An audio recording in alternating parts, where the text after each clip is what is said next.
Hello, hello, hello, everybody, and welcome to another installment of Into Silence campaign, where I stick y'all through a very crazy adventure. Last session was cut short just by some technical difficulties, but we are back and roaring to go beat this five-headed monster's butt. Will my lovely players please introduce themselves? Hi, I'm Avi. I'm still playing an angry Arata Satomi. He's here. It's fine. Don't worry about it. Hi, I'm next because I got a nickname change. Hi, I'm Magic. I play a goat man called Seeker, and things are sure going.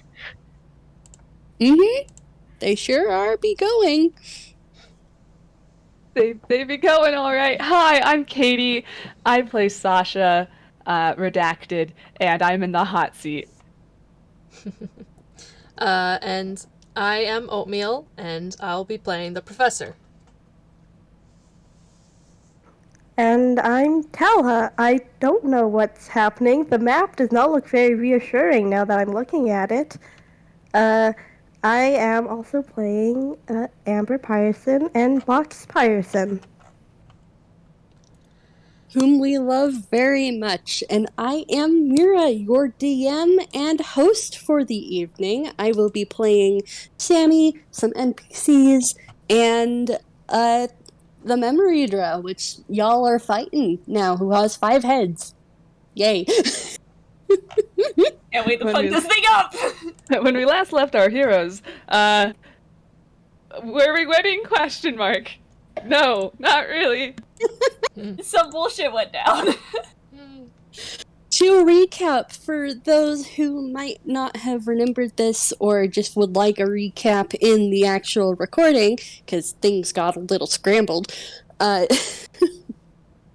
what happened was that the memory jar had grabbed Sasha and dragged her through the tunnel, Sammy clinging to the back for dear life, and had resurfaced from the tunnel that they had made, resurfaced from the memory jar had resurfaced, and plunked Sasha, still grappled, to a chair, and everyone had to make a whiz save, Sasha including, and those who don't remember that the Jax family existed at all, period, are Seeker, Sasha, Box, and Amber. And those who know that Sammy used to have a name before Satomi are Professor, Arata, Sammy himself, Jeannie, and Pema. They know that something has gone from the world, but they can't remember the actual name.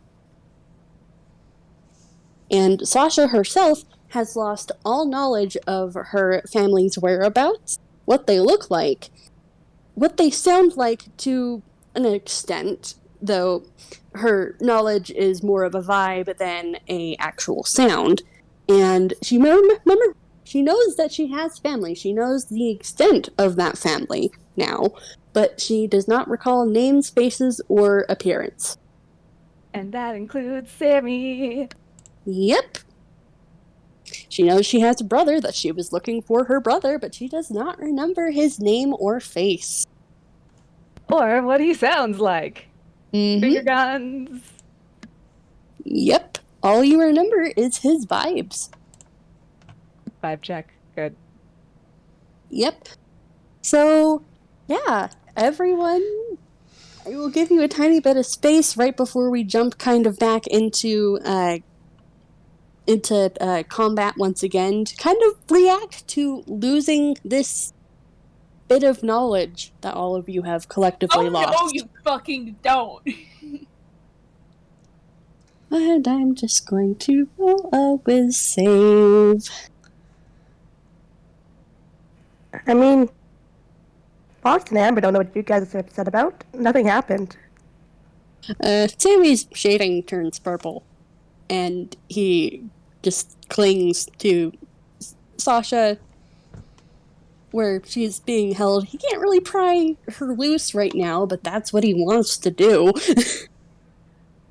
Hey, Mira Mira, this question might ruin some stuff with, like, turn order. Can Arata roll, like, maybe an Arcana to get a vibe check on the chair? Okay, you can roll a vibe check, but after you all kind of institute like what your character's reacting and stuff like that, I will be instituting back to Initiative order. initiative. Yes. Alright, cool. I'm just gonna roll a quick Arcana. And speaking of initiative, since it has been a few days, I will be rebooping this so y'all can see it again.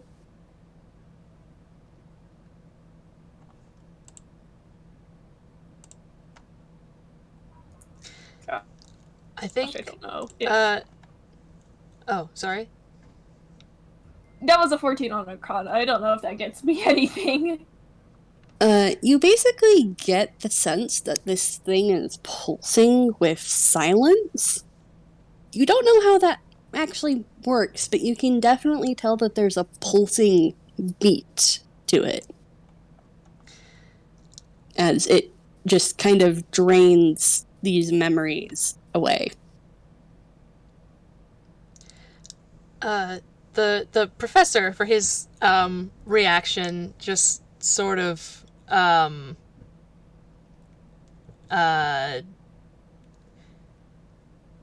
he just sort of like braces for an action, and he says like it's trying to erase who she is, turn her into a blank slate. For what purpose, I'm not sure. We gotta get her out before it pulses again. Mm-hmm.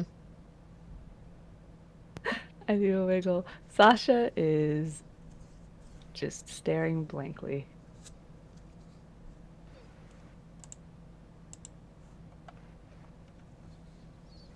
I shake my boy. He has no idea what the fuck's happening. Anyway. Listen, we should just... I still have my notes. If we're forgetting something, we can review later. Good. We may need it. I don't like that chair. Arata's gonna draw his weapon. Alright, and then we, if, Tala, do you have anything you'd like Amber or Box to say to this conversation that's kind of being shouted across the cavern? To be honest, I don't think they realize anything has happened. Okay, then we will reinstitute initiative order. Professor, you are up. Mm-hmm. He's going to use his movement to go over to the throne and try to grapple the Hydra's tendril to get Sasha out of the throne. Mm-hmm. Okay, let me just really quickly...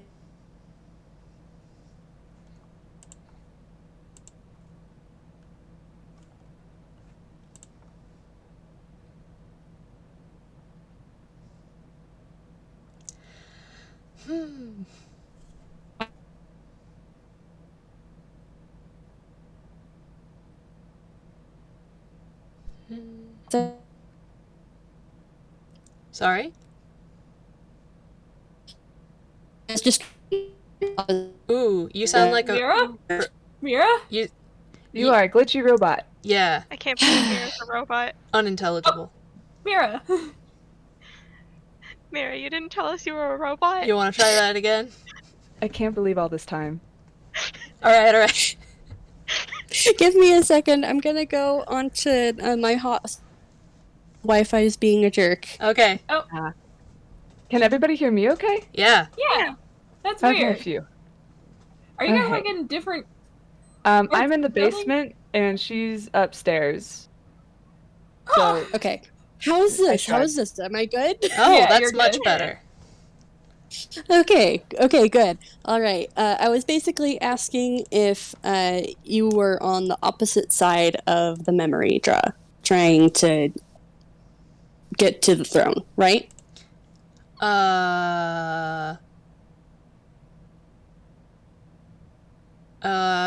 I'm not sure how to answer that question. 5, 10, 50. Okay, well, I will place you on the map, and then when I post the map, you can tell me if I got it right or wrong. Okay. I look at the middle and I'm like, talk about a clusterfuck. Mm. I mean, it makes flanking easier. It does. Okay. Oh, I need to grab Pema, because Pema is currently with the professor. Oh, that's right. I keep forgetting! It's a snakeless. It is a snakeless. Forever thinking about how Jeannie just fucking hid. Ginny hid. Pema. This is fine. Yep, I mean, we you can love always just Jeannie. link the layers together, and then they Yep, move. that's what I'm doing really quick, just so I can grab it better. Okay. All right, we are sharing that. Discord and in nope, not roll zone. We need the maps. And post.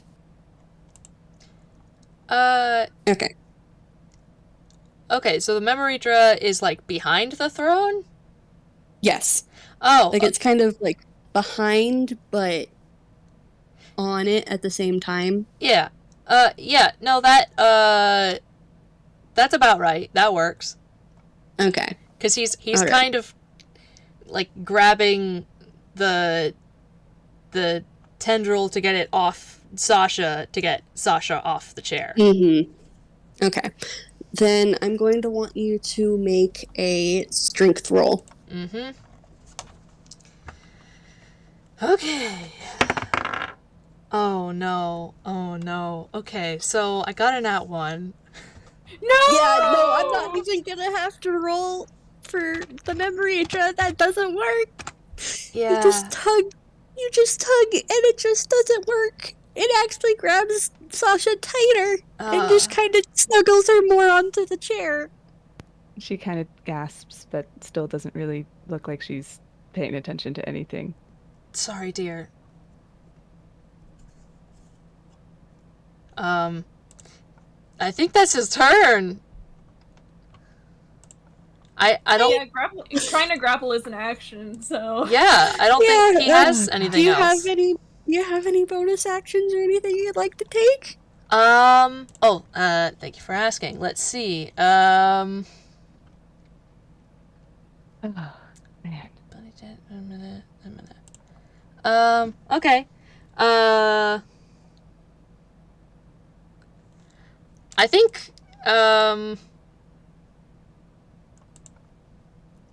since he's right there, he's just gonna,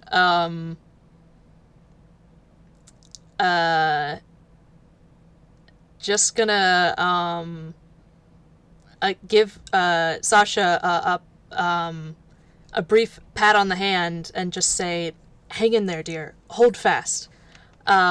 And cast Bardic Inspiration. So I'm gonna copy the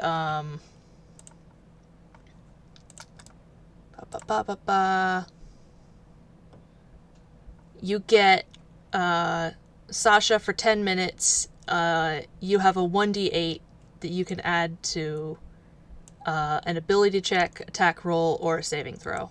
I'm gonna. There you go. I apologize for my can opening. Nice. Cracking open a cold one with the boys! Sipping to our death.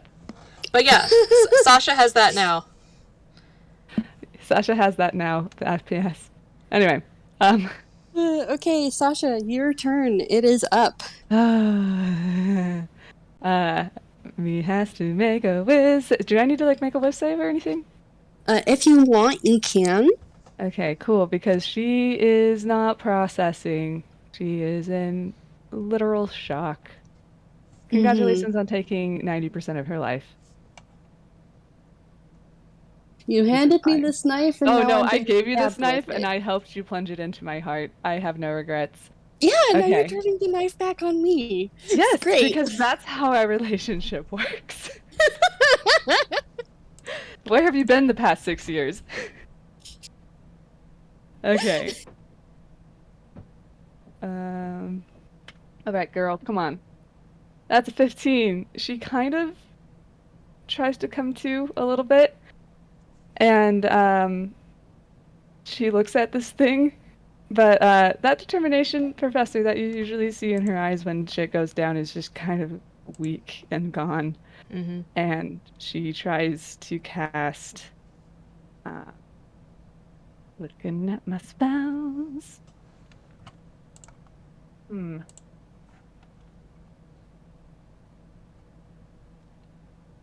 Sacred Flame again. Which is Okay. 2. Roll to hit. Oh, roll the hit first, right? Or actually, wait. Is it a? No, they have to make a dexterity saving throw. Okay. Then I shall make a dex save, which is a straight d20. Also, KT, don't forget your 4 temporary hit points. Mhm. You got the start of the turn. Yes, thank you. That is a They're very not- good thing to have. They are not real hit points, but they'll be with you in spirit. Thank you. That's what I need to keep the literal spirit going. Okay, that is a 12. My dex save is a 16, so that's a fail. So you take, I do the then 2d8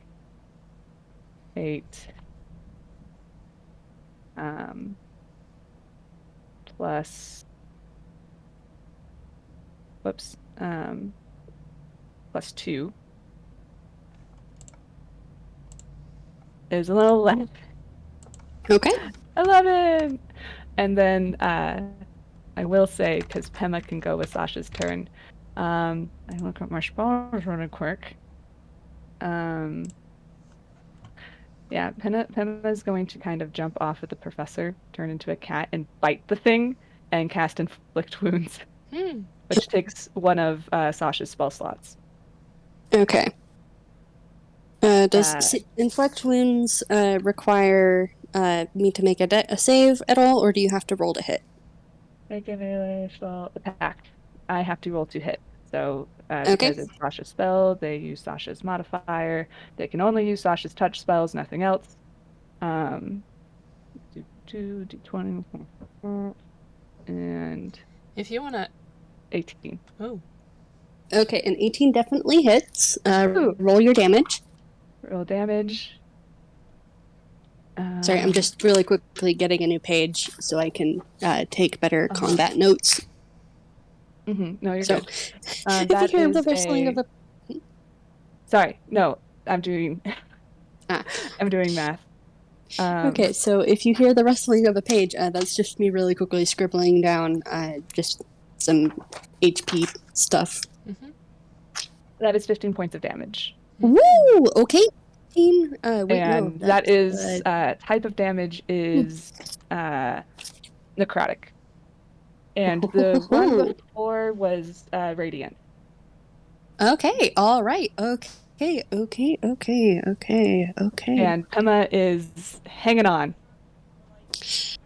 Okay, fun thing, you guys. Pema's teeth sink into one of the necks of this beast you guys are fighting. I will say it's like near where Sasha is, just like trying to bite at its arm. It's like one of the heads that kind of coming out that's close to Sasha. Gotcha. And you guys notice something very obvious that happens like right after Pema sinks their teeth into this beast.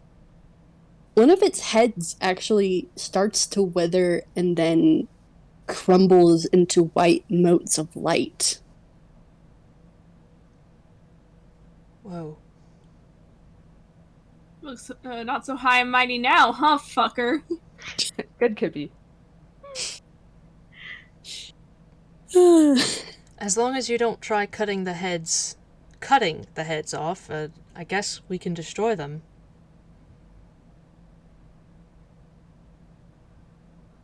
All right. So,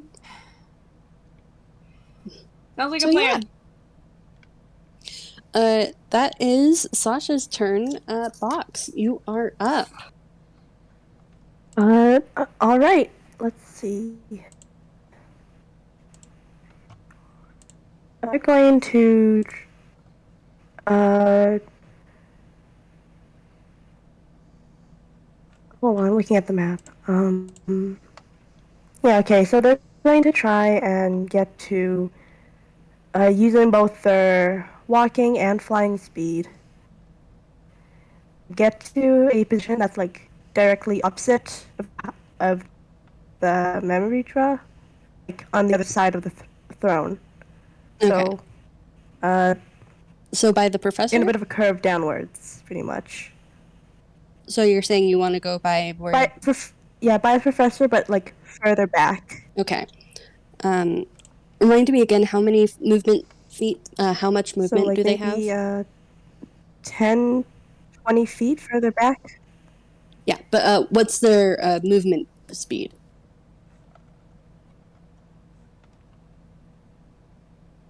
Um,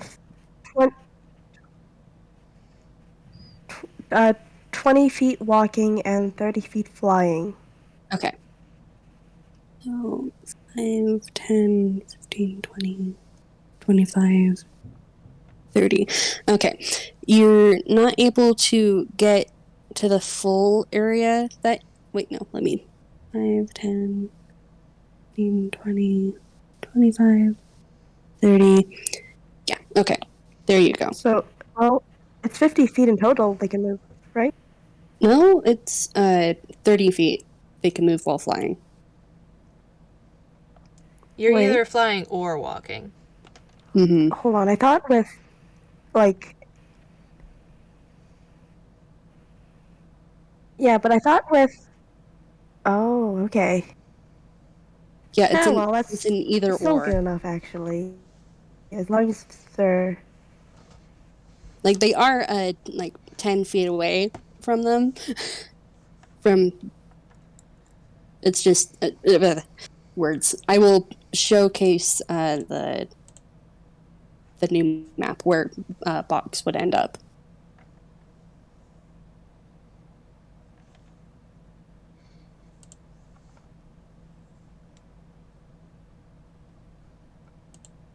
Mm-hmm.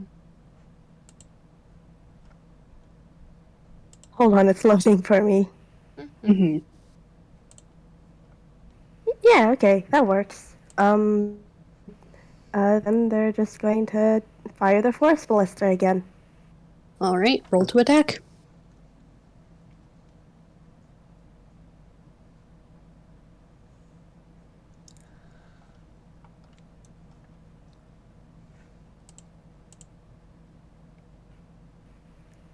Hold, it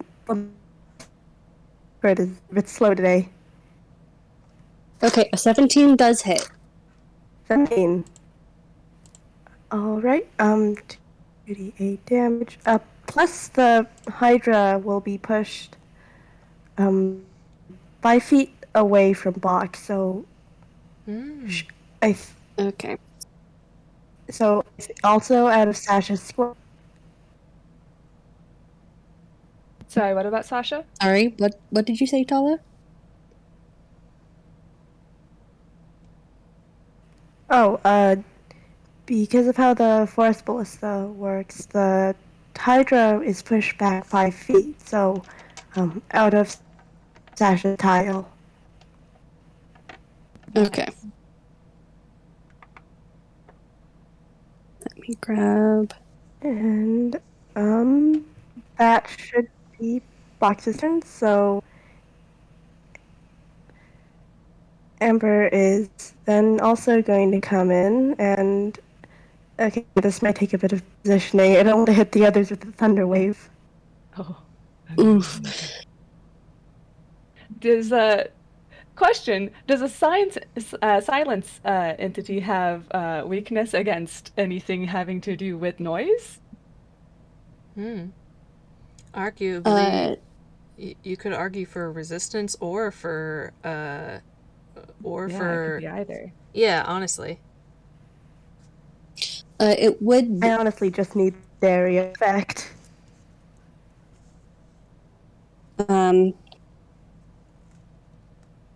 Sammy, what's there? Okay.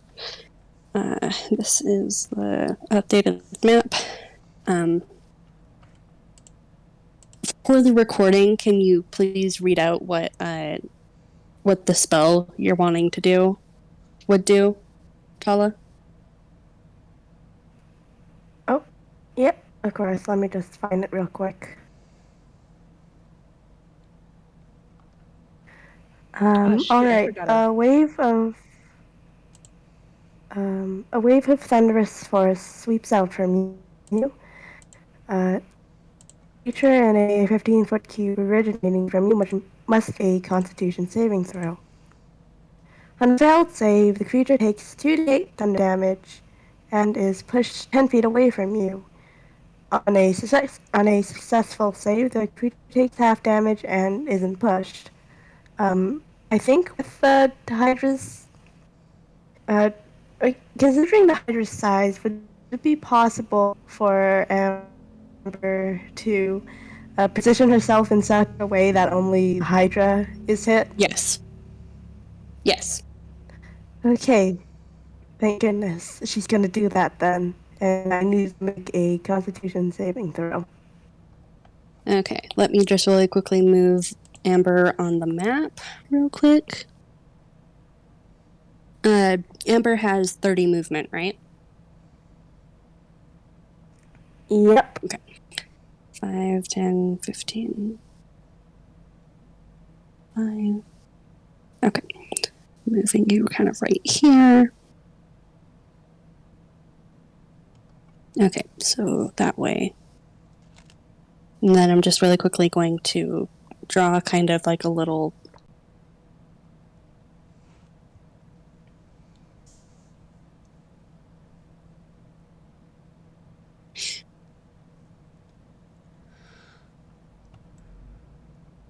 Okay.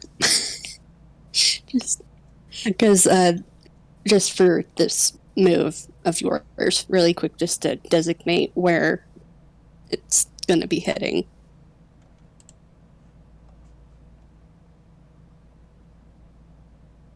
Okay, and then you said make a Constitution save? Yep. Okay.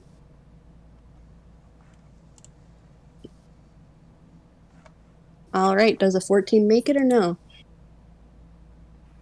It does not. Okay, roll me some damage. So it's now off. Alright. Well, that's happening. Mira, will you allow retroactively going back to Katie's spiritual weapon? Mm-hmm. I forgot I had a bonus action, but we don't have to. But I'm sorry. 18. Okay, 18 damage for that. If you want to do the bonus action, Katie, you can. That would be good.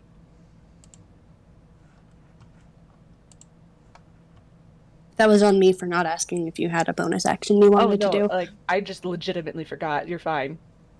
Mm-hmm.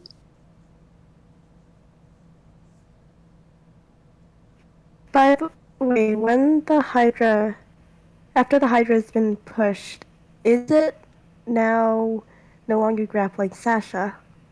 I will just really quickly make another dex save to Or see do I get if pulled out of the chair?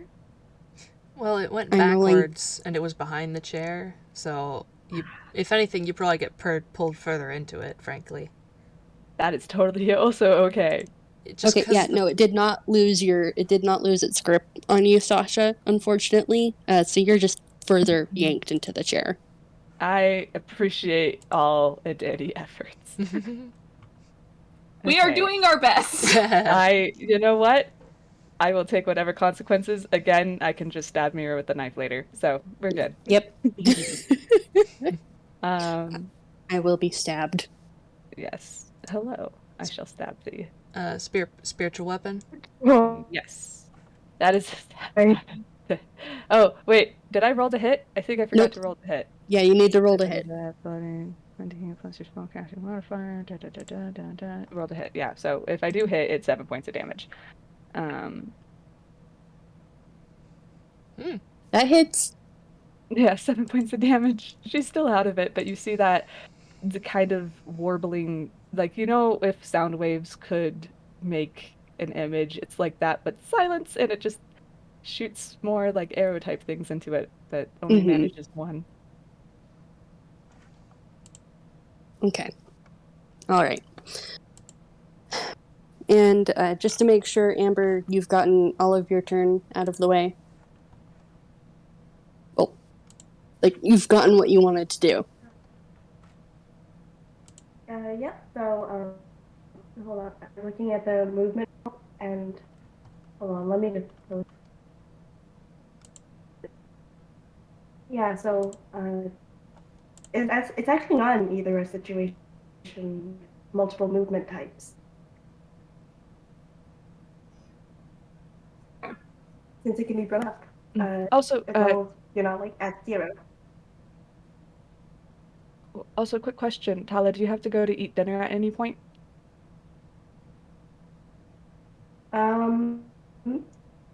Yeah, probably around 6:30 maybe. Well, dinner time varies, but yeah. What time is it now for you? All right, I'll tell you when I get it. Okay, sounds good. Oh, it's 5:34. Awesome. Thank you. Also, thank you for trying to help Sasha. They're trying. Okay.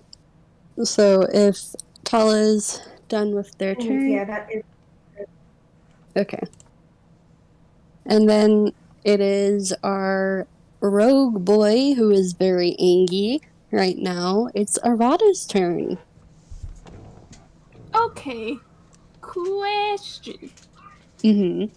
If I, oh gosh, there is a lot going on the screen. I look at the map and I'm like, I have not had to worry about movement. I pat you. For the rest of us who are normal, I'm kidding. Well. If I close in on the... Who is that? Okay. If I close in on the right of the... If I can pronounce it right, Memoridra, would that, one, proc flanking, and two, would I be able to attack the tendrils to make it drop Sasha? Yes, and you would be able to get your sneak attack bonus because there's a lot of stuff going on. The memory just got shoved a few feet. Hey, so I kid you not, I rolled an attack. You want to?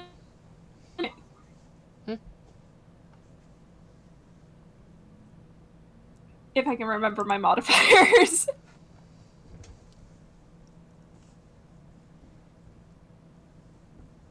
That was a nat 20. Oh, good job, Arata!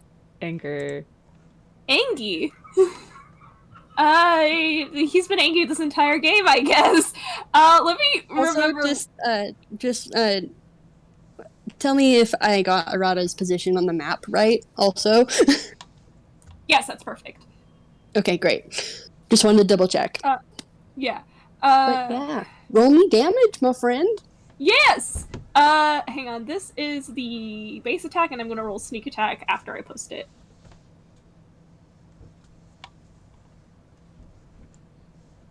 Oh, wait!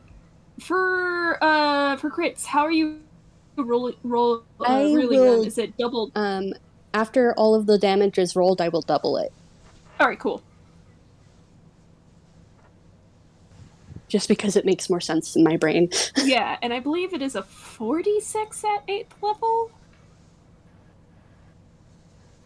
I think so? Question mark? Yes, okay.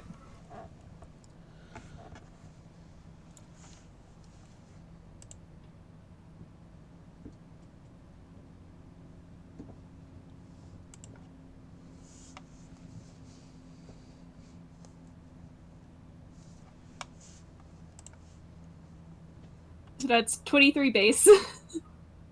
Okay. Was that without the sneak attack damage? No, Or with? that's with sneak attack. Sneak Okay. attack does get So doubled that in a is- crit. Alright, so that is 46 damage. Angie boy! Hey, can I use my reaction? Sure.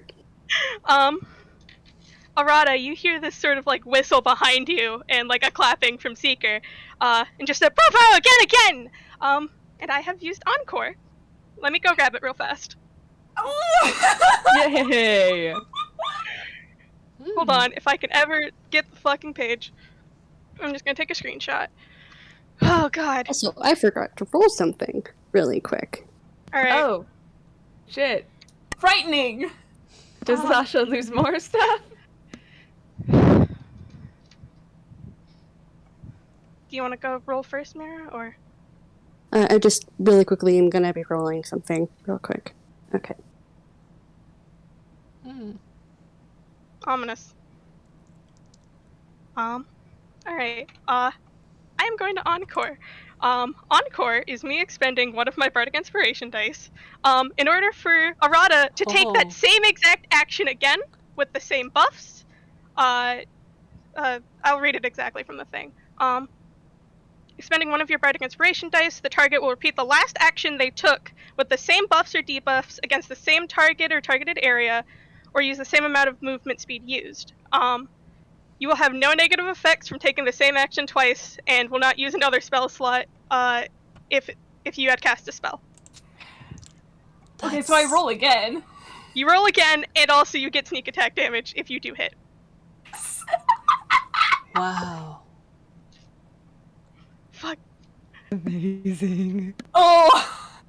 This is why I never use my Bardic Inspiration dice, by the way. Haha.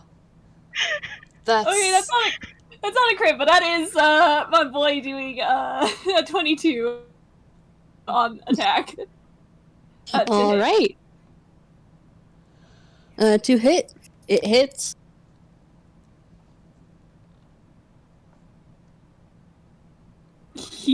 Okay, that's the rapier, and let me do the sneak attack. I vibrate slightly because this is the first time I've ever gotten to use that. It's such This is so exciting. That's such a good feature. It is. I know, I have no idea if it's balanced or not. I am hugging my emotional support Tanjiro. Alright, that damage on the encore! Oh! Okay, alright. That's 28. I'm going to see how much damage that is total, because I just love big numbers. Yes. Uh-huh. While you're calculating that out, Avi, another interesting thing happens. You manage to free Sasha from its tentacles, and as you chop them off, they dissolve into motes of light. And as that happens, another head is gone. It dissolves just like the other one had before. And, Seeker, Arata, you have your memories back of what was initially taken from you. So I have a Zoomy again? You have a Zoomy again. Oh, yeah! And Seeker, you remember your mother again. Seeker stands sort of stock still and just goes, "You bitch!" When he gets a memory hijack. Now you remember what you forgot. Oh, his name was Azumi! Oh, you remember? Right. I'm extra pissed off. God.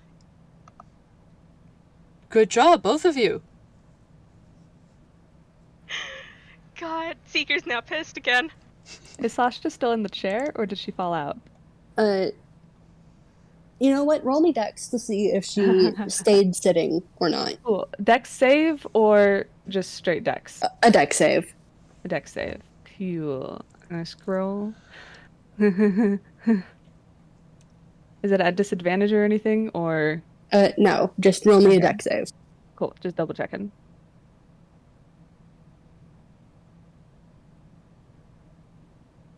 That's a 23. Unfortunately, you remain standing. Sitting in the In the chair. chair. Oh gosh, that's amazing. When you The get a one nat 20, save and where it's the wrong time to get a nat 20. when you wanted to fail on purpose. When you wanted to fail on purpose. But yeah, so yeah. That's hello brain, please work. Yeah, so Sasha, you're unfortunately still stuck on the chair. Arata, do you want to do anything else after dealing 74 points of damage? I am a fucking monster. I should state for the audience, he is not min-maxed for this shit, but he still keeps doing big numbers. Let me double check his sheet.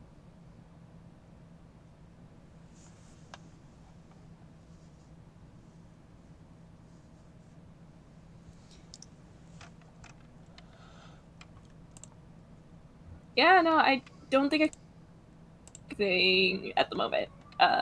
He's just staying right up there. He's a melee attacker, he's staying. Alright, okay. Then it is Sammy's turn, and he's going to kind of scramble closer to where Sasha is. And that's like basically 5 feet of movement. And he is just going to try and shove you. So I guess I'm going to roll strength and you roll dex, Sasha. Oh, come on, strong boy, do it. Okay. Can she fail on purpose? Well, she's out of it. She's probably relying on reactions. That's why I'm having you roll. That's a 14. Oh. Well, Argue Sasha was disadvantage because, like, she did get McFucked. Yes. True. If I will institute disadvantage on this because she is very out of it. She is so out of it. Whoops. She did better. Why is Sasha the one that rolls good? I look at lore. What the fuck? So yeah, Sammy tried to shove you out of the chair, and I'm just actually gonna roll a dex save from my boy to see if he even falls off the memory draw. Falls off. That's why you failed. He fell off the memory draw. I just imagine you looking at your boy like, that's why you failed. And he just kind of went flump onto the ground. There's a comedic puff of dirt and dust in the air. I will say, Sammy, Sasha has always kept an eye on you. She's not even looking at you right now. She just keeps looking forward. He's disconcerted by that. Okay. That was his action. Let's see if any of his spells have bonus action. What do you have? It's an action. Does anybody need healing right now? I'm good. I'm at full health. Sasha is fine. Don't forget your +4 bonus temporary HP. Yes. Also, wait, did Jeannie do anything or just continued to run? Jeannie's hiding. If Genie did anything, that would put him in danger. He has two max HP. Okay, just double checking. I wasn't sure. Yeah, he's not a familiar. He doesn't get to do fun combat stuff. Yep. So Sammy's just gonna kind of I kind of ruled that his attempt to shove you out of the chair was his action, so he's just kind of gonna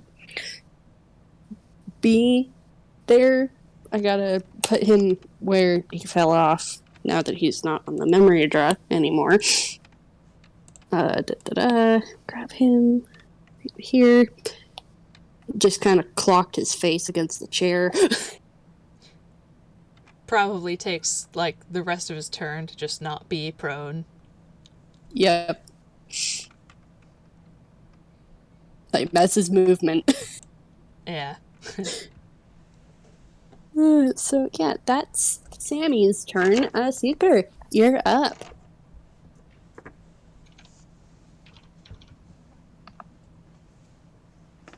Hi. I definitely know what to do. Totally, completely, 100%.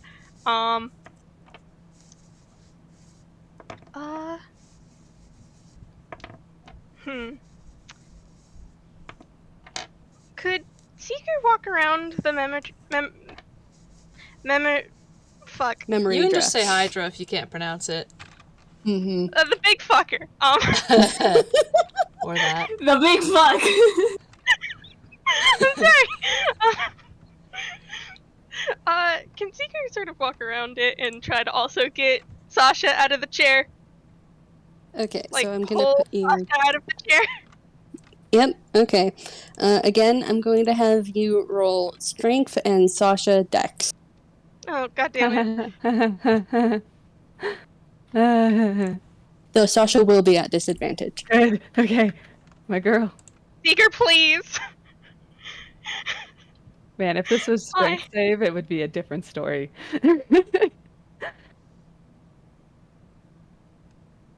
Okay, there's the first one. It's a 13, and that is a 14. Dang it. So yeah, unfortunately, Sasha, you're still stuck in the chair. Now is when I roll good. This is hilarious. Mm-hmm. God I damn said it. get fucked. Alright, who's the most damaged? I have none. Mentally, Sasha. Health-wise, she's fine.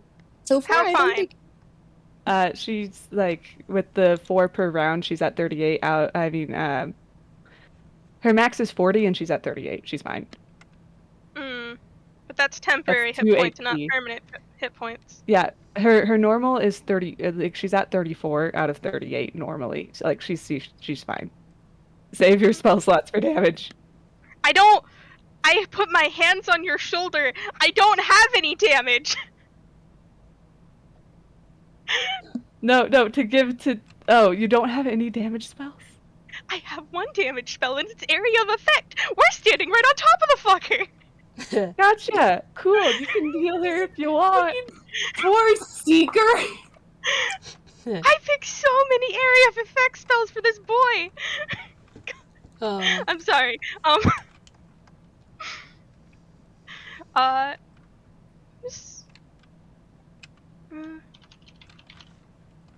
Yeah, besides, only you can need put 6 those HP. you can put those temporary hit points on top of your max. So Yeah.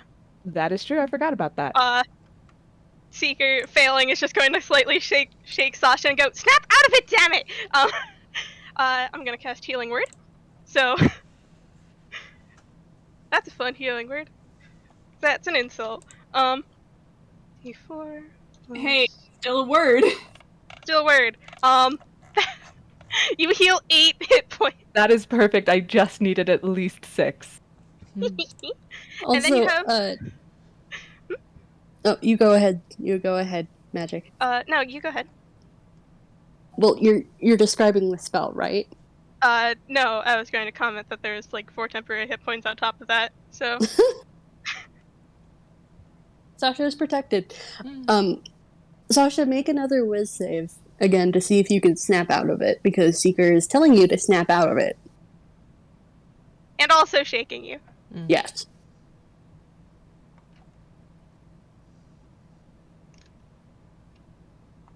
That's a 15. It's your choice on whether that helps or not. Yeah. No, she kind of comes out of it a little bit. And as a reaction. Seeker, she looks at you like she has no idea who, quite what's going on. What were you saying, Tala? Hey, could I, as a reaction, use Flash of Genius to add a 3 to that wisdom save? wait, you also have a bardic inspiration. Oh, yeah. Me forgetting things. Does she want to use it? Yes. How much does that add? That would add a d4 to a rolled d4 to... Wait, what level is... Wait, no, Professor? it's a D8. Oh, it's Oh, a a D8. D8. Okay. Yeah. And then... I had it it got buried. It is a D8. You roll a 1D8 and add whatever that is. Nope, I forgot the explanation. And Tala, I will say, since you didn't think of that kind of as things were happening and stuff, I'm going to say Amber can't roll that. But with the Bardic Inspiration, I don't think it's needed.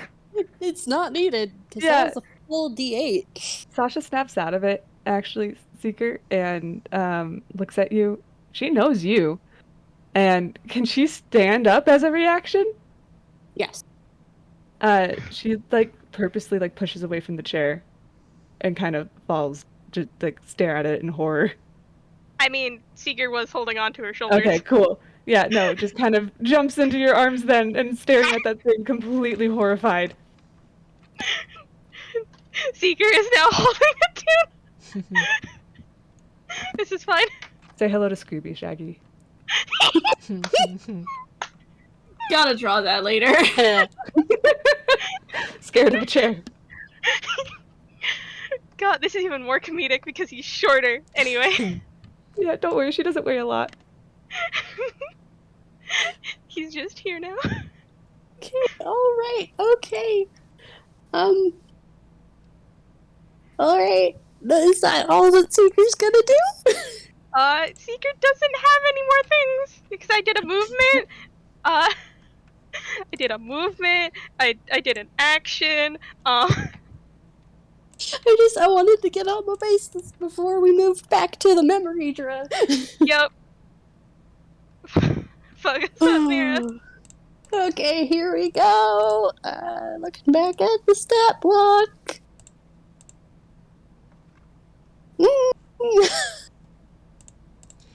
Okay, alright, also I forgot that it actually has a multi-attack, so... I'd race. I'm gonna give you forewarning. I think, for, if it's attacking, Professor's probably gonna use his, reaction to that. The thing that we were discussing before we started. So go ahead and do your thing, but I will be doing that. Just where you want to put that in, I don't know. So yeah.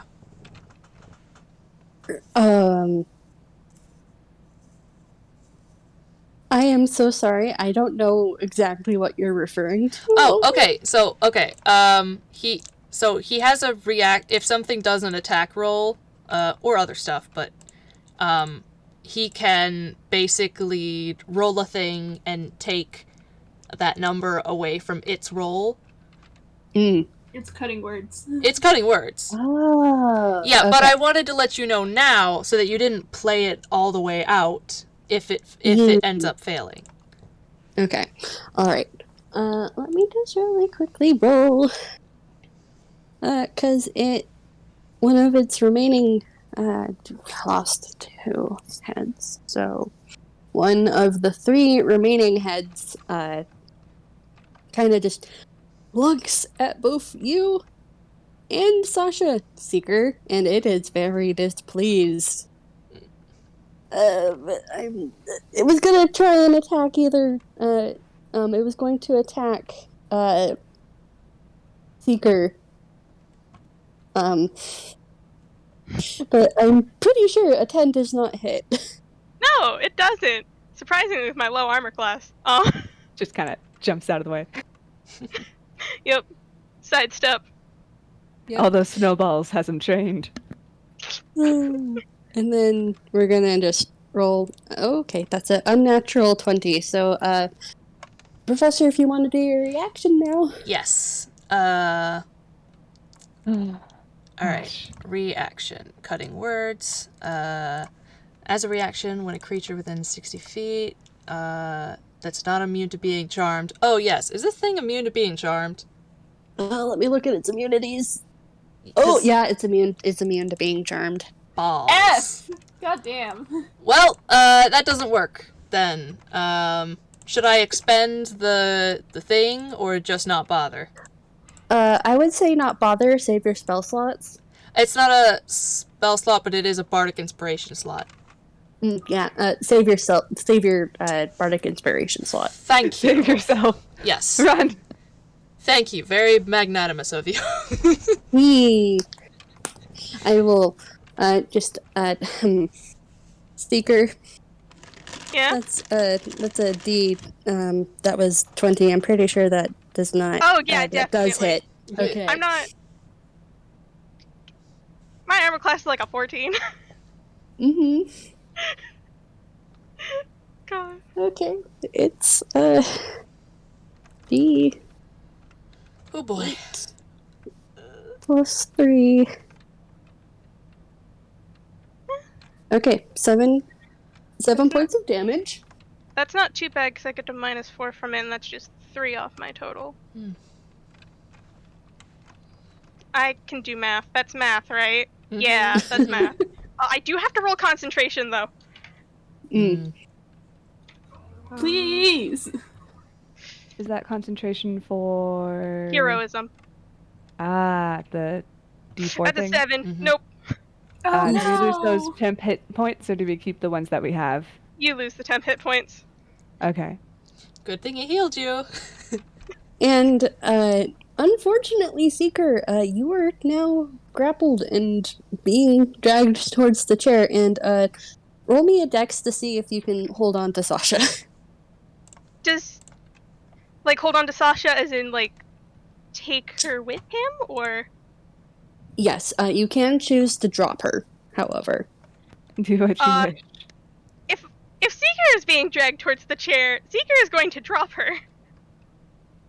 Okay. Can Sasha roll to hold on to Seeker? Yes.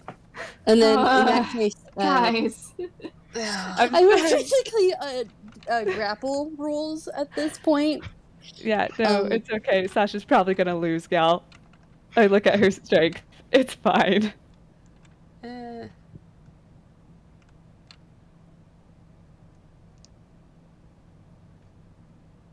That's a 2. It's fine. She's dropped. Okay, so Seeker, unfortunately, you are now placed in the chair, and make a whiz save. Ah, fuck. I would have used my reaction. 15? You feel a pulse of silence basically ringing in your ears, but you don't feel anything else. This chair is unsettling. He doesn't like this chair. Can we just destroy the god already? And that is the memory Dura's turn. Professor, you're up. Oh boy. We like to have fun around here. Also sending the updated map. Mm-hmm. I'm now in the chair. Oh boy.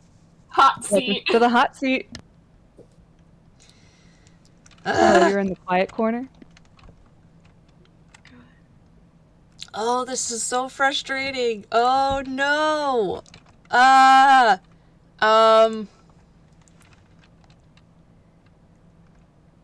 Fuck.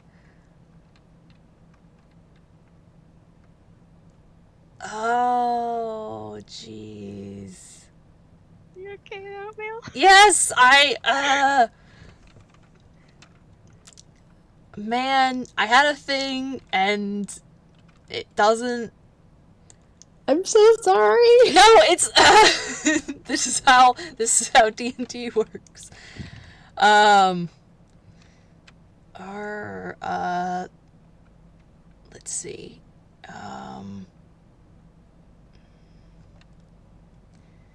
Let's see. That lasts for that long, and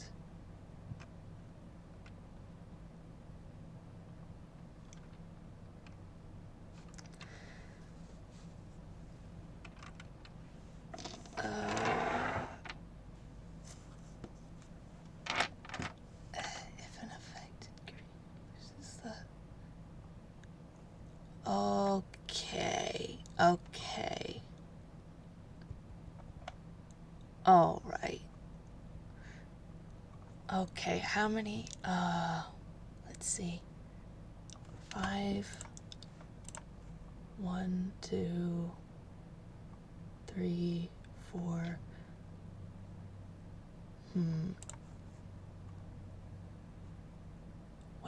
What's the range? Range is 60 feet. Okay. Okay. All right.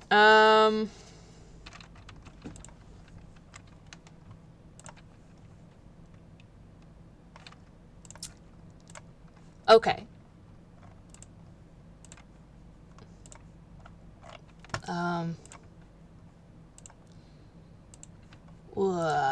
Okay. All right. Where is it? Okay, here it is. So I have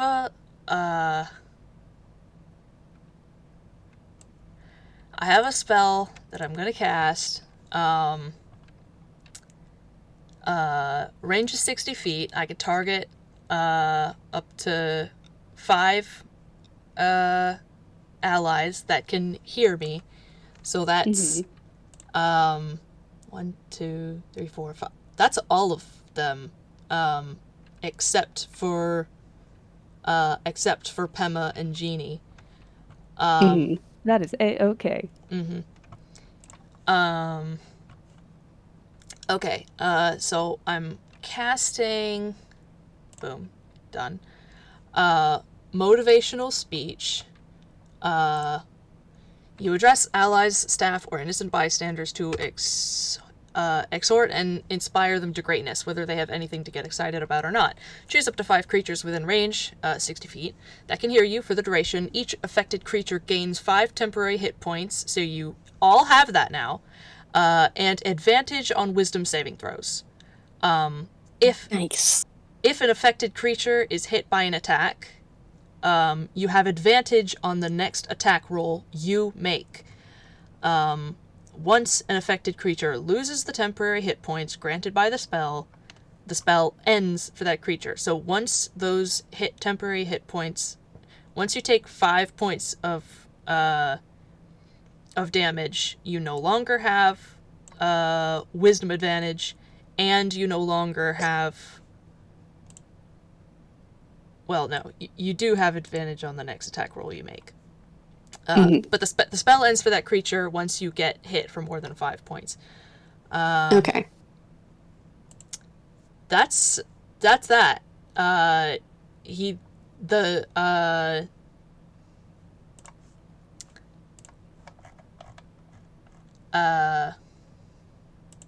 Yeah. Okay. Any bonus actions you'd like to do, or is that going to be your turn?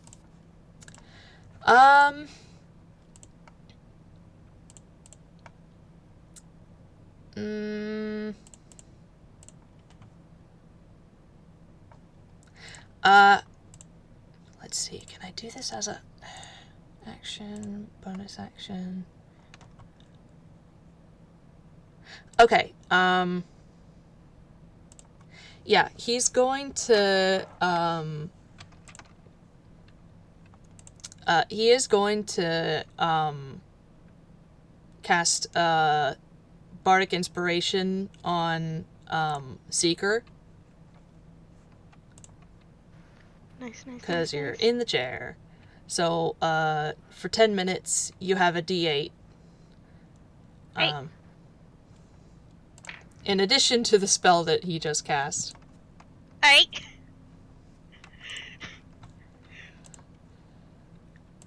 Okay, then it is Sasha's turn. Cool. Sasha, buddy, what you doing?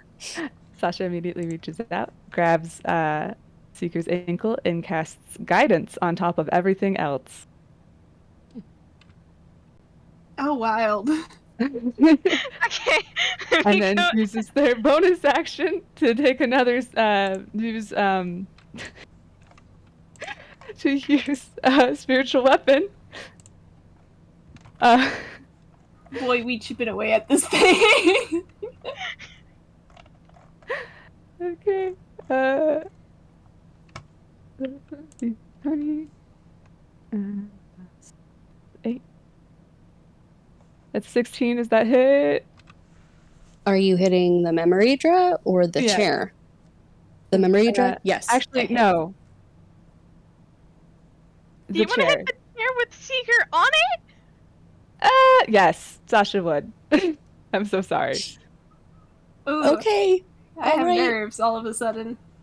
Same. Roll me damage. Yep. I'm so sorry. Oh, gosh. Angie at the chair. Angry at the chair. The chair just took a lot from her.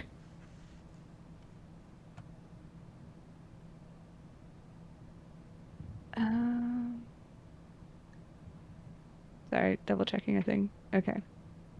That's 9 points of damage. It just kind of Okay. tries to chip away at one of the legs. See if Alright. you can get Seeker to fall out of it.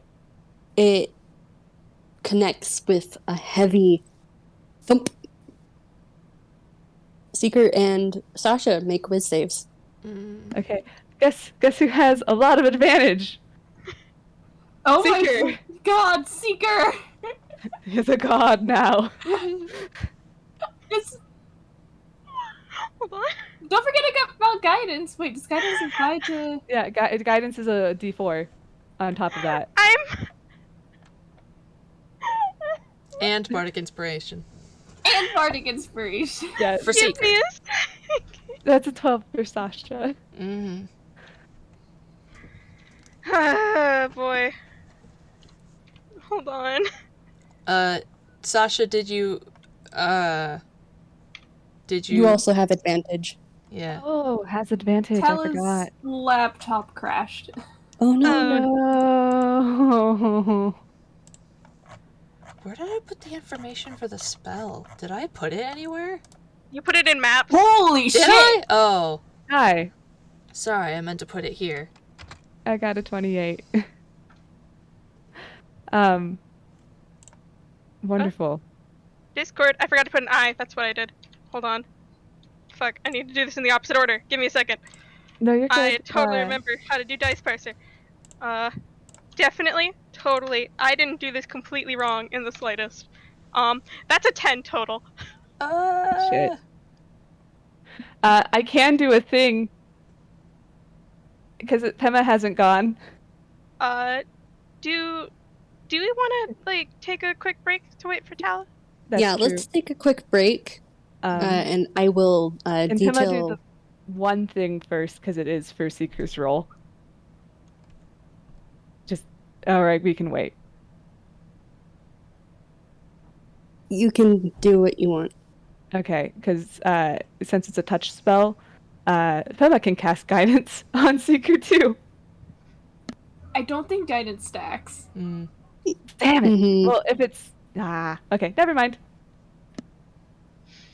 Yep. Then yeah, we will break, and hopefully by the time we reconvene, Tala will be able to rejoin us with their computer no longer crashing on them. Yeah, do we want to pause recording or just kind of chill? I mean, if we're just taking a break. Okay, I wasn't sure. Double checking. Hey.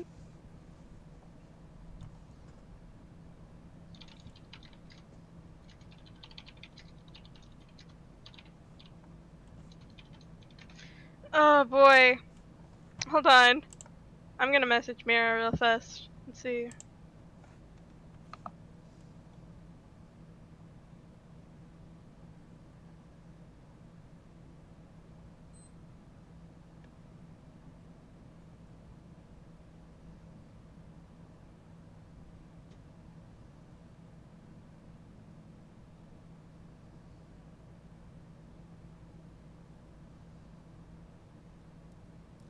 So that means you got a 14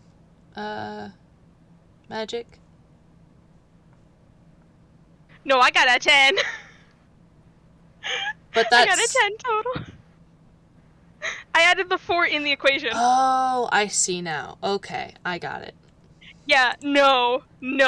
Seeker's Ew. fucking screwed. That's terrible. Ugh. Oh boy, I was joking earlier, but we may actually be able to see sunshine. Anyway, I got. Ooh. Oh boy.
Hello, I am back.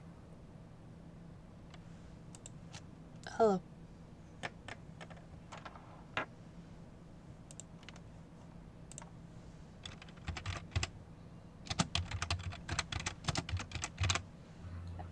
Key.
Welcome back, Tala. Technology despises me. I hug. Hugs you. I am here, but I am going to be munching on chips, so I will be muted for a sec until everybody's back. Mm-hmm.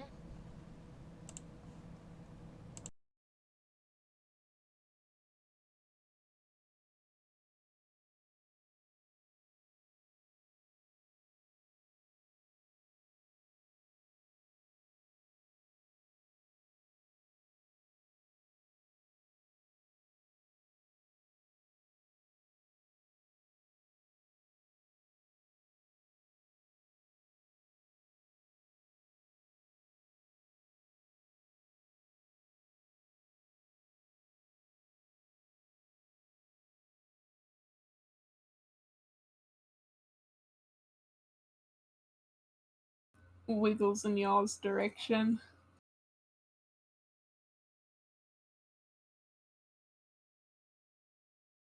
Back. Hi. How many heads did we take down? 2? 2 so far. 2 so far. Not bad, not bad. Mm-mm. Literally 2 out of 3.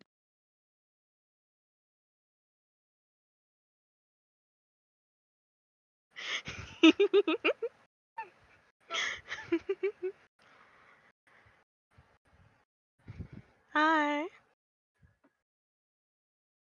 Hello. I wiggle. So glad to have you back, Tala. Yes. I'm glad to be back as well. This laptop is definitely reaching the end of its lifespan. It will be I missed. gently pat. Mm. Okay. Does everybody have their munching snacks, their water, everything all good? Mm-hmm. Hell yeah. I brush my teeth. Okay. All right. Let me get back to the right channel. Okay. So yeah. Okay. We're ready to begin again?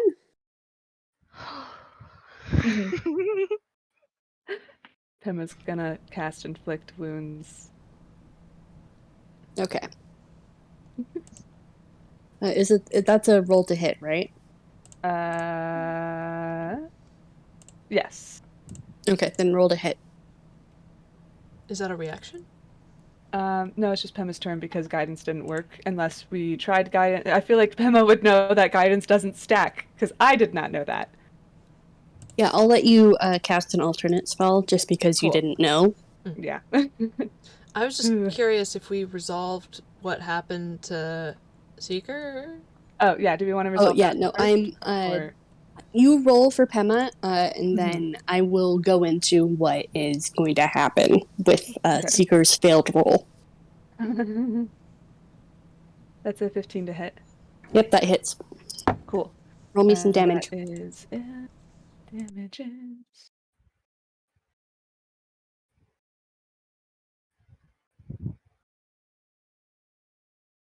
Oh wait, I missed a D10. I hit 2 instead of 3.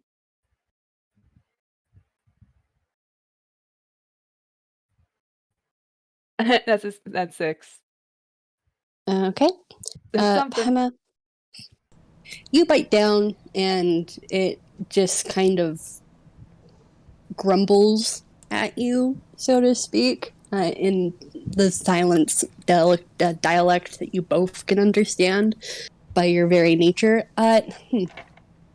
Sasha, you feel this pulse of silence radiate out from when you struck uh, the leg of the throne, and it passes right through you. Hey, Sunshine, you have no idea why you're in this chair.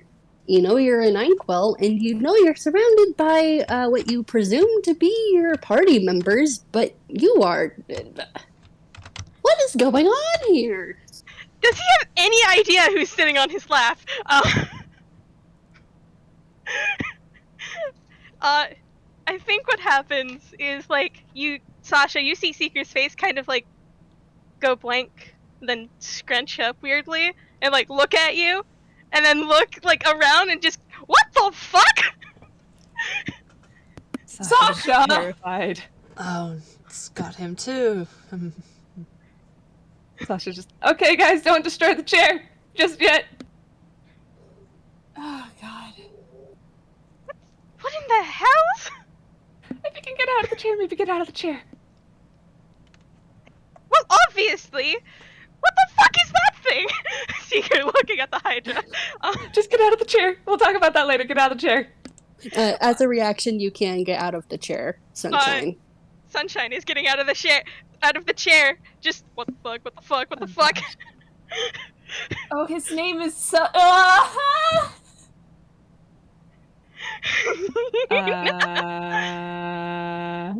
What? God. Is this the name that Seeker had before Seeker? I will answer your questions later. But For now, that's how I we're think referring to this person. how we're referring to this person.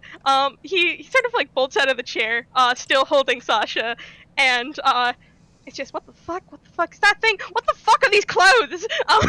He says, looking down at his own outfit. Seeker? He doesn't respond. Sasha paps his face. Hey! Ah! Hey! Hi! Seeker, what happened? Are Who's you Seeker? okay? Am I Seeker? What am I seeking?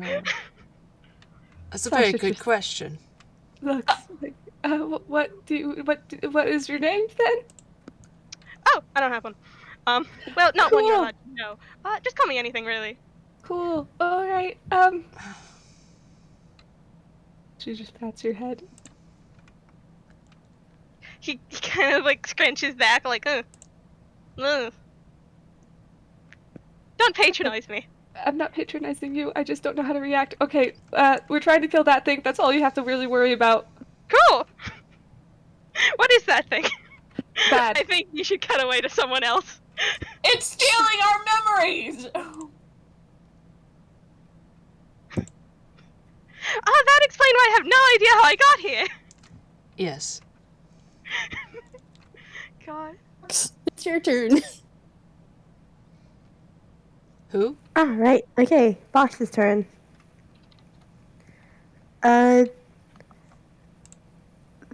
They, once again fire their first ballista, and also Shadow Red Seeker and ask, hey, you okay? Are you sure you don't want to move first? Because you're going to be shooting right at your party members, as well as the Hydra. Right. They moved. Okay, they're going to try and shoot at it at a diagonal this time then. They're going to move over to the left a little. Or, Okay. actually, can they just fly to get over their heads? The Hydra's a pretty big fella. I will say yes. Alright, sweet. They now have their propeller out, and Yep. I'm gonna roll again. Roll to hit, my friend. That does hit. Roll the damage. And it is once again pushed back 5 feet. Okay, let me just really quickly write down how much HP, and grab the memory draw, and zoom. It is now 5 feet away from everybody. Is it Sent- still Great, great. Oh, that's right. The Seeker was still being grappled. Honestly, I'm just yeah, gonna say let's it let's let push go. out of. I'm gonna say that Yeah, the let's Hydra just- let go because I, the DM, forgot. So yeah, it let go. All right, lovely. And Just makes it easier on all of us. We know how to play this game, guys. on Absolutely. Andrew's turn, then she's going to cast. Yeah, she should be able to cast Fairy Fire without hitting any of the others. So let me get a screenshot of the spell first, actually. Okay, much appreciated.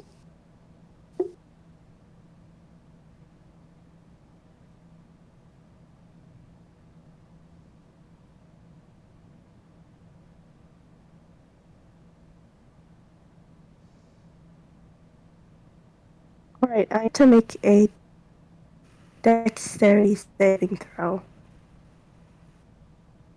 Okay, let me make that dex save. It's a straight d20. That's a 2. Yeah. Okay, it is now wreathed in harmless green flames. And any attack roll against it now has advantage as long as the attacker can see it. Okay. Vibrates violently and sneak attack. Well, enjoy it. That's Amber's turn. Okay, Arata, it's your turn. You know what's happening, baby? Move me up there. Yep. And considering the fact that its attention is still very much elsewhere, I will be giving you some attack. The sneak attack. Well, if Fairy Fire does advantage on attack rolls, that means that I get sneak attack anyway, because of the way it works. Uh-huh.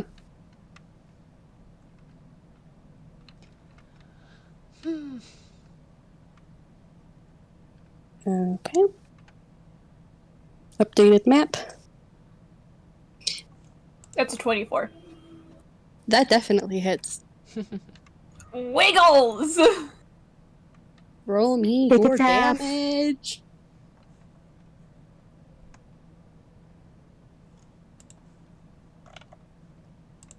Alright, that's the plain rapier, and let me roll these dice.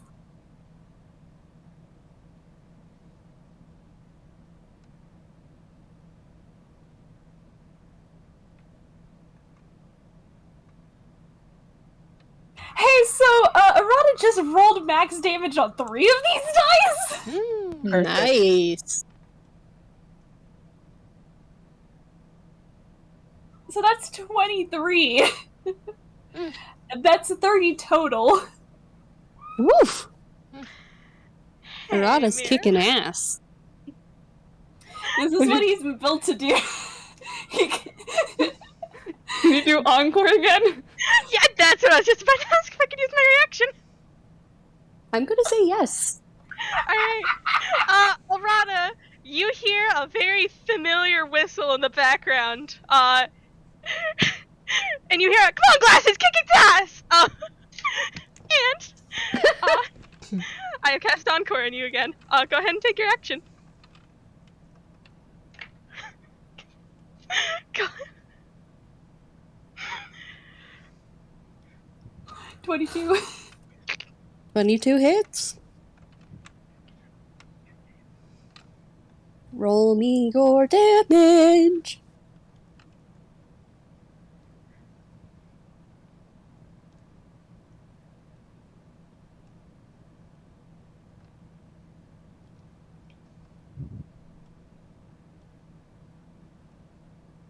Not as spectacular, but we love it. Every little bit helps. Indeed. That was 53 in one turn. Damn. Go, Arata.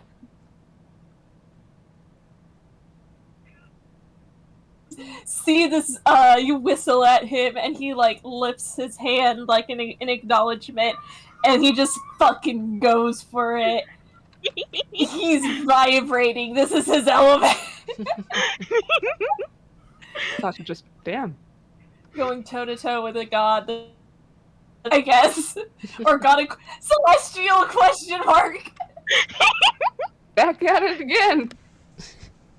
Some kind of celestial something. Something.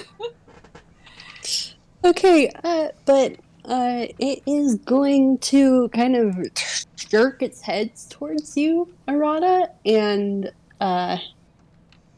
it's gonna do that silent wail again. You're gonna need to take 2d4 psychic damage. I resist that. You're gonna take half of that then. So... Did you type that right? No, I did not. Okay, that is 2d4. 2!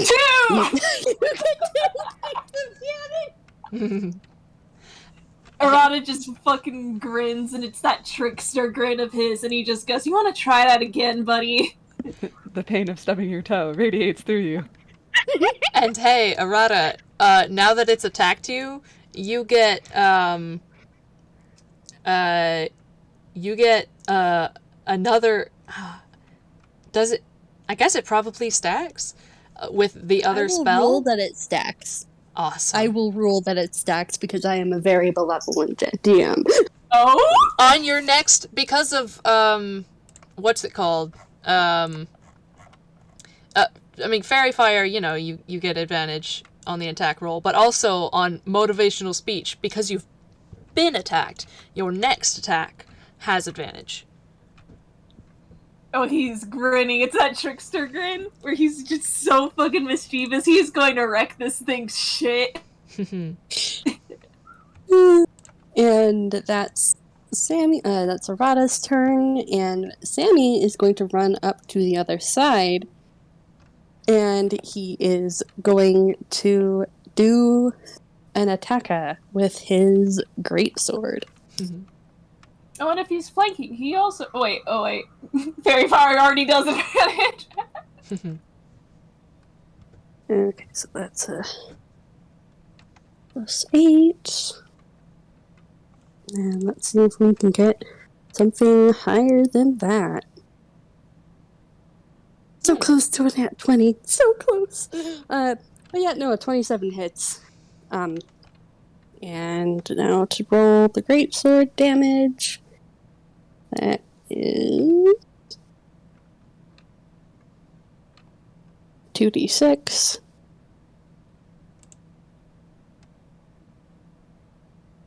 Or that's 13 points of damage right there. And then he has a second attack. So we're gonna roll again.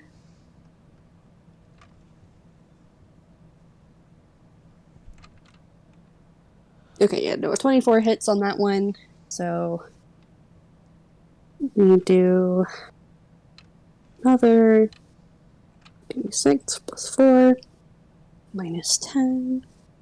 Okay, Sammy's going to basically swing his sword, and it sinks in once, he pulls it out, and then he goes for another swing, and as it connects, and it dissolves into motes of white light.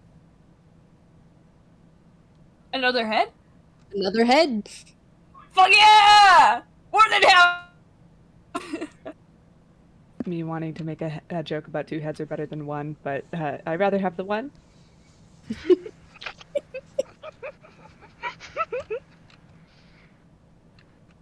And that is Sammy's turn. Seeker, or shall I say Sunshine? It's your turn, bud. Hi, you're holding my girl. I think he's gonna kind of look at Sasha and goes, "Oh, sorry, I'm not picking up chicks this time." And set Sasha down. Sasha just looks at you like, what? She has no idea what that means. Oh, baby. Oh, Thinks baby. you're talking about chickens. I mean, you could. Okay. She stands there confused. Alright. I haven't figured out what to do because holy shit. Let me go look at the map. So that would be helpful. Would there be a way I could cast Shatter and like it not hit anyone but the Hydra? You Shatter. would have to basically get to Behind it? yeah, behind it. So It has a 60-foot range. Ugh. Hold on, I'll send you the spell. And I can read it out to you if you want me to. Yes, please. Give me 1 second. If my computer could ever take screenshots. Mood. I'll say I'll probably be casting this at 3rd level because I don't have any other use for the spell slots. Okay, that's where Seeker would end up. Okay. Shatter. A sudden loud ringing noise, painfully intense, erupts from a point in your choice within range. Each creature in a 10-foot radius sphere centered on that point must make a Constitution saving throw. A creature takes 3d8 thunder damage on a failed save and half as much on a successful save. Creature made of inorganic materials such as stone, crystal, or metal has disadvantage on the saving throw. A non-magical object that isn't being worn or carried also takes damage if it's in the spell's area. Basically, the range is 60 feet, and it like makes a giant sphere of noise. Mm-hmm. Yeah. Okay. You can. You are in range to do that. You just need to make it on the side of that's not occupied by anyone, and I will update the map because it's a 10. Like... I'm sorry. Because it's a point of choice. A point of choice within range. So you definitely can just if you chose that area right there, you'd be able to hit the Hydra without hitting anybody else. Yeah, I'm gonna do that. Seeker kind of like sort of does one whistle. Looks confused at why nothing happened with that one. Kind of shrugs and then does another one, which is actually the shatter. And okay, it made a con save. Yep. Mm. That beats my thing, so I already know. I don't even have to check. Mm-hmm. I'm gonna go ahead and roll damage that you take half of. It's 3d8. Okay, it takes 10 damage. Scanning over the battlefield. Does anyone need help? Mm-mm. Yeah, no, our health is fine. It's our heads. That's fair. No one seems to be damaged? Mm. Well, actually, Avi's out for a moment. Arata took 2 damage. That barely even cut into the temporary hit points that Professor gave him. So, I don't know if he has damage other than that. Because he didn't before. Okay. Seeker would notice himself that he has gotten a chunk of something bit out of Sunshine, forgive me, would notice that presumably the monster bit him. I'm too sober for this. He's gonna cast Healing Word on himself. I also point to the fact, but they notice the fact that they've apparently already used spell slots and that they don't remember using. Yeah, there's a lot of things he's starting to notice now that he's like not directly in front of a chair, in front of a monster. He doesn't like it. Not a bit. Anyway, that's 4. That's 7 damage. That's healed back to me. I think that's above my max. 7. Yeah. It took basically it took away what the spell the bite chomped out.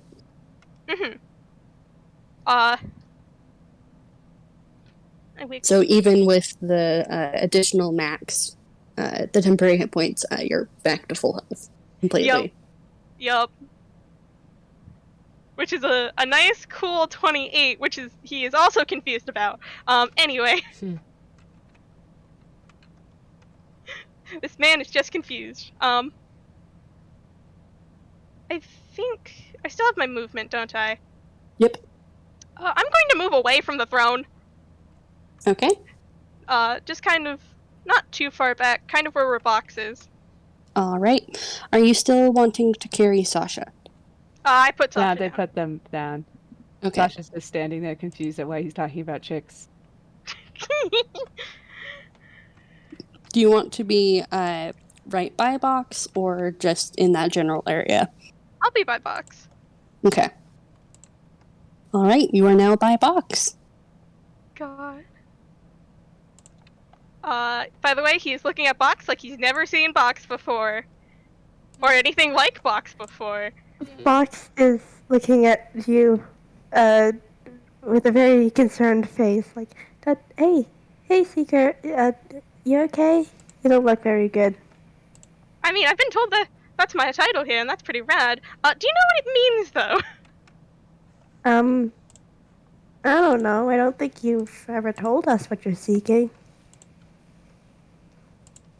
I always just thought it was a name, but I told you what my title was.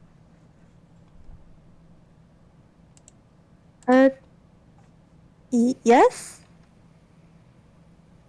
Seeker kind of gets this like dumbfounded look on his face. Anyway, continue, please. Okay.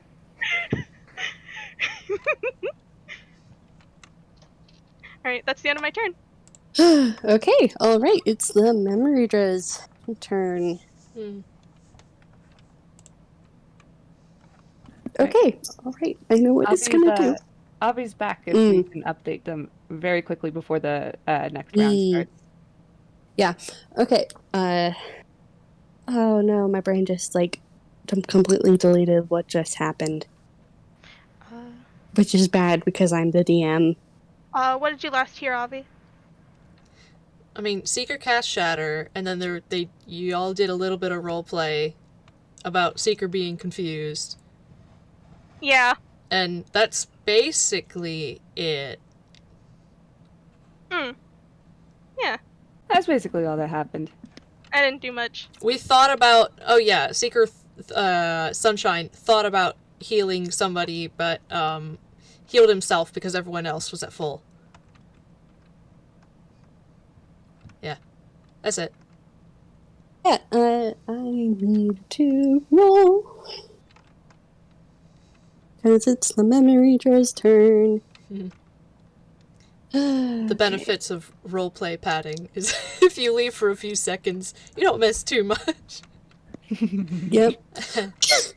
Arata, I'm assuming that a 9 initially does not hit. No.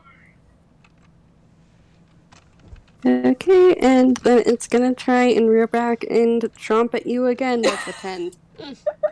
It does not happen.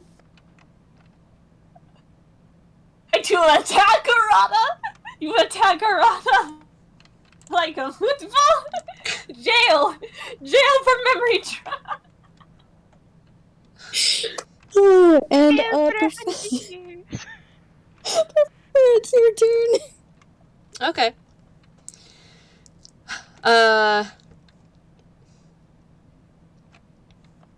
Alright. He, let's see, where is he?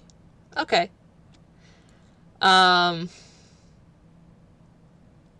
He just kind of, like, sighs in annoyance and, pushes his hat down, further on his head.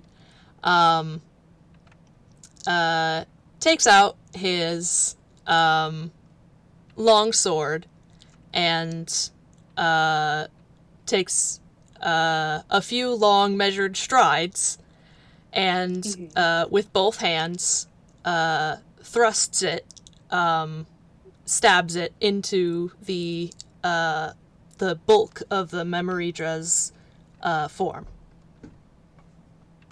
Okay, roll to hit. Uh-huh. Oh, that's on the floor. Oop. Hang on. I can't even see it. My chair hit. I'm just gonna... Floor dice count. No, I couldn't even see it. It's too dark. So I'm literally just gonna roll it again. Okay. Floor dice do not count. Yeah, alright. They have no rights.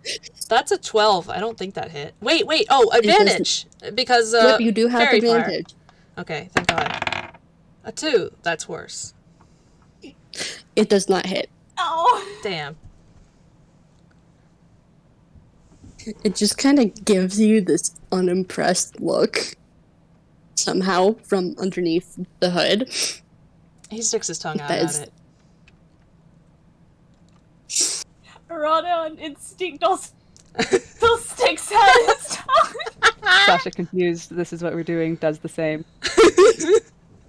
It looks from Sunshine between does all it on three of purpose. you. It looks at all of you and is just, you get the impression Just that Sammy it's do it. very unimpressed. He doesn't, actually. He's just glaring at it. Aww. Arata sticks up his middle finger. Sasha looks at that, not sure what it means, does the same. Oh my God.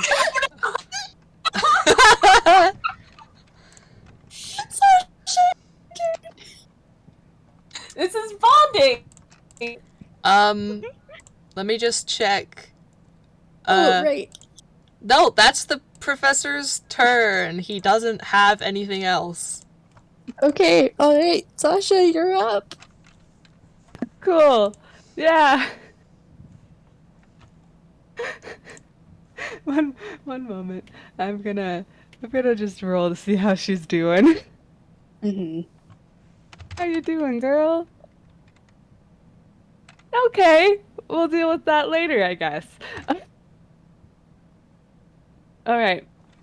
How many feet away is she from the memory draw? She's 5-ish, 10 feet. Perfect. She is going to cast Spirit Guardians. I will copy paste what that does. They And have. also read it out loud for the recording, please. Yes, I shall. Okay, sorry, one moment. Just get this over here.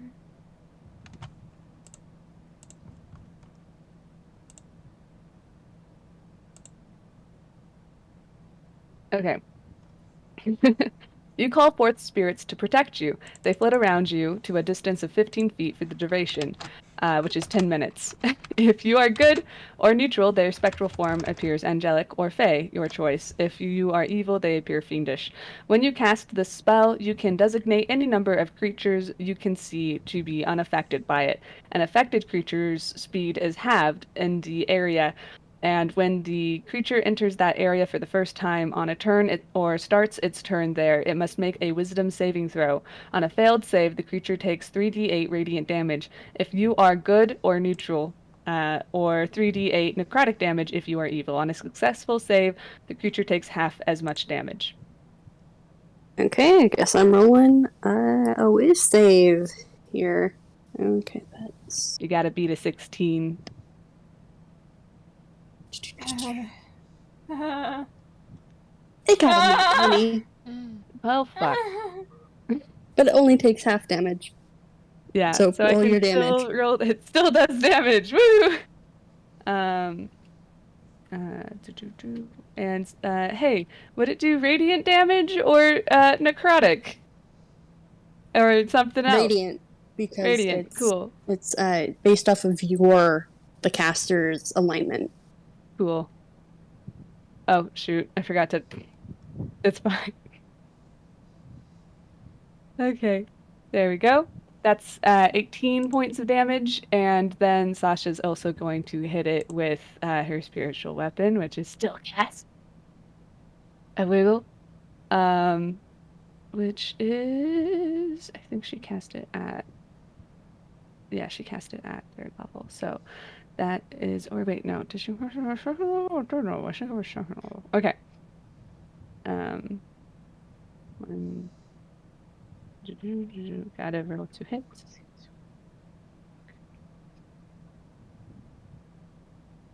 That's a 21. Does that hit? That hits. Roll your damage. That is 1... Did I do 1d8 or 2d8? Does anybody remember what I've been rolling? I do not remember. I will go with 1d8 plus 5 then, because I think I used a lower spell. Or did I use the higher one? Shit. I don't remember. I will be genuine with you. I don't remember. Yeah, me scrolling back just a little bit. I think it was a D8. I think, okay, yeah. My brain just blanked.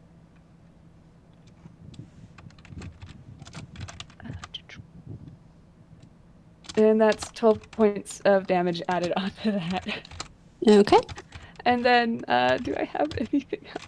I have... You basically have movement, and that's it. Yeah, no, I'm sorry. I'm looking for Pema now. It has to be touch, doesn't it? Okay, who's close to Pema? Looks at me.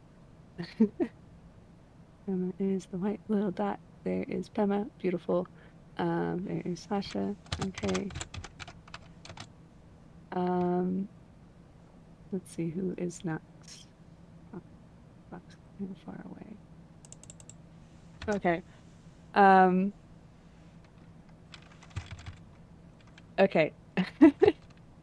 Hey, guess what? Arata, you have a snakeless. He thinks it's the most punk thing. You also have guidance. Nice! Yeah. That's it. Okay. Your turn. Box. Oh, before you do, can I ask a question? Yes.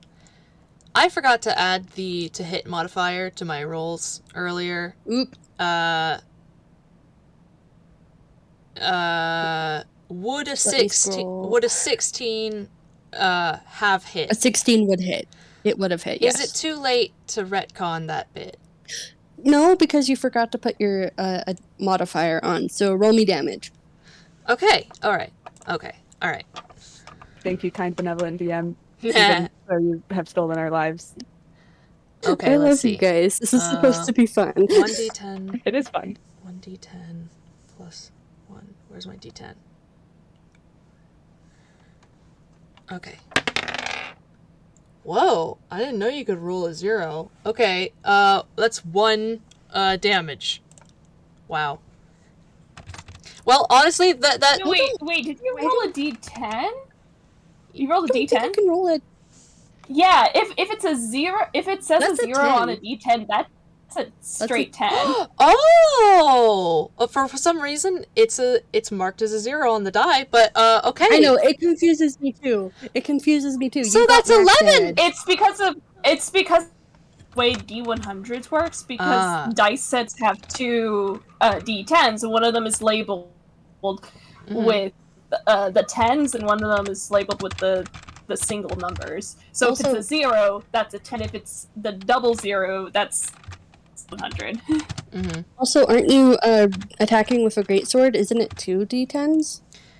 No, it's a long sword, not a great sword. Oh, okay. It's just 1d10 plus 1. With Okay, then that's 11 damage. Yes. Okay. Woohoo! Nice. Thank you. Okay, yes, Box's turn.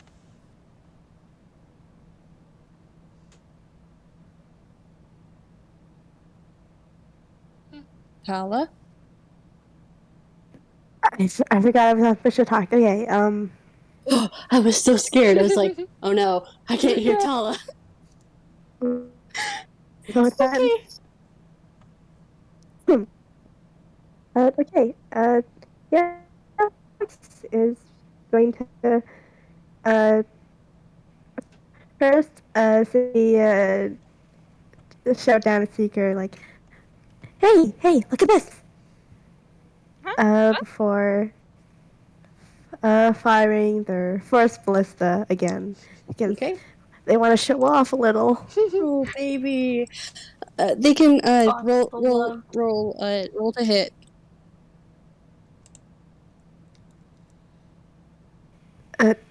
Does 15 a does 15 hit. A 15 does hit. Okay, phew. They nearly whiff it. Yes, roll me damage. Roll me damage, baby bot. Woo, 13! 13, and they are pushed another 5 feet back. You get from Sunshine a sort of bravo. That's a good hit. Not going to use Encore as a reaction, but Fox is beaming. Sunshine is beaming back. Full wide gremlin smile. Anyway. And let's see. Now it's Amber's turn. She is also going to get into melee range and you know what? Yeah, I'll just go with Firebolt for now. Okay. How close are you wanting to get into the Hydra? Wait. Actually, no. Wait, she's got to maintain concentration on Fairy Fire. She's going to stay where she is. Okay. So I'll just roll the attack.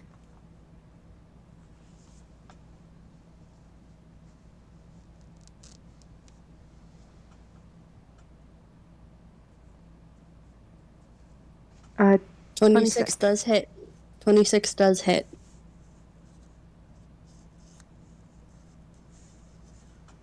Okay, 16 fire damage. All right.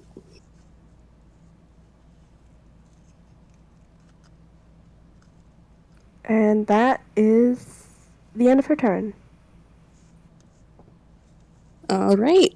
And you smack it with that fire, and it yowls this silent wail again. And everyone who is... Wait, did I do that right? I just realized that I did not, in fact, push... Okay. There we go. There we go. My map is now accurate again. And it wails a bit as it gets hit with the fire. And again, that silent wave hits. And both Arata and Sammy are going to need to... they're taking 2d4 psychic. One. Arata gets 1 point of damage while Sammy takes 2. Except that Sammy only takes 1 because Professor still has what's it called? Intellect Fortress up. That's true. So yeah, he... Arata has this full mischievous gremlin grin as he just says, you feel something, Sammy? Not really. Ugh. He just kind of shakes his head, and the slight ache is gone. Ooh, and Sammy, you also have advantage on top of Fairy Fire for your next attack. Nice. Hey, Arata, it's your turn. So let me And get you this have guidance.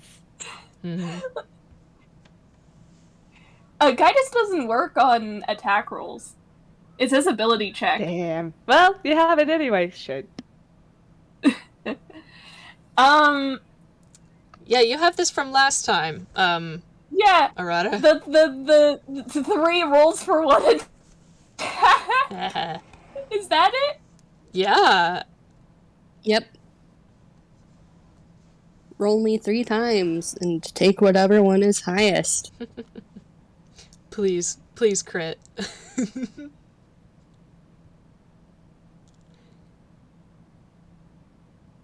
Oatmeal? Was... Oh! Did they crit twice? Or just once, but that's enough. That's a nat 20! Woohoo! yeah. Double damage. Roll me some damage! Oatmeal, how did you speak this into existence? Because they gave a wonderful speech as the professor. The plot demands it.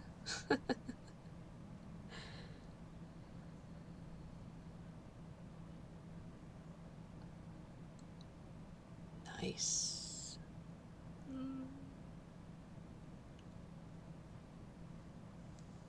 When you double damage, do you roll all of your damage and then double it? Or okay. That's how I play with a nat 20. It's DM's, Okay, I just wasn't sure. It's DM's choice which way you do it, but that's the way that Mira's chosen to do it.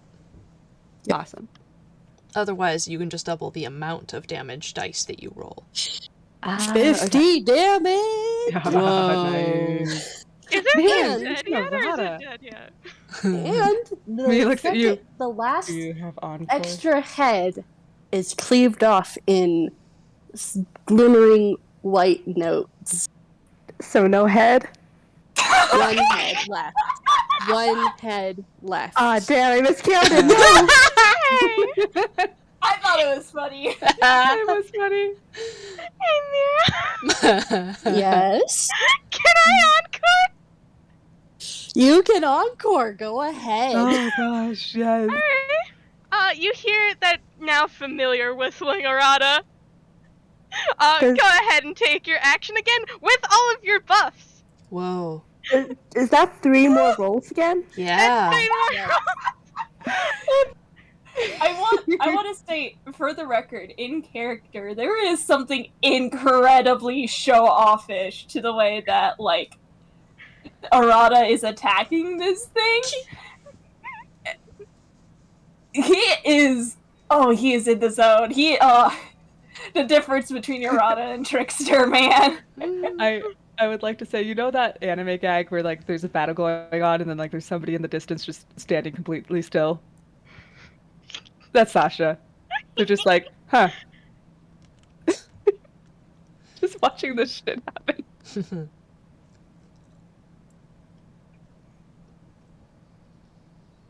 That's a 24. A 24 does Oh, hit. nice. Roll your damage. God, this is... This is beautiful. Wow. This is glory. I'm too This is powerful. revenge.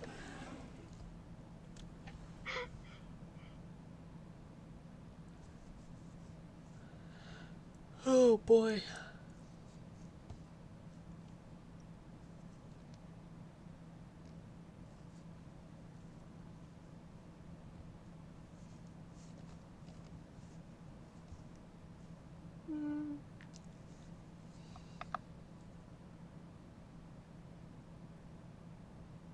And 23 damage alongside 50, which is 73 in total. Nice. Have you gotten below a 50 this entire time? Yeah. I think that was the last turn. No, I think that was 50. Mm-hmm. No, last round. Ah, okay. But like, yeah. Arata is too powerful, guys. Arata, my beloved. I think he's just enough powerful. I think it's fine. Rogues, man. Mm.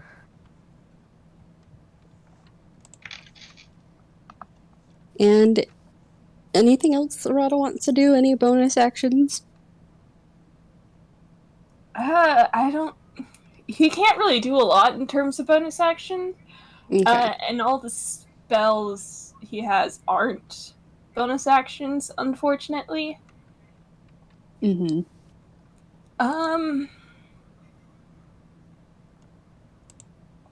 Yeah, I'll save that for after the fight. Yeah, I think that's his turn. Okay, then it's Sammy's turn. 27 definitely hits. Let's roll some damage.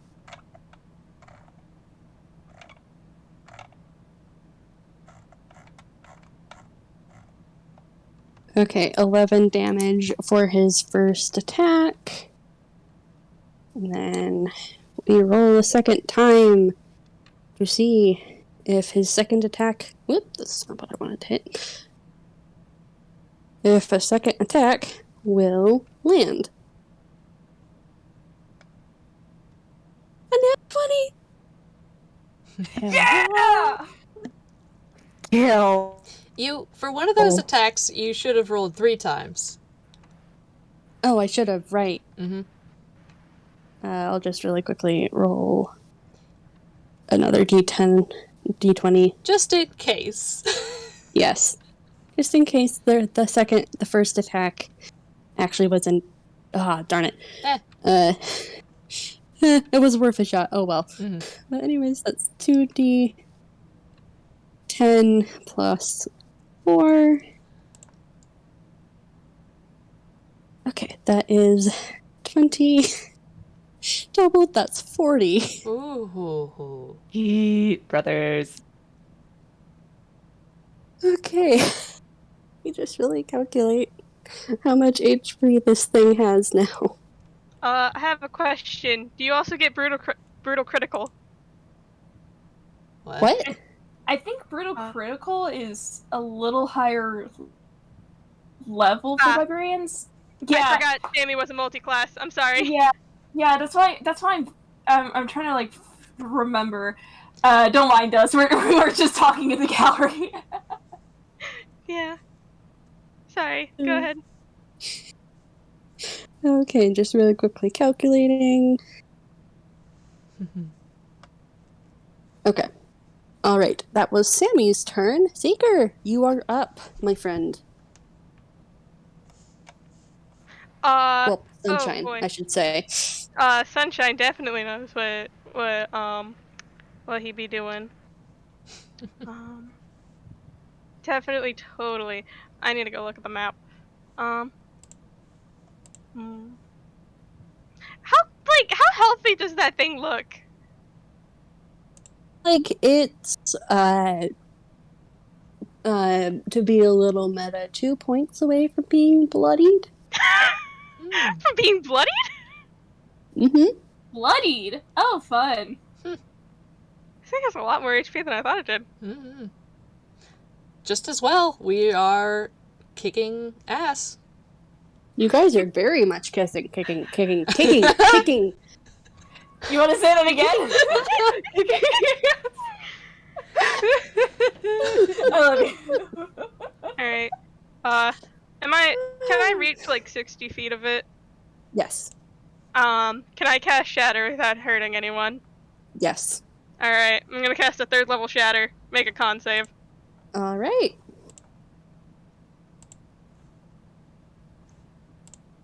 That does not make it. Mm. So, hold on, that's a 3rd level con save. Roll me damage. Give me a second, I need to go look back at the spell. Every time somebody says damage, I'm just like, what's your damage? 4d8. Thank 19. You, Oatmeal. Okay. God. There's another very shrill whistle that echoes across this cave.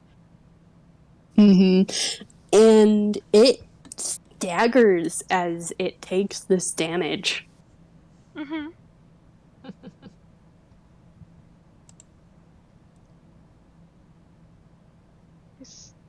I wiggle. Nobody looks hurt, do they? No? Mm-mm. Well, I'm going to hoard my bonus action like a dragon, so. I love it. That'll be my turn then. All right. Okay. Guess what? You get damage because spirit guardians. Ah, yes.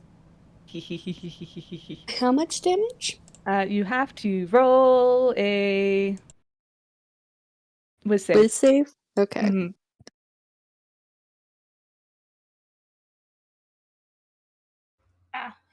Ha, yeah, I don't think that makes it. Is that a 9? Or no, it's a 20 total. Dang it. Well, you still take half damage. All right, Hey, give me the half damage. We're doing damage. Yeah, damage is damage. Okay. If I can remember how to type.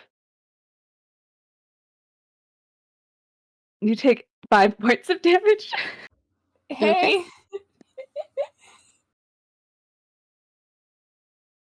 I will say, just for flavor, these little spirit guardians look like little versions of Len. Oh, that's cute though. Speaking of Len, did Sasha get them back when they got out of the chair?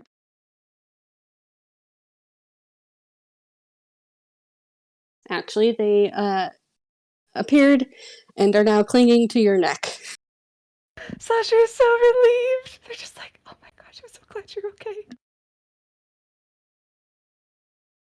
Okay. Oh boy. Here we go. The memory dra is going to. Let me just quickly hide that again because the spell is not good. 5, 10, 15, 20, 25, 30. Hey, Sunshine, make a dex save. Oh. Bodily based dex save. Yep. Every time you ask that. Exciting. I love it. I love it. Listen, I get advantage. I want to use it. Yeah, it's very good. Yeah, that's accurate. 18? Okay, you managed to scramble out of the way as the memory dra had tunneled underneath and then gone straight for you and pops back up, gunning for you. Why can that thing burrow? It's a dick. Oh my god, it's hideous. God. Sure is an ugly motherfucker. So I'm just really quickly going to move your icon so it designates that you are not on the memory dra, but right next to it. And I got to roll the attack key as it goes for a claw. No. Nope. Nope. It just angrily swipes at you as you dodge away. Oh, but it does have a multi-attack. Nope.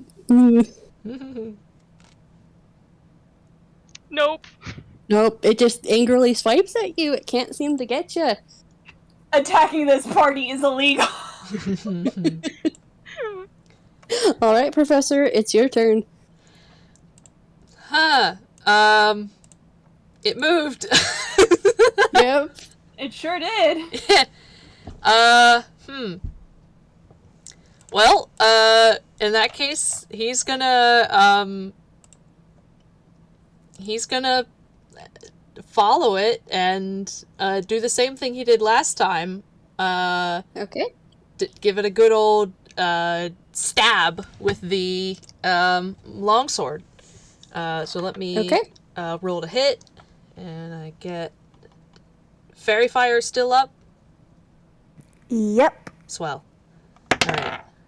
Oh my god. Okay, that's a nat 1 and a third. Okay, that's the raw roll. So a nat 1 and let's see, that plus the modifier is a 17. 17 hits? Yep. Okay.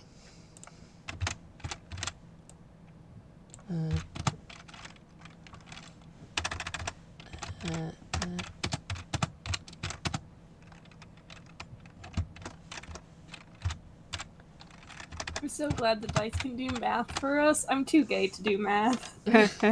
Mood. Yeah. All right. Okay. Roll me damage. Yes. Okay, I got full damage again. That's 11. Nice. Yeah! Okay. Nice. Now that I know that that's a 10 and not a 0. Mm-hmm. Nice. And Professor's just got this, like, annoyed / like, determined look on his face. He's not saying anything. Uh-huh. Sasha, it's your turn. Yeah, it is. I'm trying to decide what she'll do. Mm-hmm. Oh, gosh. I think... Okay, as long as it's 15 feet around her, the spirit guardians will stay with her, I believe. And so she's going to go up to the Mimurdra, touch it, and cast... Oh, gosh. Are you... Cast Inflict Wounds at a higher level. Okay. Let me get that. Come on. Don't do that.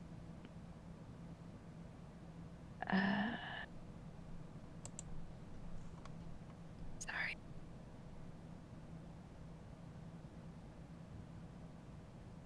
Okay, yeah, that's +8 to hit. I believe. Is it a hit or is it? Yeah, okay. You think I would know this by now. It's been a while since I played a cleric. Lead pads. Yeah. 20. Boom. I used to play clerics Damn. pretty religiously. Oh my god. That does not hit. That does not hit. Oh gosh. Avi. Yeah. Oh gosh. I just registered. Did you just get it, Mira? This is like earlier with the stove top. I was concentrating on the fact that you had a 10, and I was telling you that it wasn't working, and Avi was speaking at the same time, so it just barely hit me. Soon be. I am your DM. Okay. Well, they're gonna also try to use their spiritual weapon. Okay. Roll me to hit. Because that's a bonus action. Sasha, beloved, please. That's a 23 to hit. 23 hits. Okay, cool. And then that's a... Roll me damage. Yeah, 1d8 plus spell casting. Okay.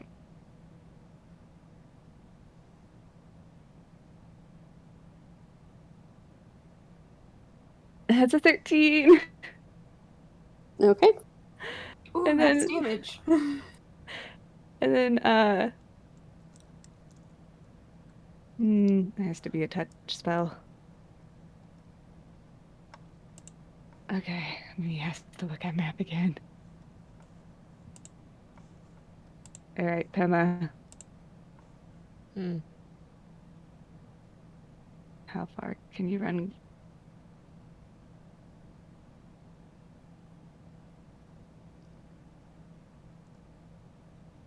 Okay, they have... I mean, it's only like 15 feet between Yeah, Arata 20 and the feet. Memdra. Yeah, I just knew it wasn't 30 feet, so I had to double check how much. So they're gonna, again, run towards the Hydra and chop. Okay, what was their feet again? How many feet can they go? 20. 20? Okay. Up to 20 when it comes to just skittering. Mm-hmm. Okay, they're gonna chomp. Roll me an attacker. Yep, and actually, they have things that aren't spell.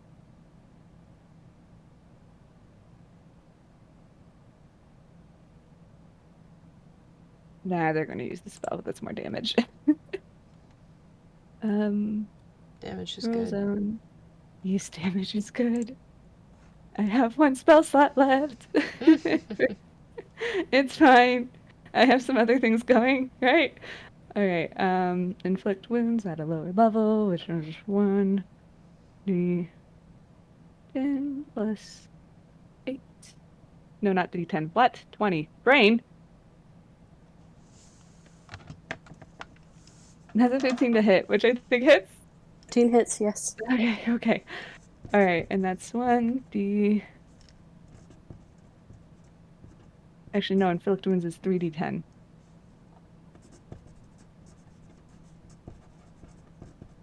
Which is 14 points of damage. And I am out of spell slots. Wait, no, do I have one more? No, I don't. Dang it. Yeah, no, that's the turn. Okay, box. You've got the Hydra right underneath you. That they do. Okay, they go. I guess they get back to the ground beside Seeker and take another shot. Okay, roll me to hit.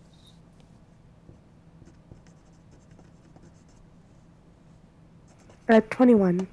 21 hits. All right. They are pushed back another 5 feet.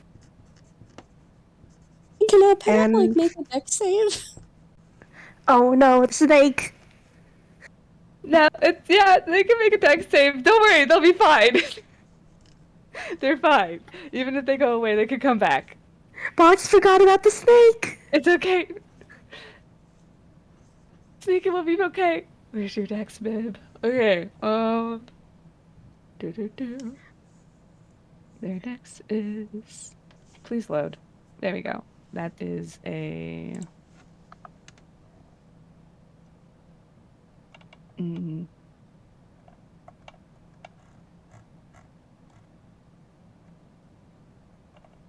Okay. That's a 13.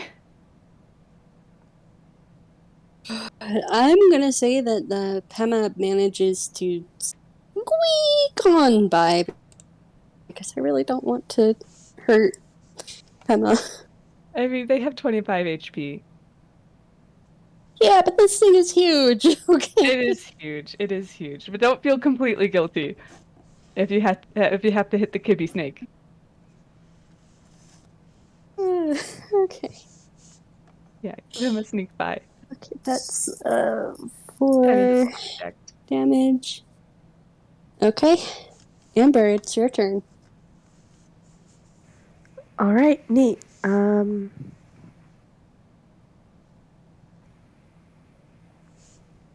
I guess she will go down like.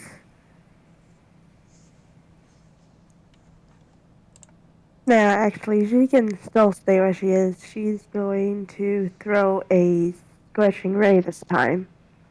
Okay.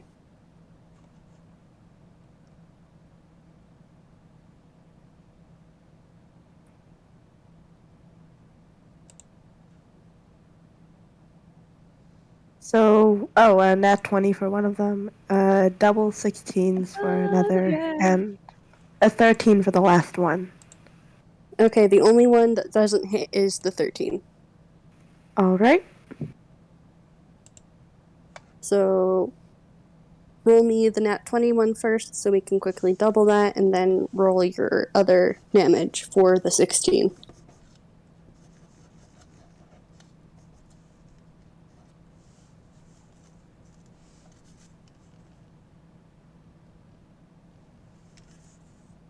All right. 26 for the first one. And 8 for the second. So, 26 plus 8, that's 32. Wait, So, 34. wait, that's wrong 34 math. total. 34. so how do you want to do this? Huh? Did we get it? How do you forgot want it. to do this? Oh, okay. So, I guess she had not been, she hadn't been expecting the Hydra to move. And seeing it get very, very worryingly close to Box, sort of sent her adrenaline spiking, and she reflexively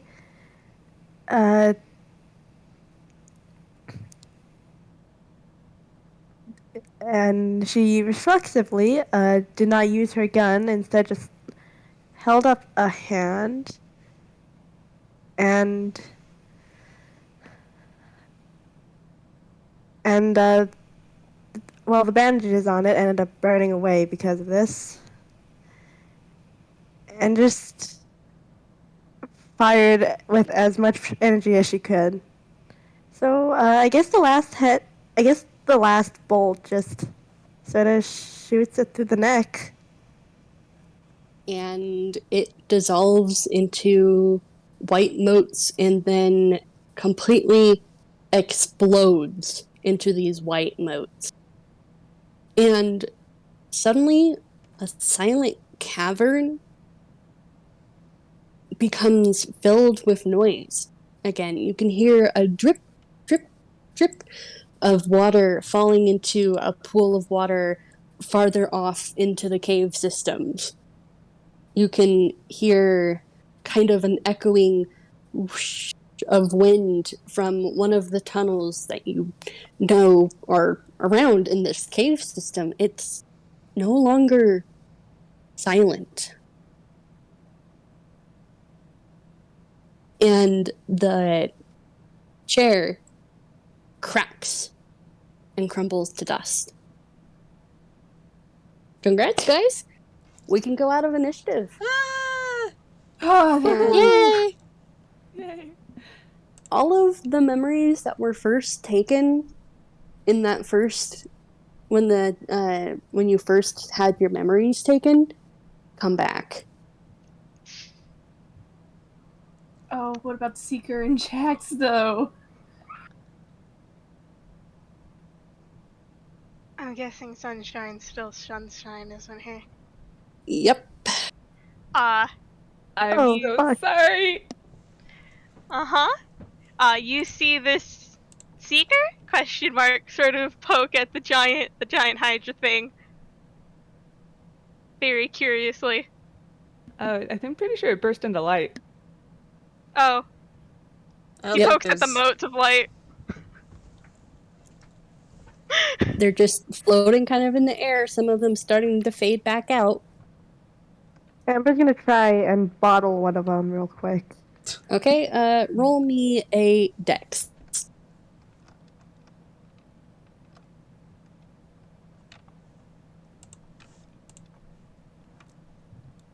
Well, darn. Fortunately, the swish of air as you try and capture one of these motes of light causes it to go out. As all of this is going on, Pema just makes a beeline for Sasha as she just kind of falls to her knees and hugs a kibby. Sammy's gonna rush over to Sasha because concern. He's very concerned. Arata kind of shakes off the adrenaline and sheaths his sword, and he's just like, "All right, wellness check. How are we all doing?" Hamish! His name was Hamish McLeod. Arata gives you a thumbs up. I remember Coda, but I don't. I had it. He turns to you, Arata, as he kind of kneels down next to Sasha and wraps his arms around her, and goes, "I had a name before Satomi, right?" Yes. Yeah, you did. Sasha looks up at you, and she's just covering her mouth with her hand, and she looks at you like she has no idea. Both Box and Amber simultaneously say, "You did?" Yeah. It. What was it? I don't. God damn it. I don't remember. Oh, this is dramatic. Sunshine, may I have your notebook, please? Did you mean Seeker? You don't know. He's no, Sunshine. You're right. You're absolutely right. Yeah, Seeker. Huh? Notebook. Might be in your pocket. Might be in your. It might be in the bag. Yes, bag. Seeker reaches into the bag, pulls out a notebook, hands it over. The professor, probably speed reads that section. And he closes it. And, Mira, is he able to, like, say the name? 'Cause it comes out as silence. Your eyes glaze over the name. The professor, like,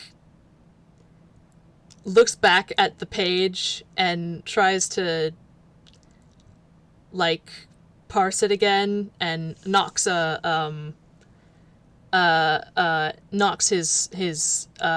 palm against his forehead. Ooh, did you find something interesting? Seeker question mark is sort of like kind of like looking over the book as well. He says, I found it, but I can't seem to grasp it. It's like there's something blocking it. It's the silence. Yes. Could I roll an Arcana? Yep, you can roll Arcana. Yeah. Okay. While that's happening, Arata. Sorry, my roommate just said something. Arata's gonna move over to Sasha because he wants to ask Glenn something. Okay, with that Arcana roll, you can definitely tell that there is an aura of silence, very similar to the silence that had left and what you had felt, but less like teeth and more of like a gentle brush against your eyes and your ears. Like, no, it's not time for this.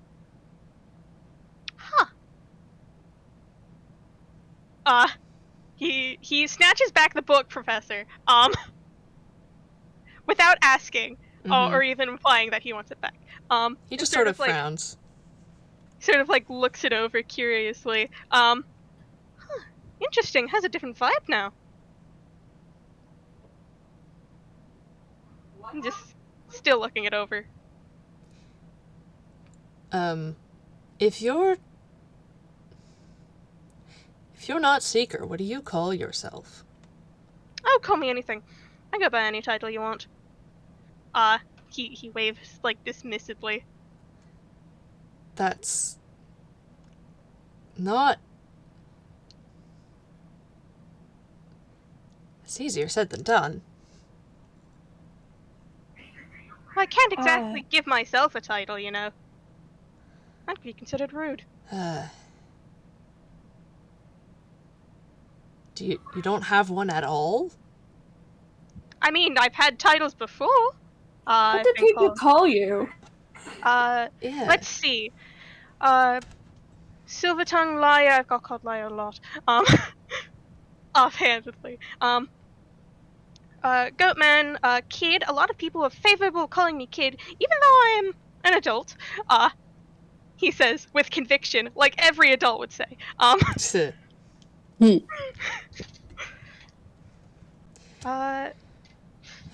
see. There's a few I probably shouldn't say out loud. That's probably not great. I've been called bitch before. I don't think we should Arata snorts. use that as a title. No, it was fun. Well, alright.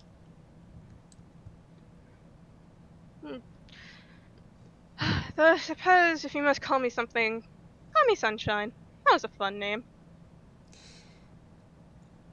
And this man goes back to looking over the book. Mm-hmm. Alright. Sunshine, until you become Seeker again. That is what I at least shall call you. Sunshine just kind of shrugs. Well, Doesn't really care, apparently.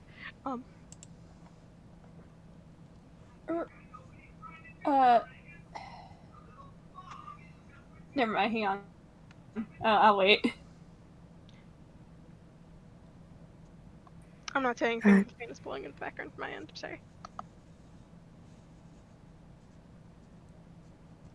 Sorry, Oatmeal, what were you gonna say? no, I wasn't saying anything. Oh, okay. Do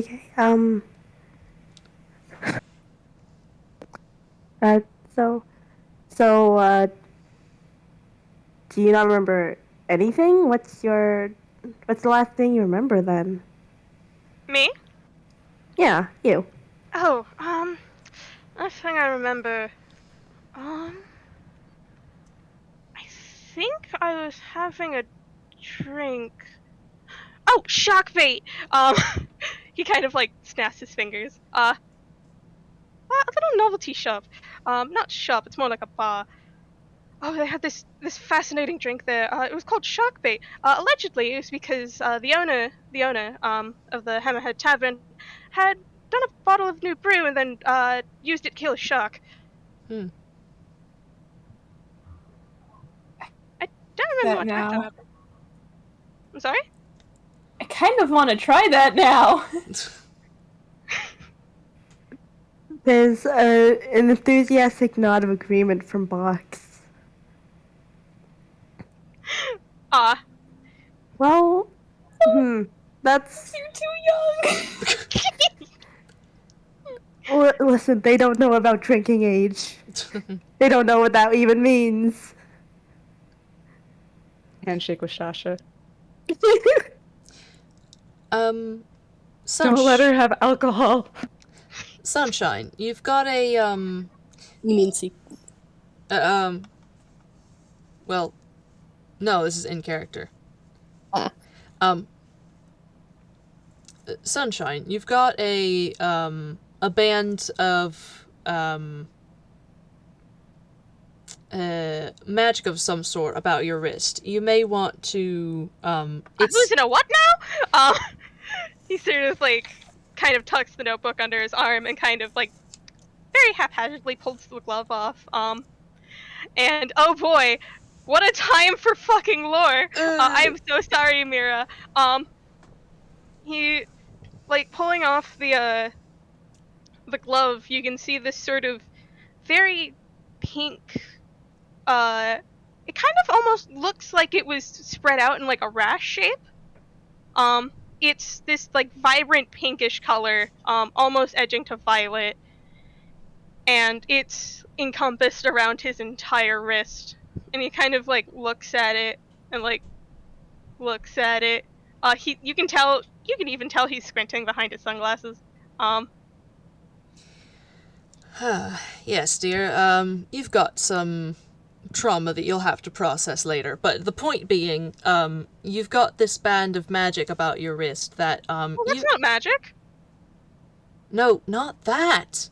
The tape. The what now? The thing that Sasha gave him. Shouldn't it be there? He looks at his other wrist and it's there. Oh, okay, alright.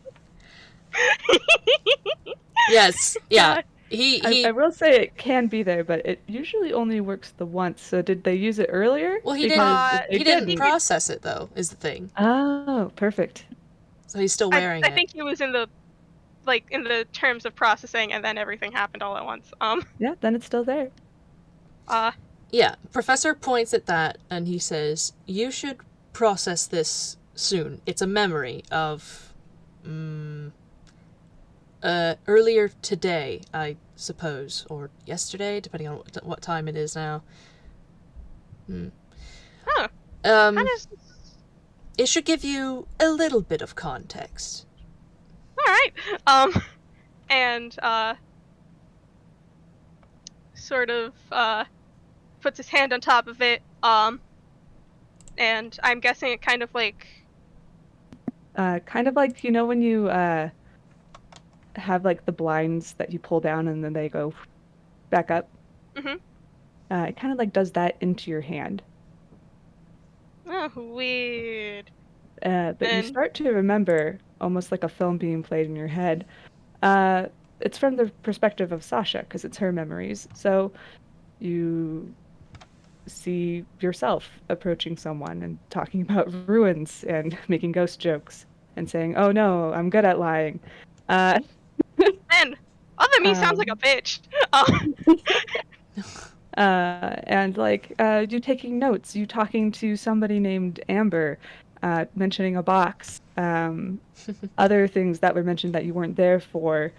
Not everything, but basically everything that Sasha saw. Mm-hmm. Up to the long rest. Huh. Fighting the three-headed thing, meeting Len, etc. Yep, meeting a god. Well, it explains how I got here in particular, but I still don't know how I got to Encore. Yes, that's going to be, we're going to have to get there. That's going to take some doing, I expect. Tala did have to go to dinner. Mm-hmm. Do you want to keep going, or do we want to wait? We should probably take a break. Yeah, we could take a break. Short one. Awesome. I'm just gonna mute, Kind of munch pause my there. snacks. Neat. I'm gonna go grab Snake. Grab Snake real quick. I'll be right back.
Okay, I am back. Hello. Hi. Hello.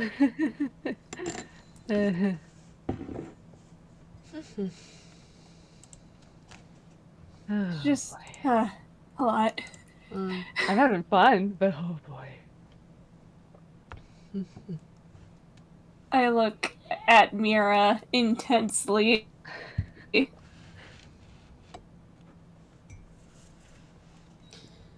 We won, but at what cost? Yeah. Oh, the name of 2 names. The cost of 2 names. Sasha feels overwhelmingly guilty about Seeker. I mean, it's not like it's.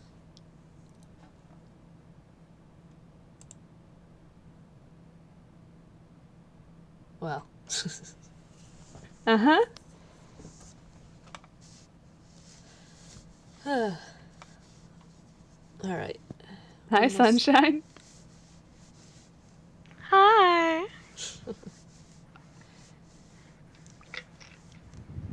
How's everyone doing? Morning, not okay. sunshine. Fuck's sake. Me I'm- immediately sings that one song. Anyway. I'm so sorry, Avi, for hijacking that portion. Oh, it was good. It needed No, it was doing. good. No.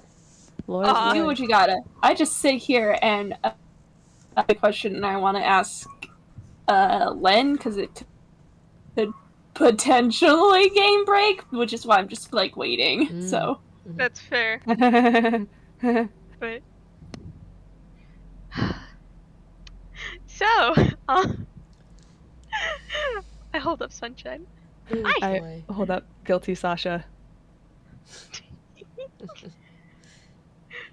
It's okay. She's not going to beat herself up about this forever. I look away. She is. Involuntary silence. Not her fan. By the way, Seeker did not put back love. Oh, Sunshine did not put back love on. He doesn't see a point to. Yeah. We're gonna have to deal with some weird dissonance from the friend who doesn't understand. Yikes. Sorry. No, Are it's... those marks from what I think they're from? Maybe.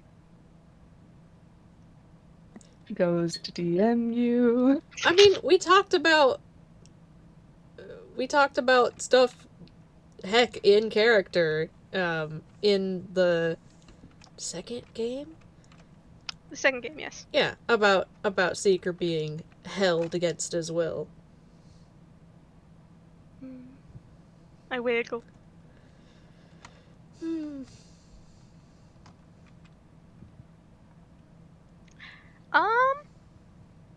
Kinda. To answer your question, KT, kinda. Did I? Did I do I can't remember Laura's dream, I'm sorry. Maybe. Yes. You are correct then.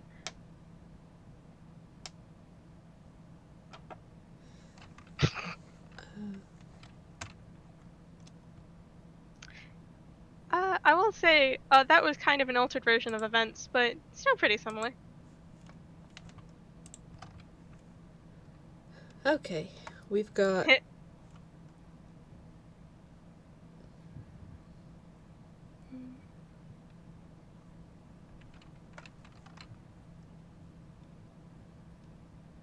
I wiggle. Right, and in the dream sequence, from these games, he was in Irons. Yeah. Yep. Probably. Yep. wait, was this from Shades of Fear? No, different game that I haven't put it up yet because I keep forgetting to. Yeah, I can put it up if you want magic. Just maybe DM me content warnings, triggers, angst, etc. to help me Oh out, because god. those are what I struggle with. It can be the one with author that we have. Yeah. Yeah. Yeah. Do thumbs up. So Shades of Fear is with have you listened to that, Avi? That one's got Sammy and Lore. Sammy and Lore, and then Yeah, cameo by the I did professor. not listen to that all the way through, but I do know.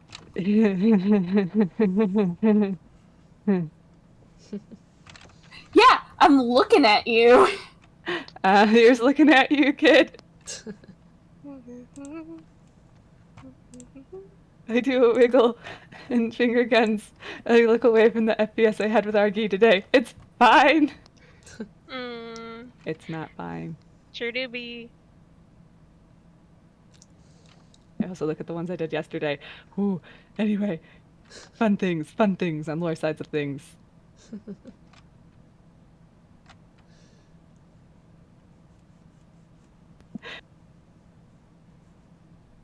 I do a wiggle. I do a God. wiggle. Honestly, Sasha's I did not expect to be able to play this character. I don't. I am so sorry. Are you okay with this magic? Oh yeah. Cool. Definitely. All right. Well, I hope there's a Listen. way for you to get that back eventually. I finger guns. Fingers back. God. Will be fixed eventually. Yeah. Just. I hope you're sooner than Sasha. Sasha's gonna take a little while. I'm not gonna say everything. If I don't get to say things during this game, and it gets fixed in this game, I don't know if it's gonna get fixed in this game. But if things get fixed, in this game, I will, I will tell you more details about what exactly Sunshine is afterwards. Do wiggle. I mean, considering I think I might know a little bit. I may have some context clues. Context. What's context?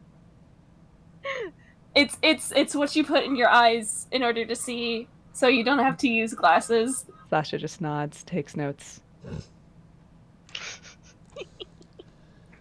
No, those are contacts. I think you're thinking of the word for when a curve curves inward. I know that TikTok. I love you guys. I love you too. Don't choke on your cereal. We can't lose our DM. We have to have a conclusion first. Yeah, and don't die in my house. I know it's your house too, but come on. We just moved here. Yeah, nearly can be interpreted as like, nearly headless Nick.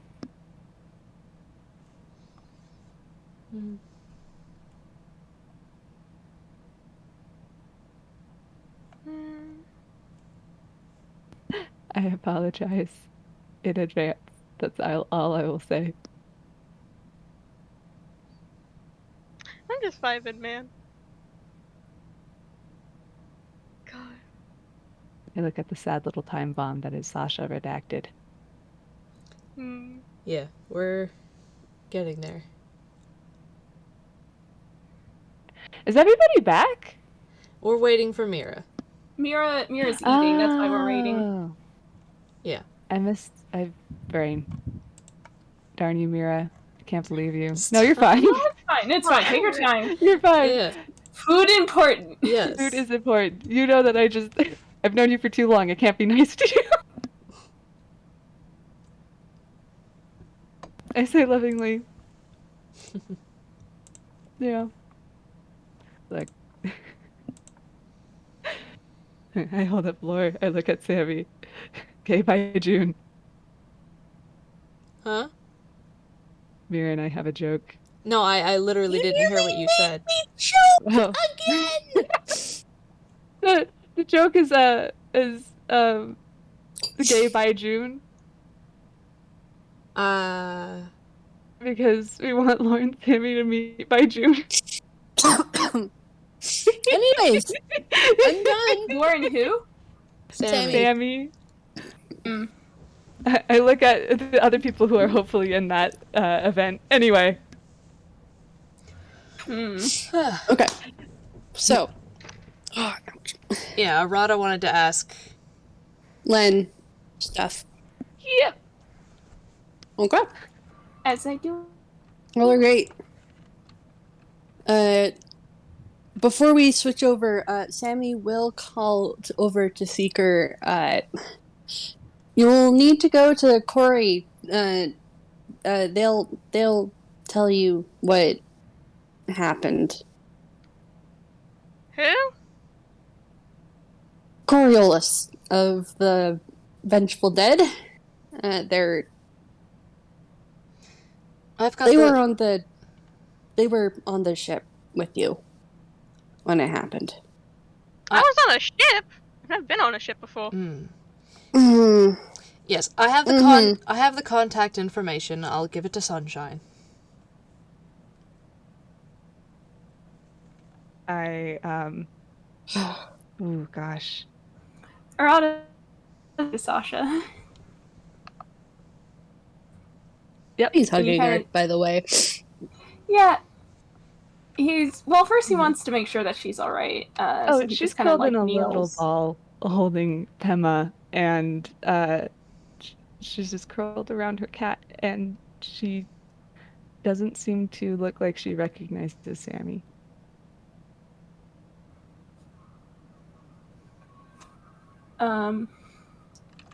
Arata kind of looks over his shoulder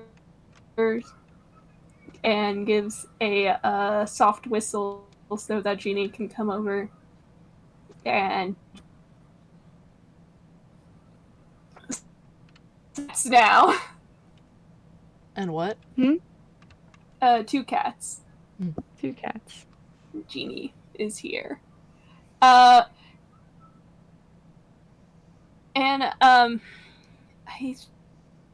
He's going to stop. You gonna be okay, Sasha? She's shaking, and she's not looking at anyone.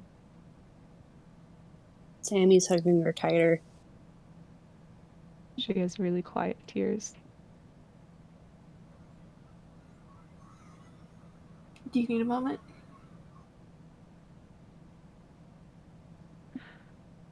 She just signs, I don't know.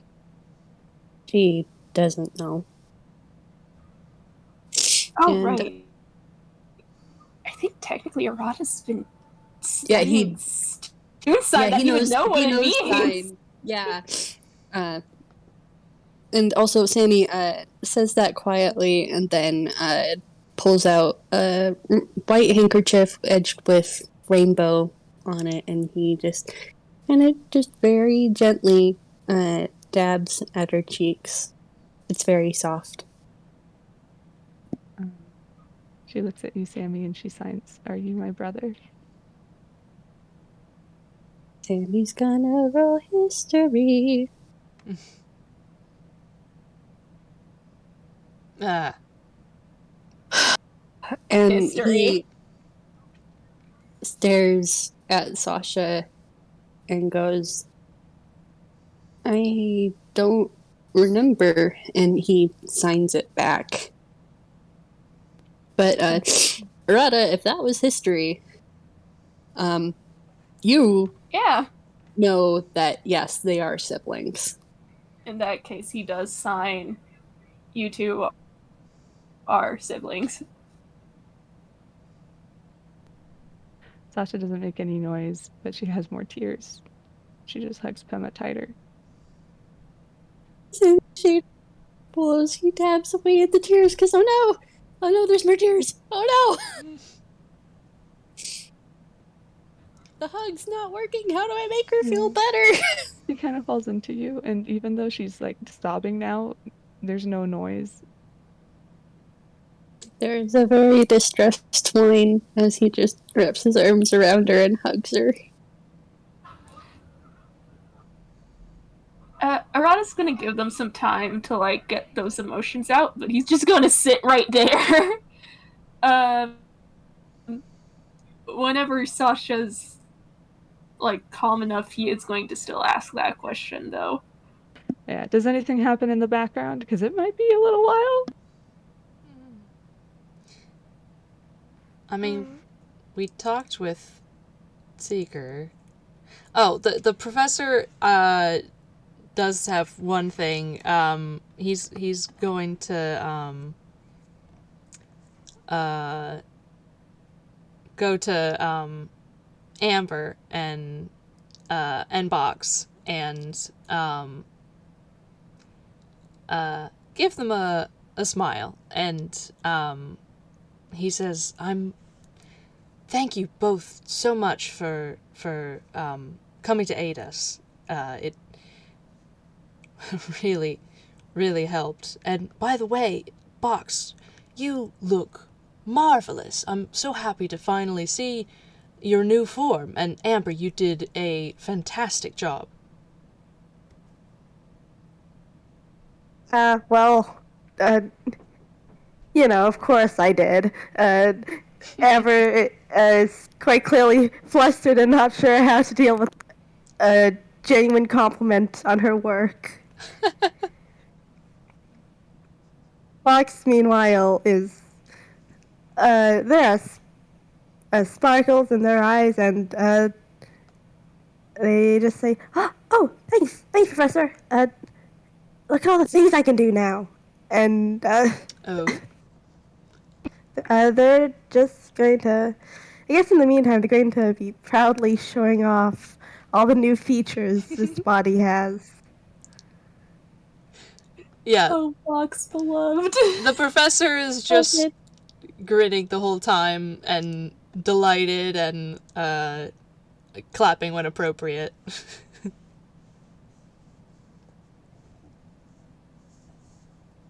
Yeah, after a while, Sasha kind of calms down. She's clinging to Sammy, who they don't remember their name. So eventually she it's been maybe like with Seeker stuff and box stuff. I'm going to say 15 minutes. And she just kind of pulls back eventually and holds Pema and signs to Sammy, "What's your name?"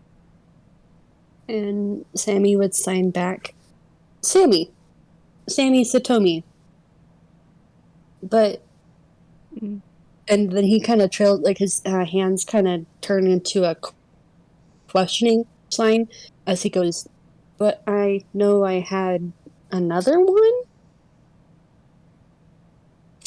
And then he goes, then he kind of actually, like, he had spelled out Sasha Satomi, finger spelled it, and then he does his name sign, which is an S with S done kind of as if doing an R motion instead, because rainbow.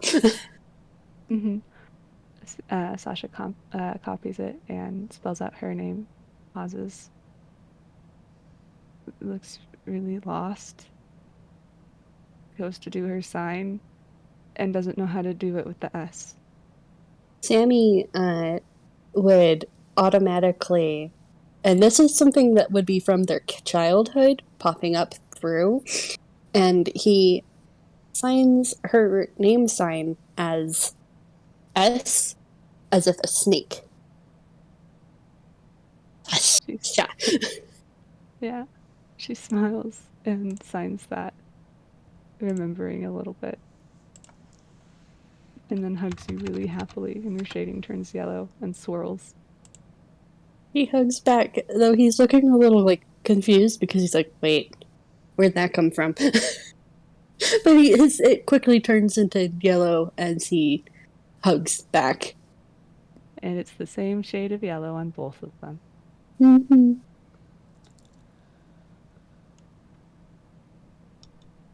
I look at Arata. Arata's letting them hug for a bit. Like, he gives them, like, a good, like, minute, and then, until he kind of, sits up straight. Actually, he gets onto his knees so he can, like, look at, Sasha, and he signs, is it okay to talk to Len? She looks at him and kind of pulls back from Sammy, but keeps his hand for a second before flipping it out to sign, and looks at Lynn, asks him, and what does Lynn say? Len's nodding, like, ask away, he signs. Mm-hmm. And you get the impression really quick, Arata, she's signing because she does not have the energy to speak. Yeah, that's why he fell back on signing, because it felt polite. Yeah. It helps. It's a lot louder than she's used to it being. Mm-hmm. Yeah, she signs okay. Lynn is okay with it. Alright, and I think the first question he asks is, Len have any idea what that chair might have been? Len gets an expression on their face of just pure dread that Sasha can see, and it's very obvious that they know, and they raise their hands up to sign construction of before.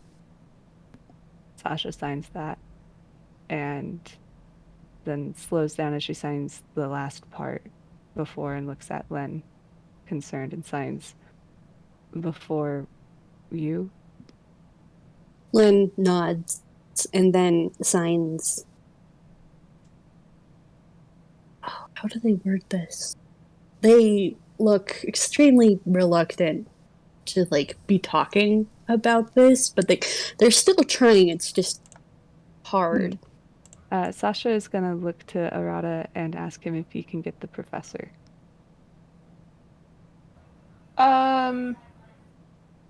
Yeah, Arata's gonna look over his shoulder to the professor, and he says, hey, Professor, can you come here?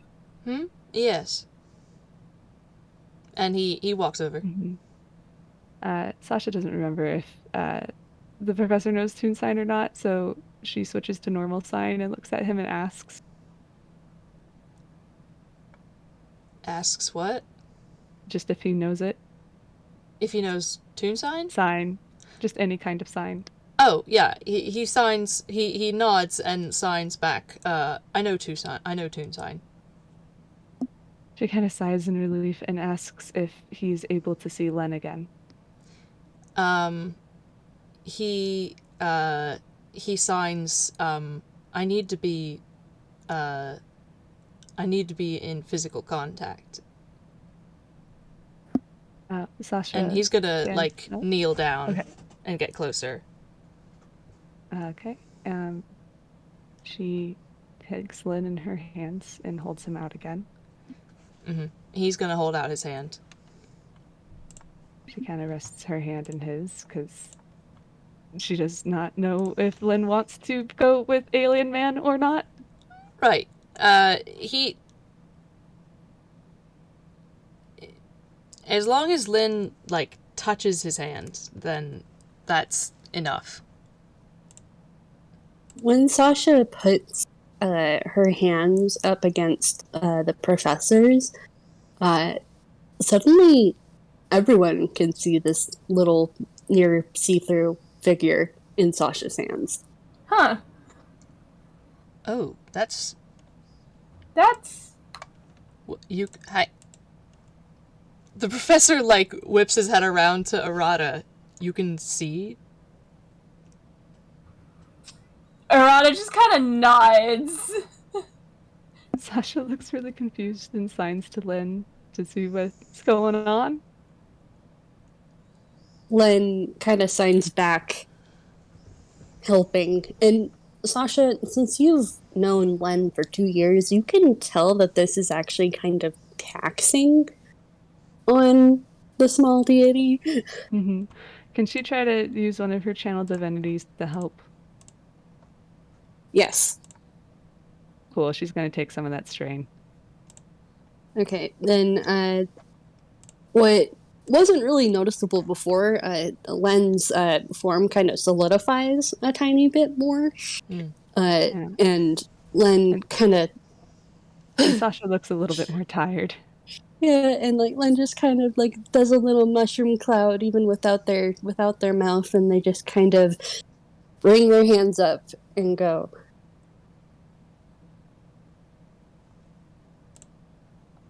oh gosh, how do they explain this?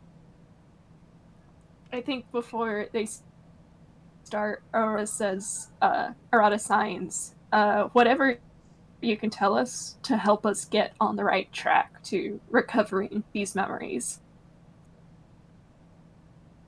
Mm-hmm. Looks oh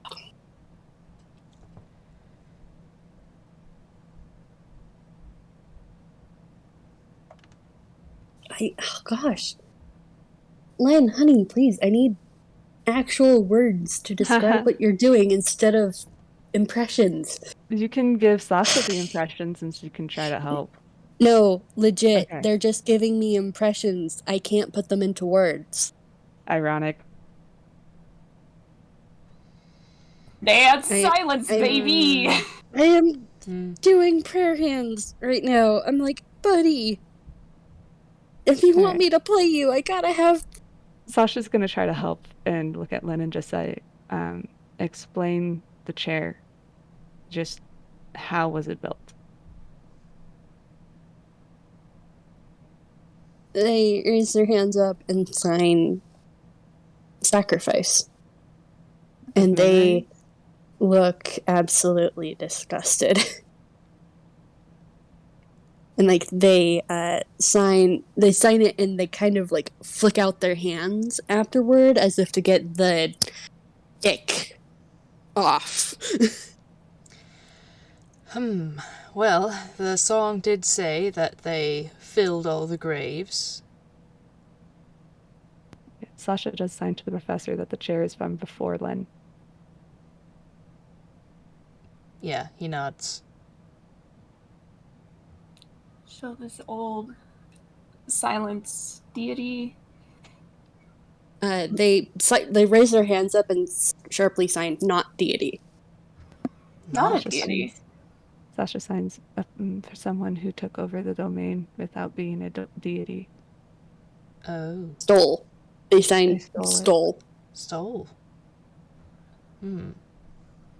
Arata kind of raises a brow because that sounds familiar. My, that's Len strange. Len signs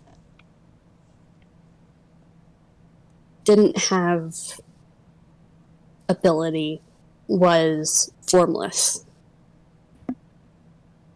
Sasha kind of elaborates and says, after the person was taken away by Prismatone. No? Damn.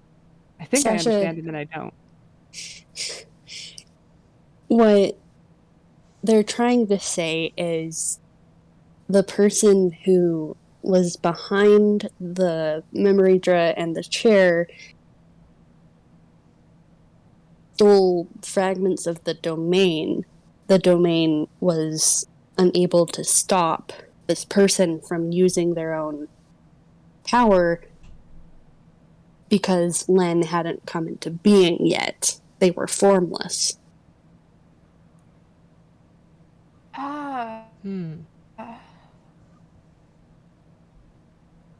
Sasha nods. And they sign wound. Domain was wound, not right. The domain was wounded? Nods. Alright. From the missing pieces. they point to where the memory jar had fallen, and still notes are floating in the air, and go, could have been me.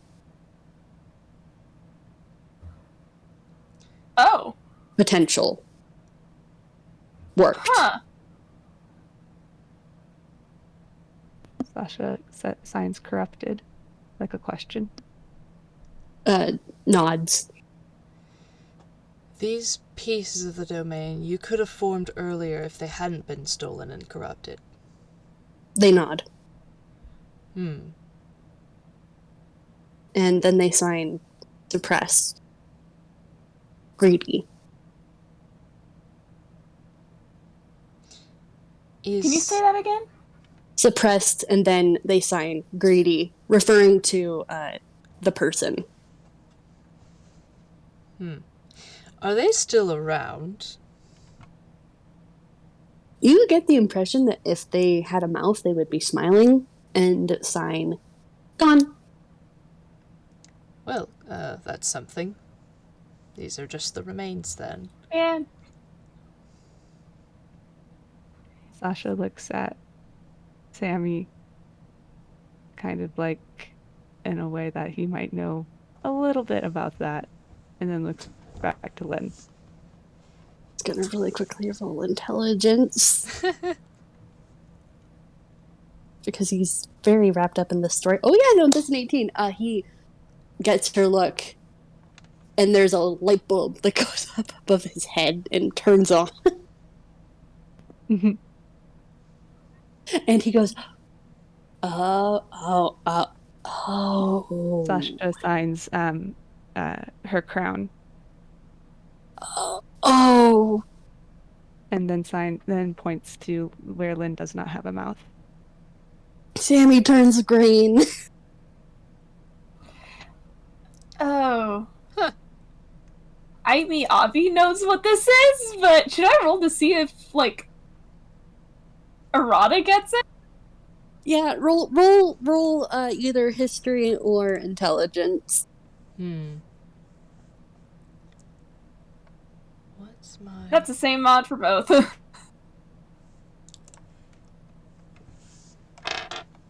Hang on, I'm gonna roll too. Oop, no, that's a 9. That's no good. Arata, Wait, what's your... Oh, okay. Arata, you get the vague recollection of a story Sammy had told you about Prismatone breaking free out of the antithesis of her domain. You're not entirely sure why Sasha's pointing at Len's lack of a mouth. Or why Sammy's turning green. Do they know what signing crown means? Well, yeah, but you just said her crown and pointed at Lynn's mouth. That doesn't... Mm-hmm. They don't... A 14... They've never met Prismatone. They've never met Prismatone. They don't even know...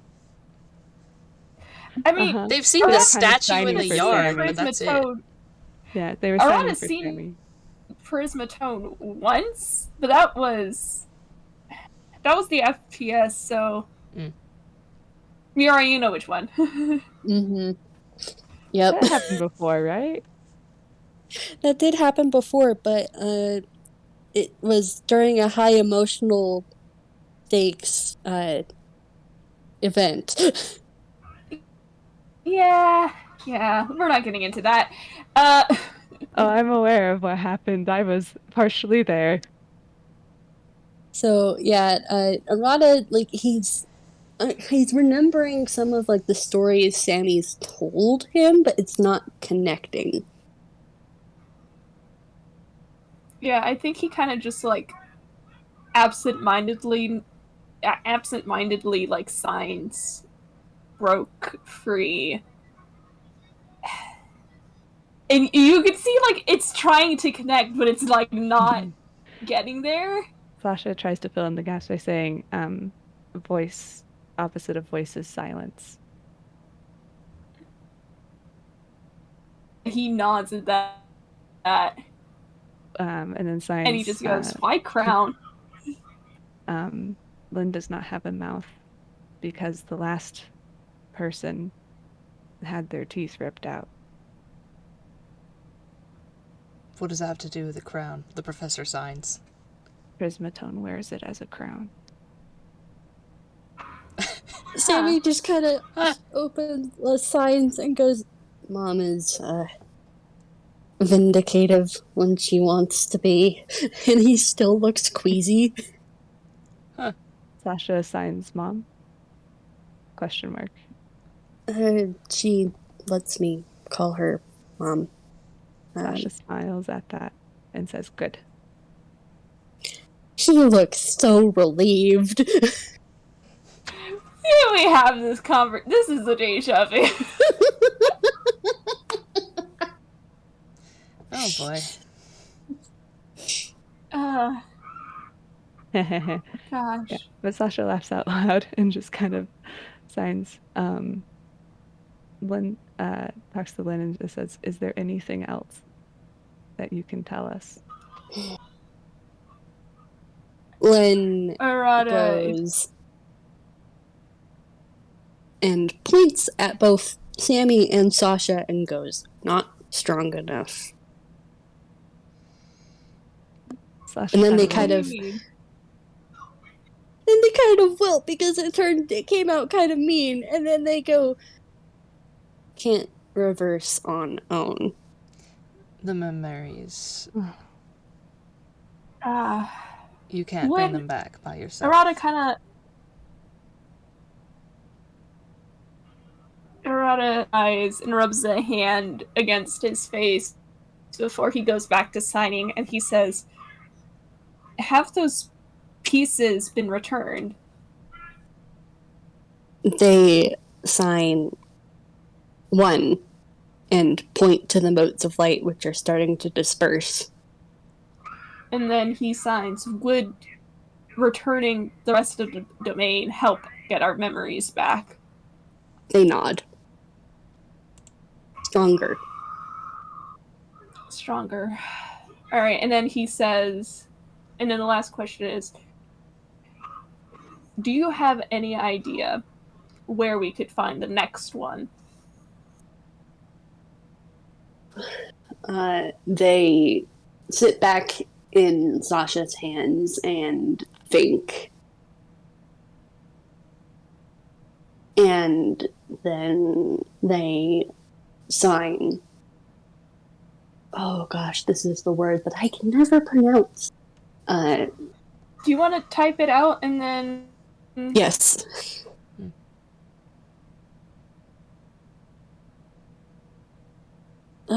Autocorrect, when I need you, you're not helpful. 1 sec. Take your time.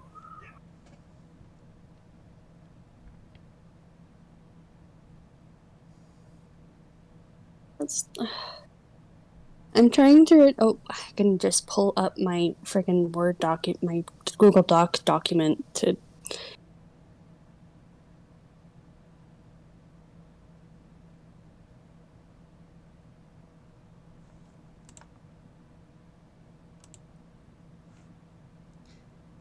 Chiaroscuro. Oh, Chiaroscuro. Yeah, and they signed that. Hang on, I am going to Google that because I if you don't know what that Chiaroscuro is a type of art form where it's basically light and dark. Yep.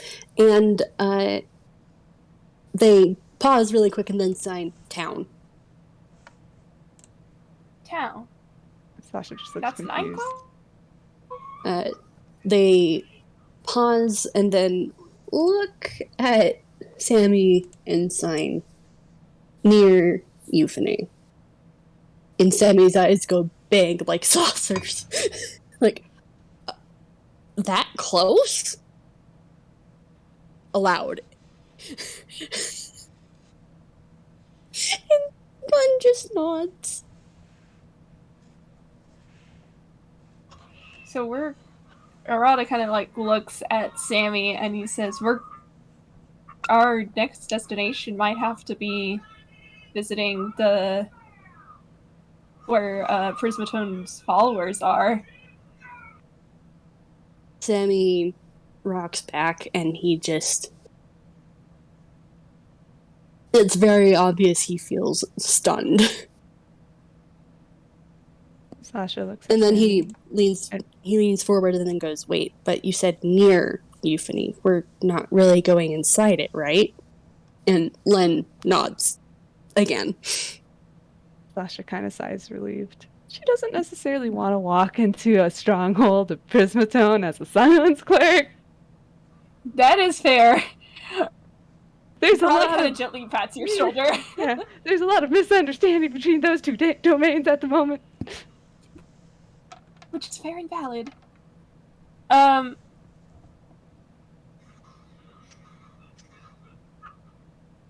Arata kind of just lets out a bit of a sigh, and he says, "What does he say?" All right, well, I guess when we've had some time to read this, we'll have to head out over to Chiaroscuro. He and Len both nod. Uh, And then Len signs rest needed. Sasha nods. And can she kind of actually just scoot Lynn onto the professor's hands? Yes. Cool, because her arms are getting tired. Yeah. He and will she signs, take them. Yeah, and she signs, "I can't remember my family." Oh, the guilt. The guilt that's immediately on Len's face.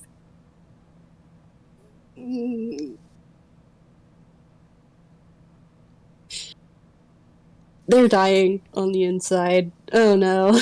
It's very visible on their face. Arata just signs, "We'll get them back," and it's with the expression of like the most serious determination.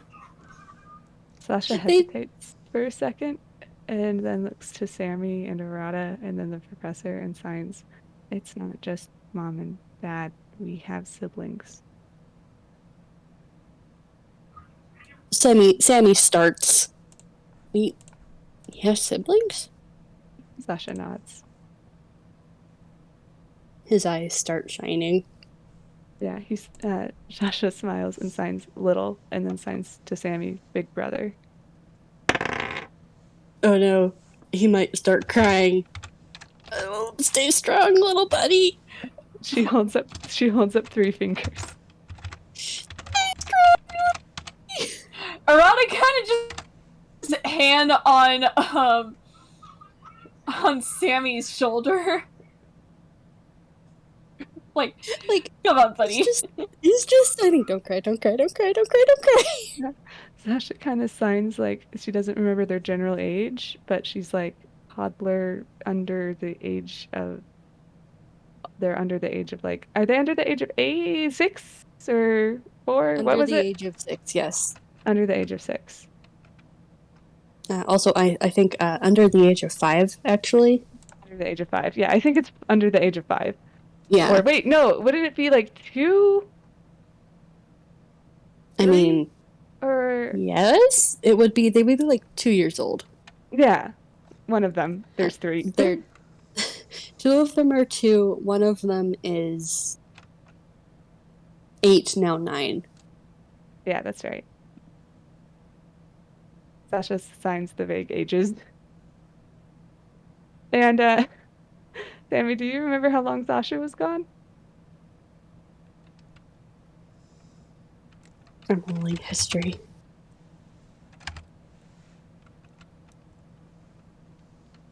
Okay, with a 15, he looks at you, Sasha, and with that 15, he also kind of connects the age dots.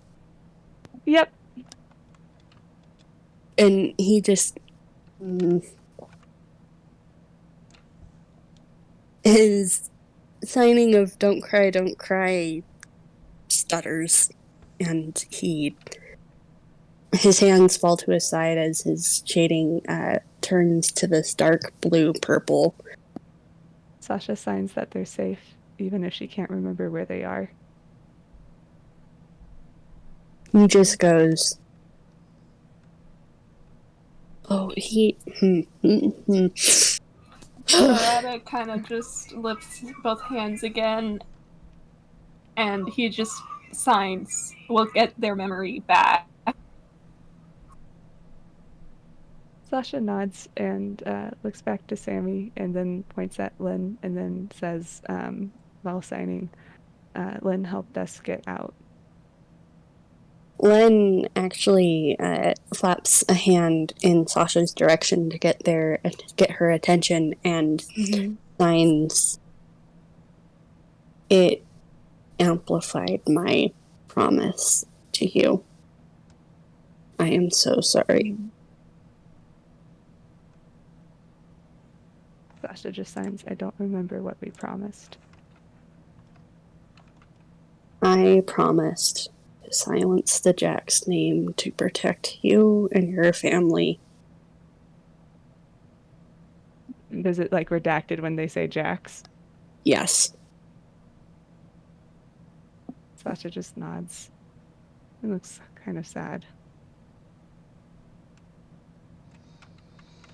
It was to prevent them from ever finding you again.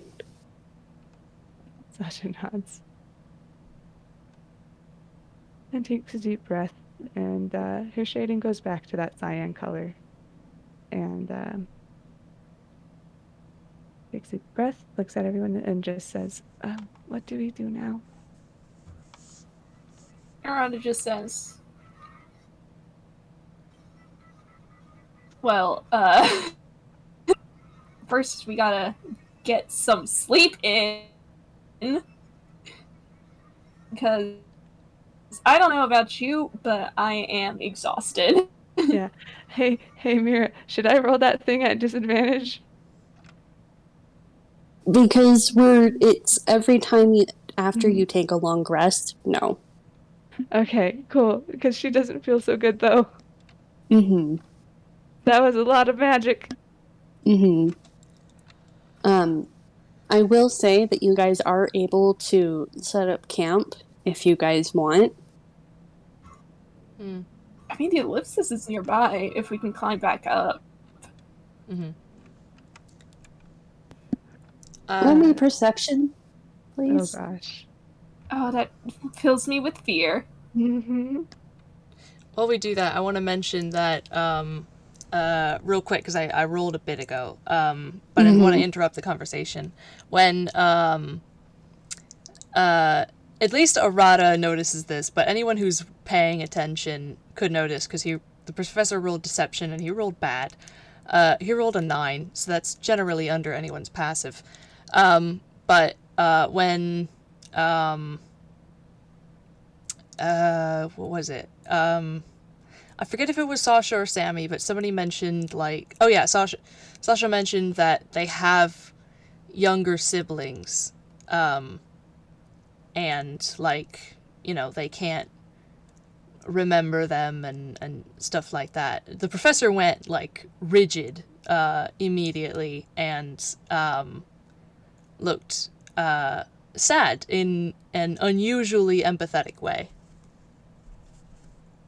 but didn't say anything. Arata grabs your hand. Well, he can't. He's holding Len. Ah, fuck. Sasha turns to the professor. He just kind of, like, grabs, like, your arm in the, like, kind of attempt to be... Hey, God! Oh boy. For the recording, Amber and Box and Sunshine have been having a conversation in the roll zone in the background the entire time. And does one of you want to give a little summary of what's happening now? Boy, would I. Okay, let's see. Amber was busy just, listening to the current plot conversation. Because, gotta gotta keep an ear out for all the stuff that's happening. And in the background, Sunshine, Box. They were talking. They were, discussing the origins of their names, talking about, this and that. And then Sunshine asked if touching Amber's flame would burn or not. And Box rolled low on their history roll because this has happened before. They do not remember. So, magic. Tell me what happened. Tell us what happened. Magic's dying from laugh. I have Should I my just- face in my hands. Should I just read out what you said? Sunshine sticks his hand into the fire, and like he said, he doesn't hesitate. After asking the question, he doesn't hesitate. He just sticks his hand into the fire, and it's just like, ow, fuck, and just kind of like waves his hand. Amber also turns around and slaps you with the cure wounds, like, no, why is that the first thing you think of doing when you lose your memories? Sammy, stalks up from where he had been hugging Sasha, walks over, and gives Seeker another slap upside the head with another cure wounds! Sasha is laughing. Box, meanwhile, goes, oh, that's what happens. It's fire. It's joyous fire. Yeah, I forgot that fire does that. Not you, Box. I love you. Thank you. Professor just mouths the people- word deja vu. Sasha, while people are Arata distracted, just nods. while people are distracted, Sasha turns to the professor and just signs, you too. Oh god, his face crumples and he looks away. Arata holds up a hand like this is not a good conversation to have right now. Sasha signs, I don't want to have it. I just wanted to know. I won't say anything. He just nods. Sasha just gives an awkward thumbs up and moves on. Yeah, Arata is keeping his hand on not Arata.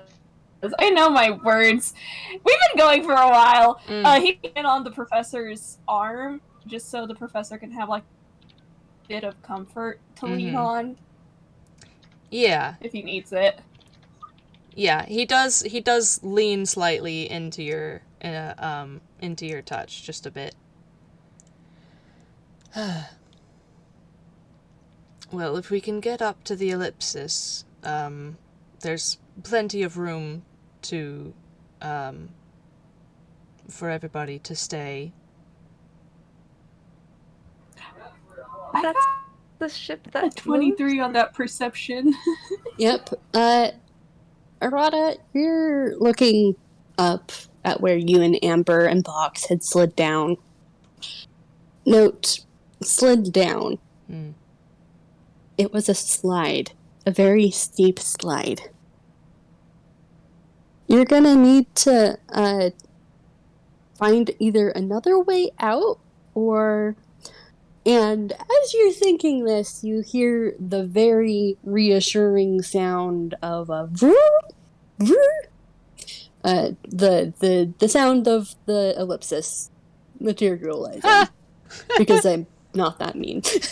Yeah. Sasha just kind of jumps and holds Pema, like, what the fuck? Oh, Thanks, Ellie. there you are.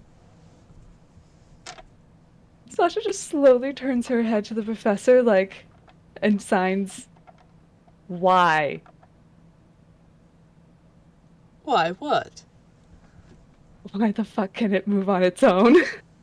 Well, she's an autonomous being. Sasha just holds Pema and looks away, just processing that. I mean, she looks like a real kind, normal phone box. Yeah, I will point out Sasha has never seen one. Yeah. She has been 2 places in her life where she lived and in captivity, and that is it. Yeah. Well, it says phone box on the top, so... Yeah.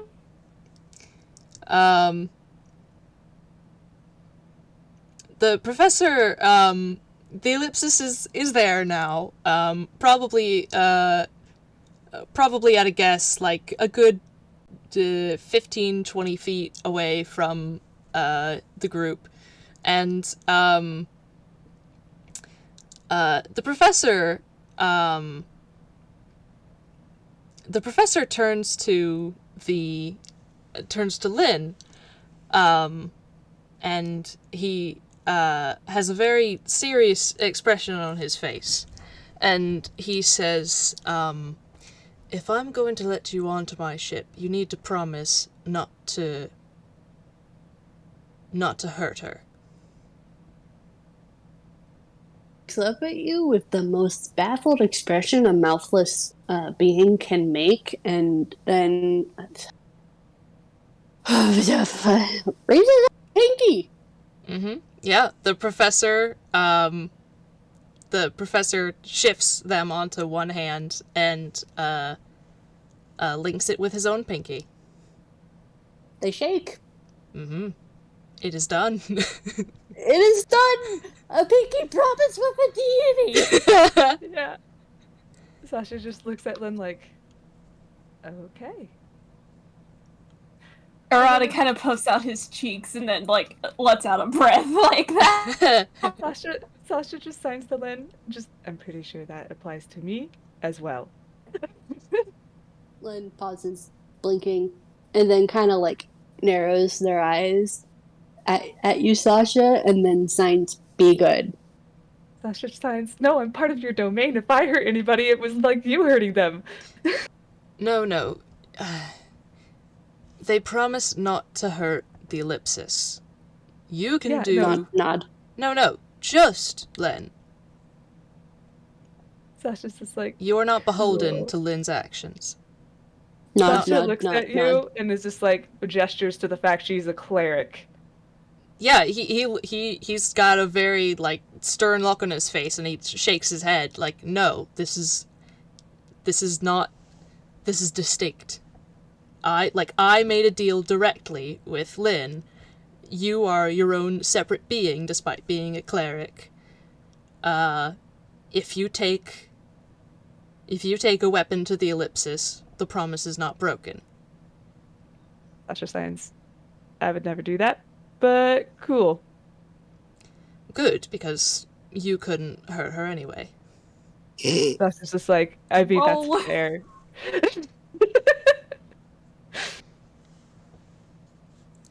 Sasha, like, looks at her noodle arms like, yeah, no, that makes sense.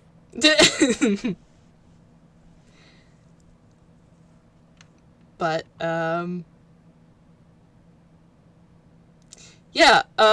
well, the professor is gonna stand up, and he's gonna, walk to the ellipsis, and, he's just gonna stand in front of the door, and, he's gonna sort of hold Lynn in one hand, against his chest, almost like one might hold a child, and he's gonna hold his other hand out, almost like one might for a handshake, and he says to everybody, interrupting whatever's going on elsewise, and he says, I need to check everybody before I let anyone on board. I will not have a repeat of the birthday bash. Sammy winces. Arata nods, that's fair. Sasha tilts her head confused. Sunshine's just here. Mm-hmm. Seeker got possessed by a being, and considering the fact that we were in a place where I'm pretty sure ghosts were. Sasha just nods understandingly. And Yeah, in her we don't brain, want she it. connects a few dots like, oh, that explains some of the silence. Arata's just like, we don't want any extra passengers. Mm-hmm. And I'm gonna roll to see how well he perceives. He is perceiving, and wow, that's a bad roll. Let's see, perception. Oh, this is your true sight ability! It is! He is insisting on using his true sight ability. Hang on, I have to roll a percentile. Yeah, do that. Let's see what perception is +4. What does true sight do again exactly? Okay, I will put it in the, thingy. Because if anyone has a thing for this, this is the time to bring it out. So I roll, with the professor's ability, it's a little different. He has true sight, and it's passive, and it's more or less touch activated. He has to be within 1 foot of something. But, he passed the DC of 10 to actually use the ability. And a 9 is, his perception roll to see how much he is able to see. So, a monster with true sight, being with true sight can, out to a specific range, 1 foot, see in normal and magical darkness, see invisible creatures and objects, automatically detect visual illusions, and succeed on saving throws against them, and perceive the original form of a shape changer or a creature that is transformed by magic. Furthermore, the being can see into the ethereal plane within the same range. So if you have any illusions covering anything, if there's anything that would show probably in the ethereal plane, but is covered by magic, the professor can see through it. This is like the top tier, like, I am seeing you ability, see things how they truly are. Yeah, I mean, yeah. Like this ability lets you see people's souls. I do have something for this. I do, actually. I also have something. Swell! Well, line up, because the professor is literally, like, waiting. Mira, if this is the same thing as what Arata has, do you mind if we go last? I can go last, yeah. Like, with you. Both of us, because it's... Yeah. Well, DM me really quick, because I'm...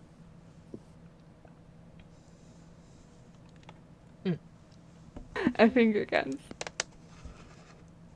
Yeah, just really quickly DM me.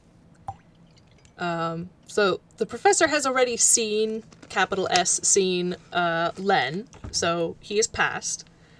The professor just sort of beckons to the next person. Hey, does Len know that thing about Sasha? They would, because they were around for the talk. They kind of pause and turn to Sasha and go...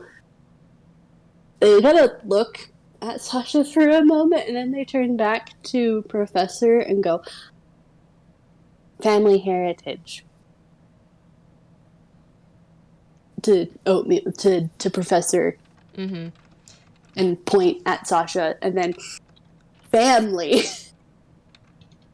Hinting at, Sasha might not remember this.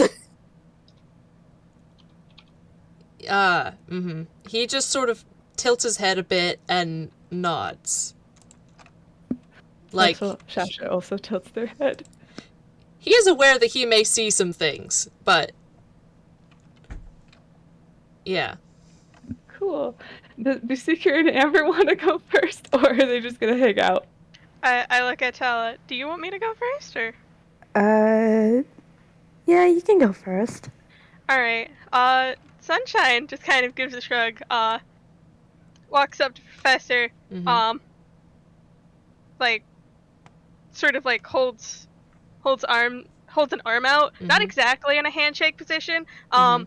Professor, this is pretty obviously a position where he's going to tuck you in and give you a headbutt. You know this by now. Yeah, he's ready for it. So he tugs you in, gives you a headbutt. Bonk. I'm not gonna have you roll con. Yeah. And do you use your true sight ability? Oh yes, he is in tune with it now. What you see is not a satyr. Well, it's satyr shaped. It's how do I describe this? It looks like someone had made a snow sculpture exactly in the shape of Seeker. His exact proportions, his body, his hair, is all made out of this delicately carved snow. His horns are these sort of branches that reach behind his head. And his eyes are made of coal that have been delicately painted to be those I don't know if you can actually see past the sunglasses, but I'm going to say you can because it's cool imagery. He knows what they look like anyway. Yeah. They look like they've been like it's coal that's been painted to be the exact sort of shading of eyes. It boy, I do wiggle. It looks more like some sort of it looks more like a sculpture has been brought to life rather than being an actual satyr thing. But his soul is very real. That is a real soul. A half-face soul, but a real soul. Another interesting thing is it kind of looks, Professor, like it's been tied to something else. That something else isn't here, but there's like a string that kind of leads off. One might actually compare it more to some sort of hole that has a doorway put on top of it. A what that has a doorway? A hole that has had been patched up with a doorway. Huh. Okay. Got it. Yeah. I think I'm gonna have to roll deception to see if he. Wait. Deception or. Yeah, deception to see if he. If his reaction. Hat falling. Okay, hang on. Oh, no, he rolled good. Alright. He rolled very good. Yeah, there is no visible reaction to what he's seeing. He just sort of holds your arm and gets a good look and nods and releases you. Nice. Oh, by the way, Mira, had there been any sort of I do a gesture with the silent stuff or there is a sign of strings, kind of white glimmering strings, kind of delicately draped across the branch-like horns. Very obviously silence related as they kind of go towards where the notes of light are still slowly winking out. Yeah. All right. And he motions to Sunshine to just sort of stand at the side, please. All right, he's standing there. Next. Who wants to go next?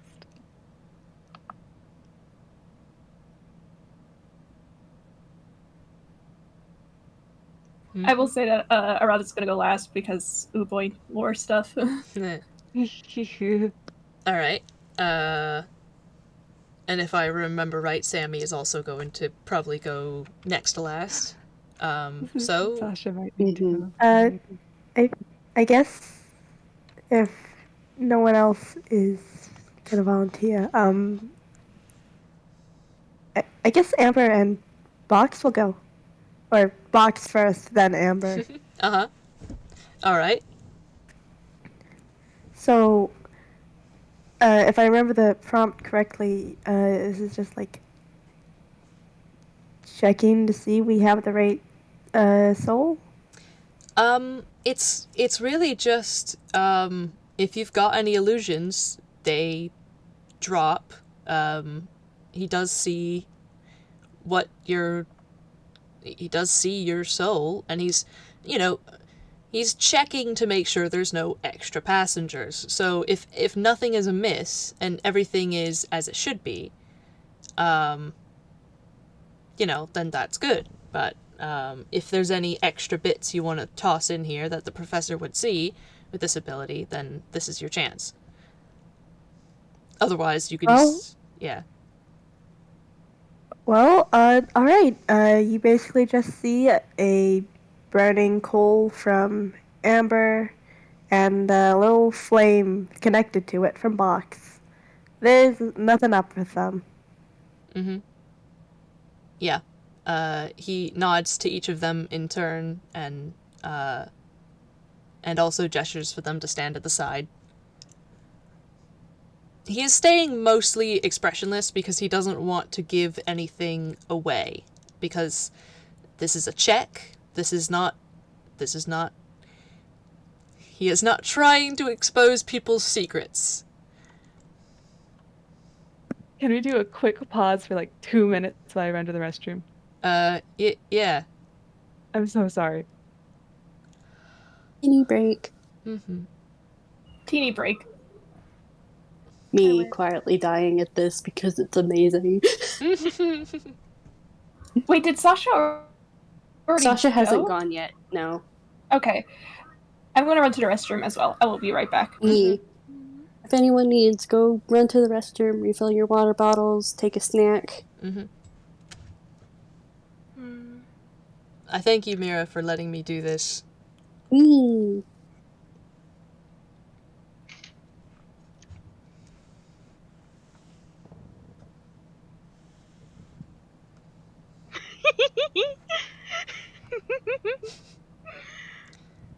Box and Sunshine continue to talk in the background.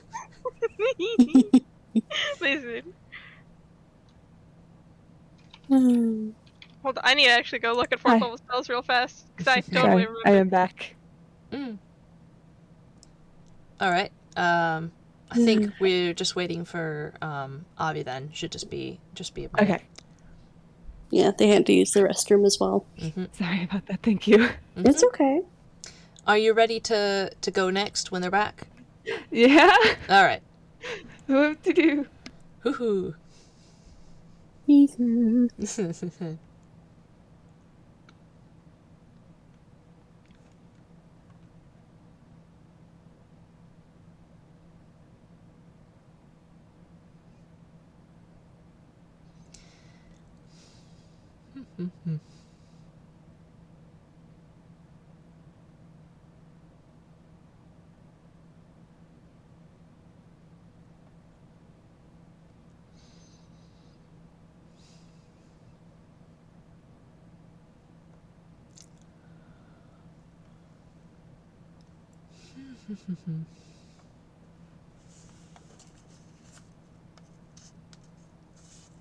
Man, this is just so fun. It is very fun. I vibrate slightly. Handshake. Magic, your descriptions so tasty. Ooh, I love. Yes. I want to call him Frosty the Snowman now. Listen. I run in the opposite direction. Bye. Can I name him Frosty? You can call him Frosty. He won't mind. Only out of character. No. Yeah.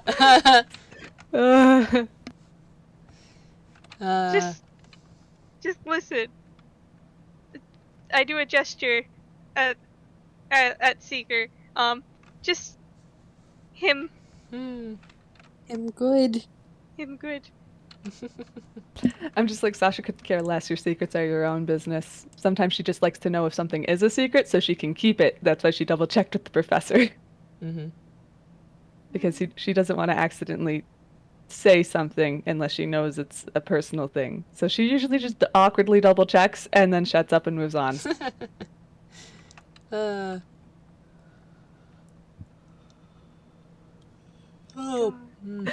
Man, it's fun to have a character for once that actually has like strong moral lines. I look away from lore. He has morals, they're just different. Blue-orange morality. Orange and blue morality. My favorite. Not that he can see either of those. No, he cannot. He's just like, everything is shades of gray, right? Moves on. You see the world in black and white. He's like, actually, no, there's like tonal differences. And we love him so much. I'm glad. He's gonna need it. I look away. It's fine. God. Mira, I have to ask you a question. Hold on, I need to go to DMs. Oh, okay. Oh gosh.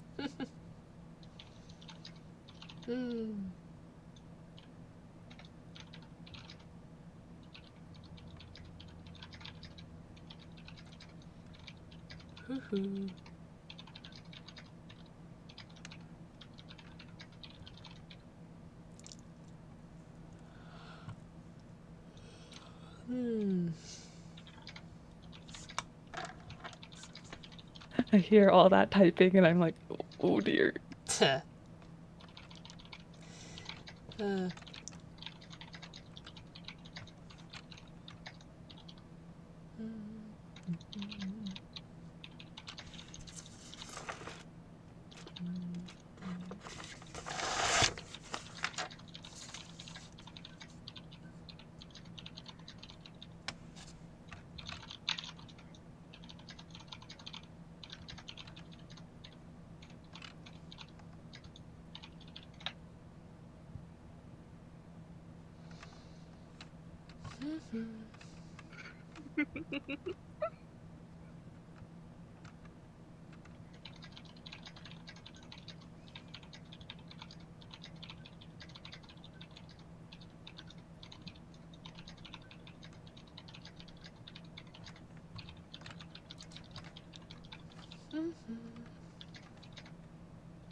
I am back. Yay! Hooray! Hail the conquering hero.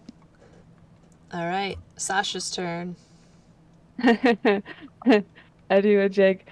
Sasha kind of stands up, brushes herself off, and just kind of walks up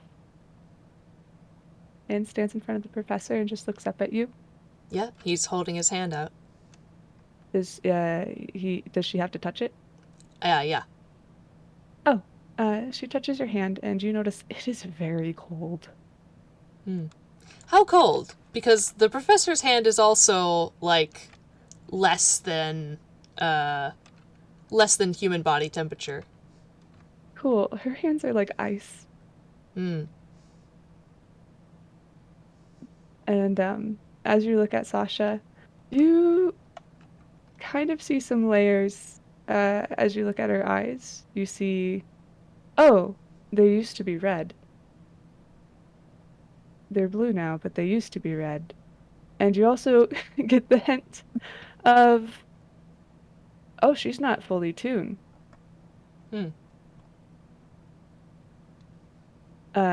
Mira, should I elaborate what part she is? You can just go by appearances. Yeah, okay. You see that, you can't see her ears because of her hair, but you notice that they would be more pointed. You'd notice that her teeth would also be more pointed. There is part of her that is probably, yeah, part real kind. And you also see when just heads up that this is going to be describing heart stuff, but not the how, just what's it about. You see on this mechanical heart magical sigils. Mm-hmm.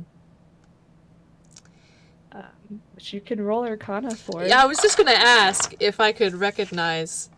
All right, Professor. Yeah, no, that's a 4 total. That's not gonna do anything. I mean, I can say that you can roll with 2 plus 2. Why is it 2 plus 2? Wouldn't it be a d20? Oatmeal's That got was their the own roll. dice. I've got physical Oh. dice, so I'm just inputting the value that I rolled plus the modifier. Yeah, you're not sure what these are, but considering what you know about backstory, you don't think they're good, and you figure Sasha doesn't know about them. Mm-hmm. Oh shit, was there anything else? Mira, was there anything else? Well, as Sasha gets cleared, Professor, you notice that from her back she has black wings that are ethereal in nature right now, but you get the impression that she might actually be growing them eventually, and she has no idea. Yeah, he just, he takes this all in, and he nods, and, gestures for you to also, stand to the side and wait. He nods, you're cleared. Sasha gives an awkward thumbs up, and as she leaves, you realize that things around you were very quiet until she left. Mm-hmm. Yeah. Well, Sammy. I guess that's Sammy's turn. Mm-hmm. He also gets up and kind of just bounces over to you, Professor. He is slightly nervous, but he's giving it his all. He's willing to do this. He grins at you. His shading is slightly lilac, just like a smidge, because he doesn't know what you're gonna see. Yeah. What's he gonna reveal? He doesn't know. Yeah. This is all very clear on his face. Uh-huh. By the way, like he's not hiding anything, and he just kind of sticks out his hand and grabs yours and goes, "Lay it on me, Professor." Yep. And the moment you two touch, he sees. And what does he see? He sees old cobwebby strands of silence that wrap around his shoulders, his neck, going into his heart and around his wrist. And there's fresh lines of this cobwebby. It looks like Sammy's like basically walked through a giant cobweb, basically, of silence. Uh-huh. Like even Sasha doesn't look this covered in silence. Ooh, boy. But there's also a string of shifting it would be kind of a washed out pastel rainbow going out into the distance, which you can assume is his connection to Prismatone. And it's a very strong string despite looking so delicate. And you also notice an orb of light behind him that you know is a sensor.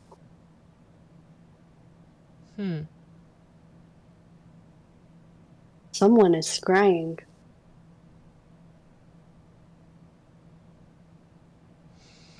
And then it winks out.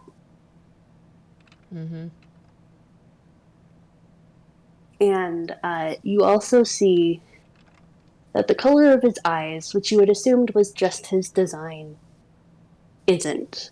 It's magical scarring, and it glows so brilliantly, like two mini golden suns. you also see, kind of sprouting from his back, white ethereal wings. But unlike Sasha's, you get a reading off of them that you weren't expecting. It's celestial in nature. And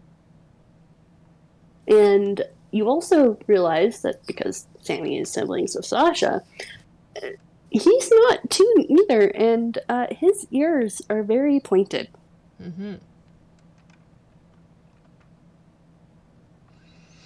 And you get the feeling that a lot of this stuff Sammy does not know. Yeah. I mean, based on their conversations, certainly. Mm-hmm. And look at Mira. The other thing. Oh, yes. And you also notice, coming from his heart is a purple string that goes off into the distance. It's the same exact shade of purple as his spear color. And I have to ask, is there anything about his wrists?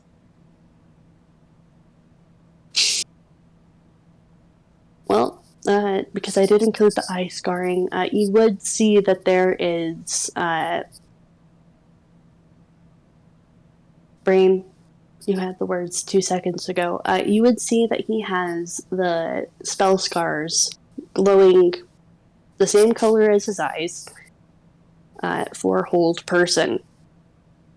And they go around his wrists, go around his ankles, go around his neck, and it's still like he has chains on him.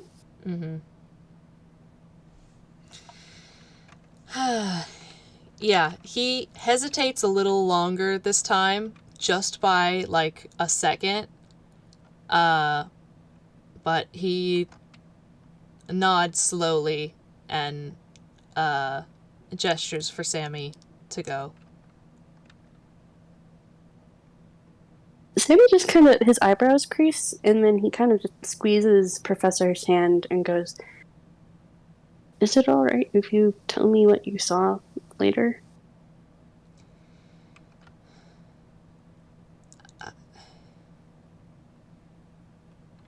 He is quiet for a few seconds, sort of considering, and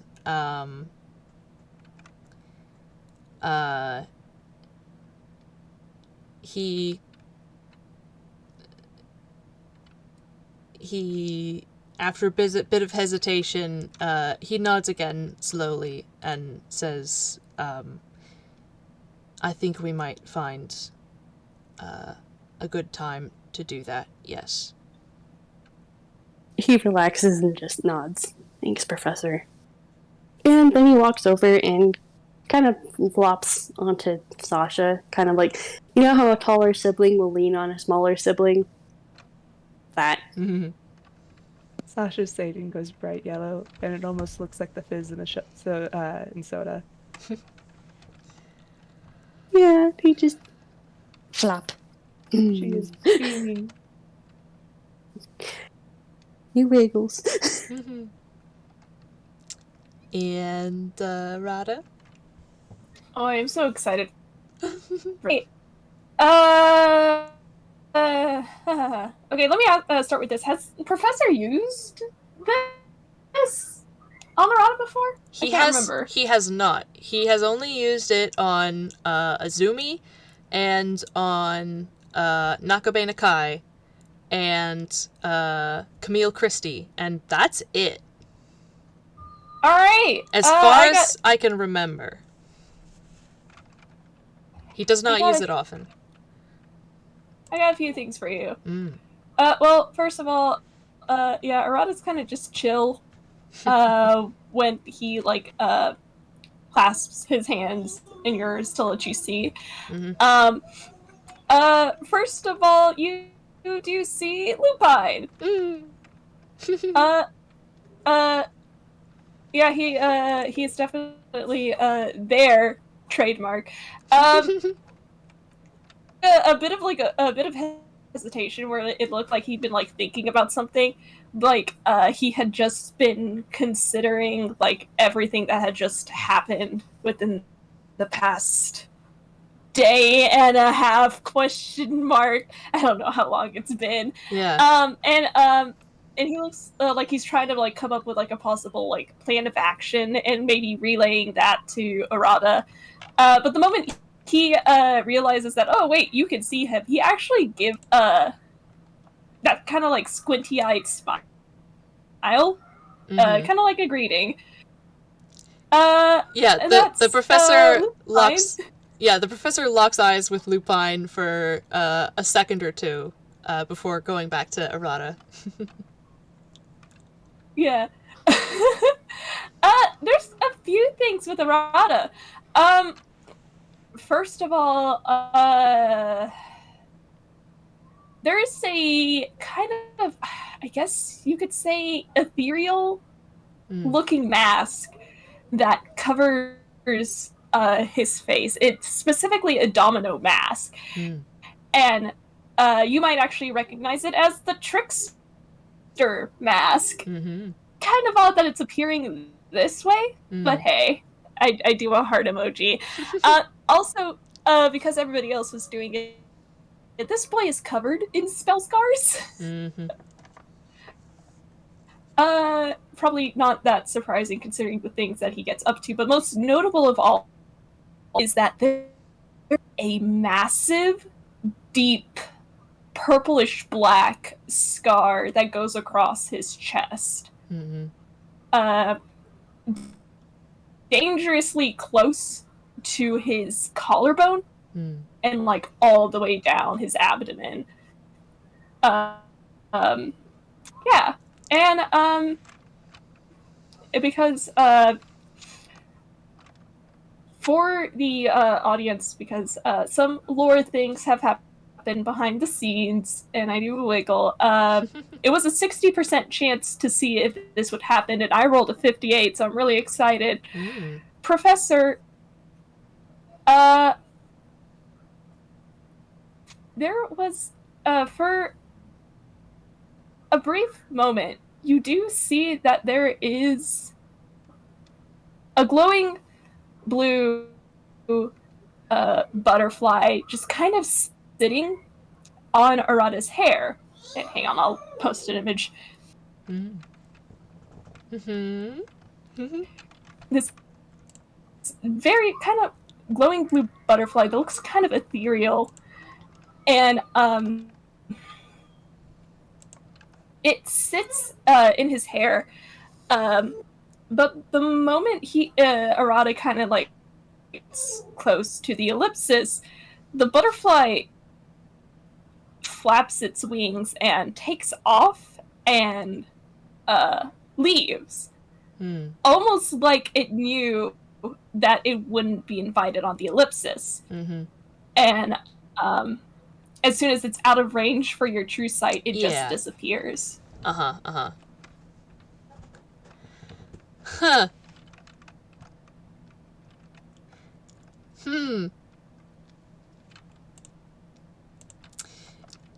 Well,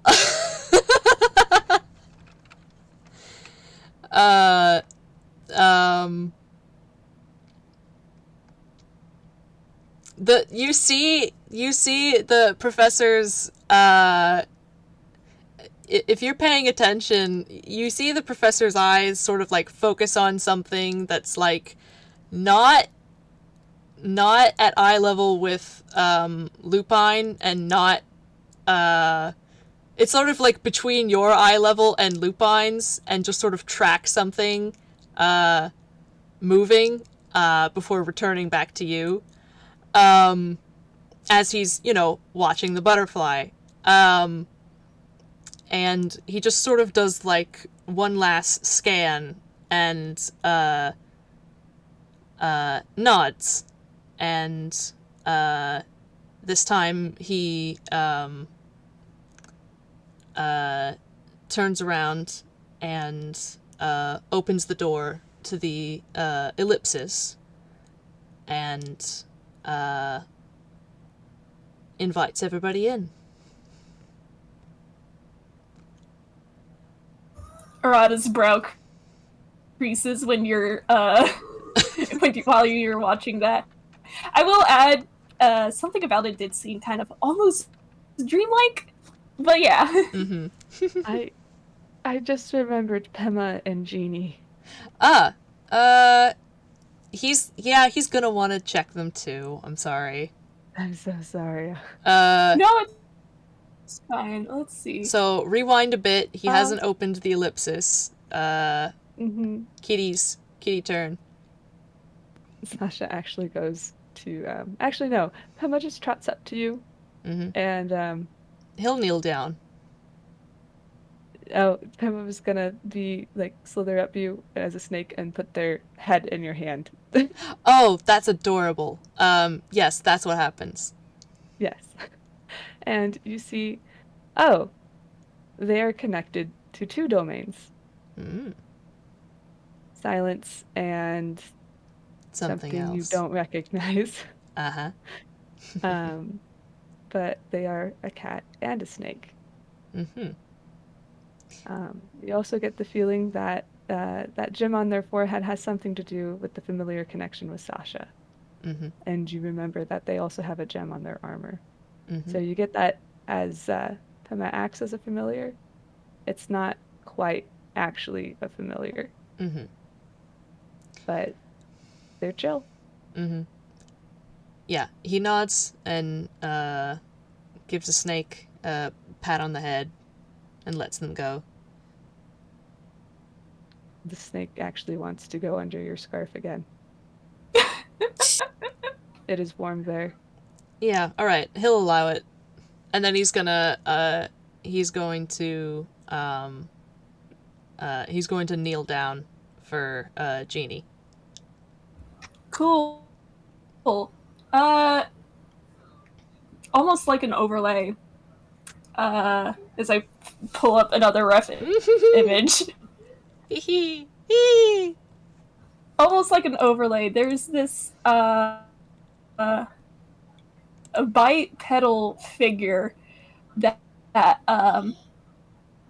looks like it could be toon kind, but isn't, because it doesn't have that tunic outline. Yeah. You're seeing what Genevieve looks like on in the Paraverse. He's bipedal, and he's got, instead of like the yellow collar, he has a bandana. And he's wearing a mask over his face because of course he is.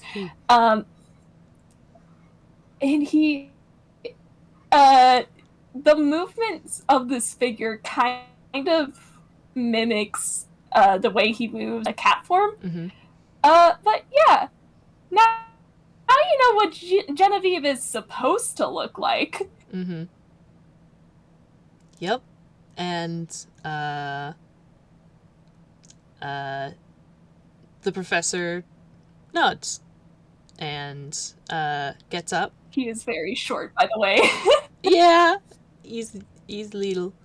Yeah, the professor nods and turns to the ellipsis and opens it, and he says, everyone is clear.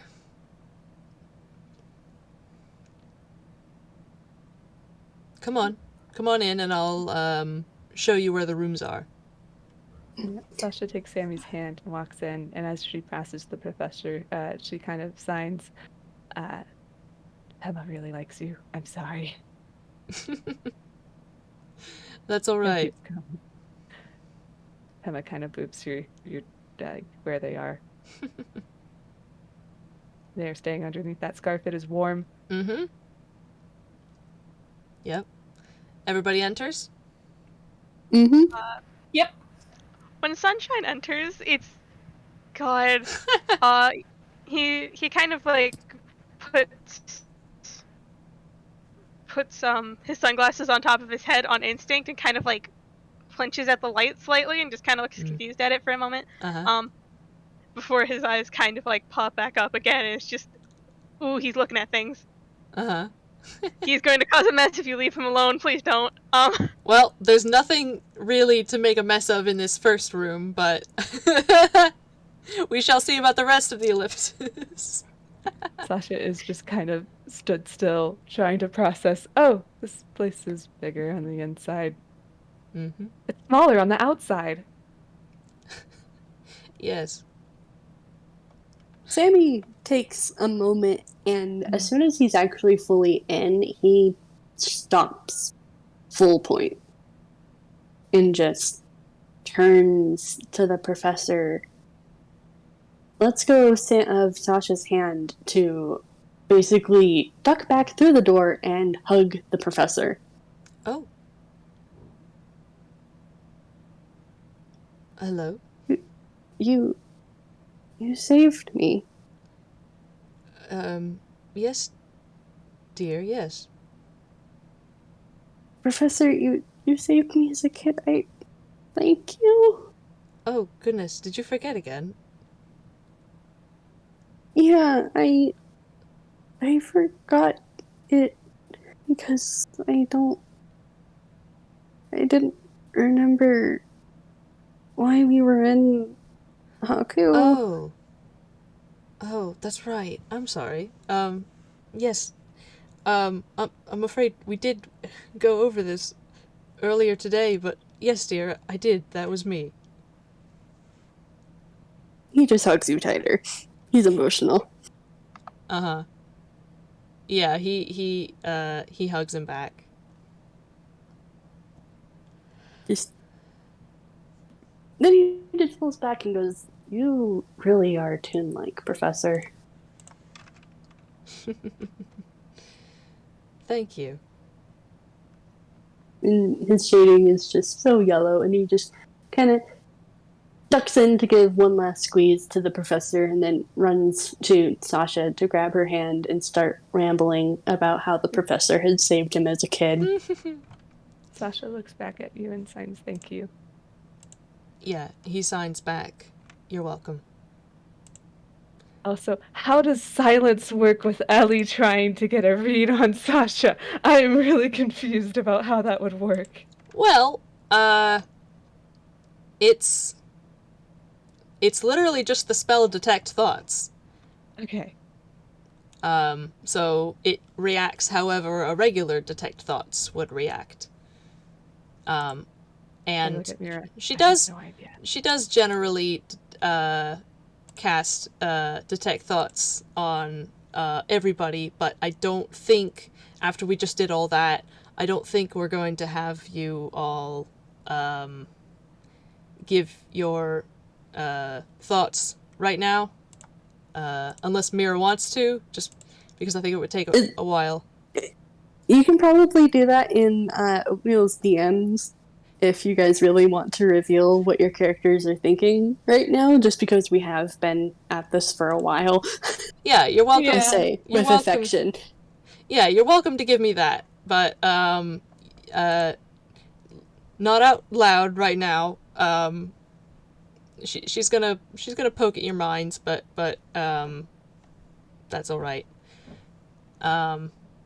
And yeah, so the professor goes inside after everybody and closes the exterior door and presses a button on the console, one of many, to open the interior door, and he is going to lead everybody down a corridor to a bunch of different bedrooms of various kinds and various styles, and there seems to be something for everyone. I will say, I'm pretty sure Lynn is still with the professor, and I find that really funny. Yeah, I think he's still holding him. I will say when Professor was like started holding them like a kid, they just grabbed onto the professor's shirt like a kid. Aw. They have not let me cling. I point. This is a 2-year-old deity baby. Mm-hmm. Man. Like, Professor, I think it becomes very clear as you are holding and interacting with this deity that they are literally a child doing their best to help. Yeah. He's not used to that, but it's refreshing, honestly. Also, Sammy sees that they're being led to bedrooms, and he grabs Sasha's hand tighter and then reaches out for Arata's hand and goes, "Will you two sleep in the same room with me tonight? I don't want to be alone." Sasha very desperately clings to Sammy's hand and nods yes, because she really does not want to be alone again.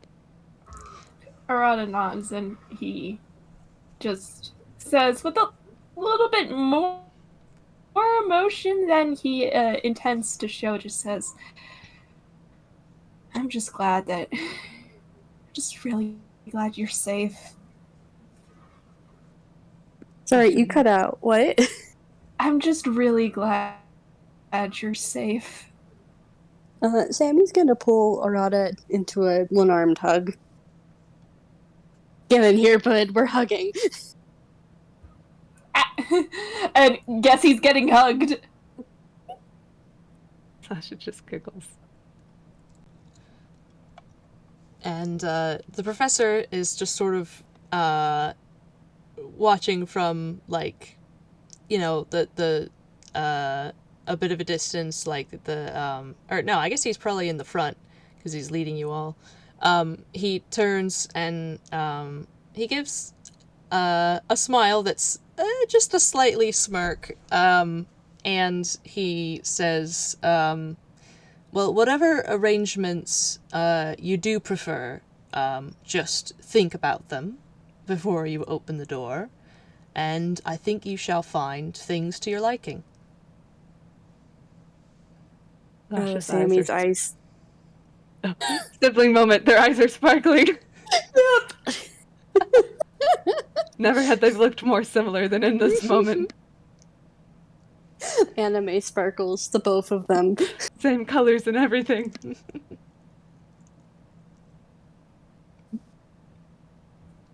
Just Sammy would grab. He would let go of someone's hand to open up a door, and like he'd been thinking about a gigantic, fluffy bed that's basically a nest. Mm-hmm. And that's what he finds. There's a very excited squeak before he dives in, and there are mounds of pillows and blankets, and he's gone. He's gone into the fluff. Sasha very, very carefully, like when you introduce a cat to a new room, sneaks in, but she has like stars all over her head and whatnot, like, oh. Jeannie, I'm probably just gonna say that when they entered the ellipsis, Jeannie had been on Arata's shoulders. But like Jeannie then like hops down to also dive into the pillow, the nest. Sammy's head pops out of one of the pillows, and he just goes, "Come on, Arata, come on! It's fluffy!" Sasha looks back to the professor and looks at Pema and Lynn and signs if they want to come. And I don't know what Lynn will do, but Pema just lifts up their little snake head and nods no.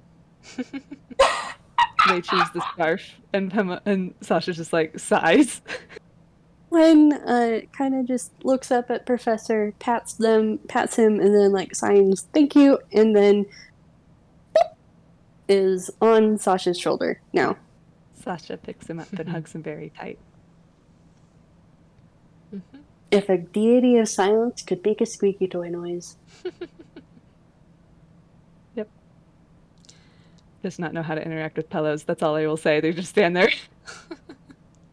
I will say that Len would tug at Sasha's hair and point at the nest like, "Come on.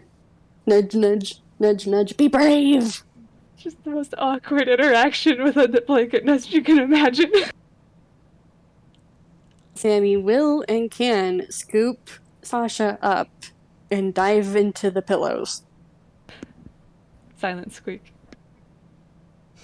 He does All right, that. you dorks. I'm gonna roll really quick to see if Sammy can grab Arata. Do it. No, Arata's on his way. I was about to say something. He kind of scoops at you behind Arata to try and grab you as well, but and he sulks.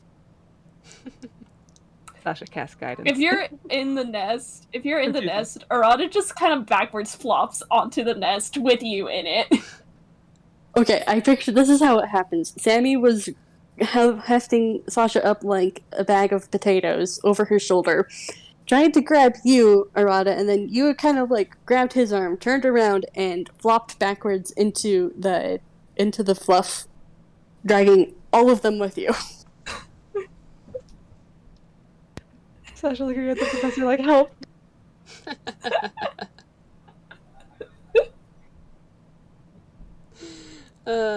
He just grins. I'm laughing because Pemo had cast Thaumaturgy and just closed the door. Arata just kind of waves a hand like a thank you to the professor. He's just gonna. I'm so sorry, Professor. You have company. Mm-hmm. The professor turns to Seeker and Amber and Box, and he turns specifically to Amber and Box, and he says, "You may use the room you used last time, but you do not have to."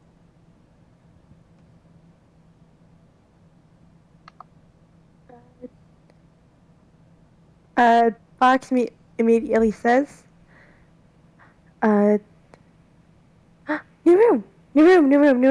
And they go for a different one. Mm-hmm. Before Amber follows along.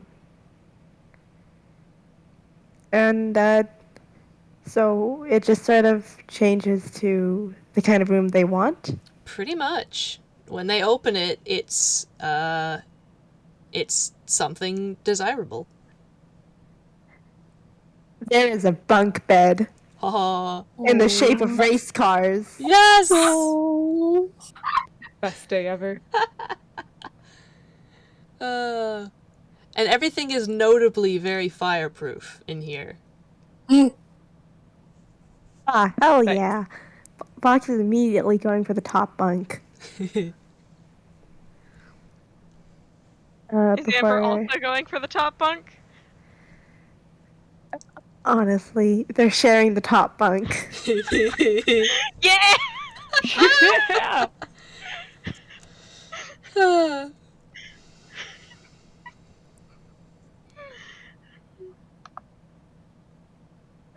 Before Amber does enter the room, she just turns to Sunshine, gives him a little punch in the shoulder and says, well, have a nice night, goat boy. Don't lose any more memories. I'll try not to, Tiki Torch. Tiki Torch? Excuse me? Do I look like a holiday resort? Oh, he gives you like a knife cat face. He's fucking with you on purpose. You then, Mr. Digigrade. God. They are siblings, Your Honor. I hand you a slightly more unhinged Seeker. I shake him violently like a salt shaker. Gotta get the angst Like out. a Polaroid picture.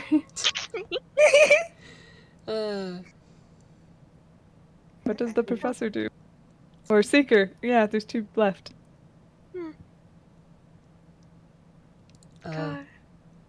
Yeah, the professor turns to Sunshine and sort of tilts his head and shrugs. Sunshine tilts his head back. Does a mirror shrug? You know, I think it's been fun staying here. A lot of interesting stories with this group. Walks over to a door, sort of opens it, looks inside. Oh boy, this is a sunshine desired room and not a seeker one. Yeah. Oh boy. Alright, give me a moment.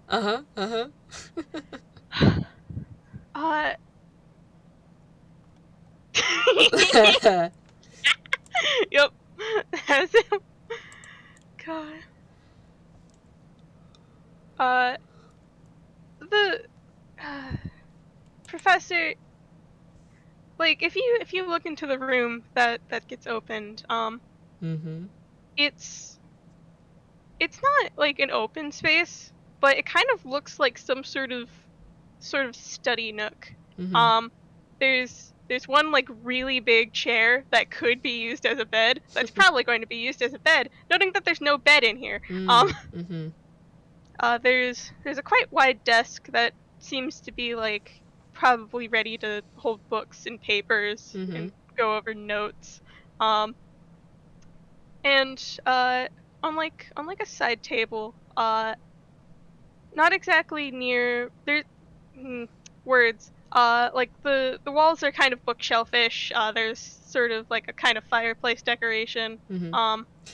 I will say, and- if you've spawned bookshelves in here, they are going to fill with books. Yup. Like, they come with books. They come with books. They come with books. But I can't remember. It was a really long time ago. It was all the way back in like August when we played those original set of games. I can't remember if the professor was downstairs for when Seeker mentioned that offhand. Oh, Virtuoso's Flourish? Professor Yeah. was with Arata and Sammy, so he was outside when Amber and Seeker were in the basement. No, I'm talking about even earlier than that, before that day, like before we went to bed. Oh. It was really obscure and a long time ago, and I'm trying to remember to see if this detail matters to Professor in particular, and I can't remember. Was it in the House of Paint? No. Well, why don't you tell me and I'll try to remember if he knows about that. Okay. There is, interestingly, like a little night table that's right by the chair, that has just a bottle of wine and a small wine glass on it. Yeah, I don't think he, remembered anything about that. Okay. I don't think that means anything to him. Okay. Yeah. Yeah, if that was a detail he'd heard, I would have filed it away somewhere. Noted. I do wiggle. He gives this sort of like grin and turns to the professor and just, I like you. You're interesting. And walks into the room and closes the door. Yeah. God. And the professor is going to walk not too much further into the corridor into his own room and close the door.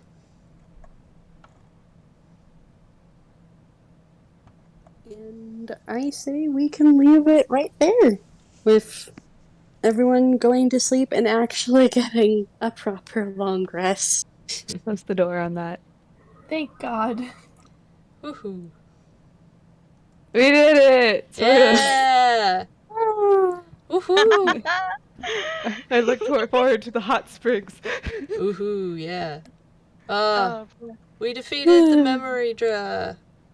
Yep. Woo. We erased so many people's lives. And before we end this, I want to get this on recording. Y'all want to know what stat block I was using for the memory Yeah. draft? Yeah. Yes, gosh, yes, yes, please. The false Hydra. Oh. fucking knew it! I don't know what that is, but cool. I Wiggles. think I said it before recording, but I was just like, I watched like a video recording like the false Hydra, and I couldn't say shit. I was just like, that would be like internally, I'm just, that would actually be like an interesting sort of monster to fight during this campaign. I wonder if I should bring it up to Mira. Legit. Oh boy. You said that on VC. I couldn't say anything. I was dying. Like, I modified it a little bit just because, like, it's Silence like, related.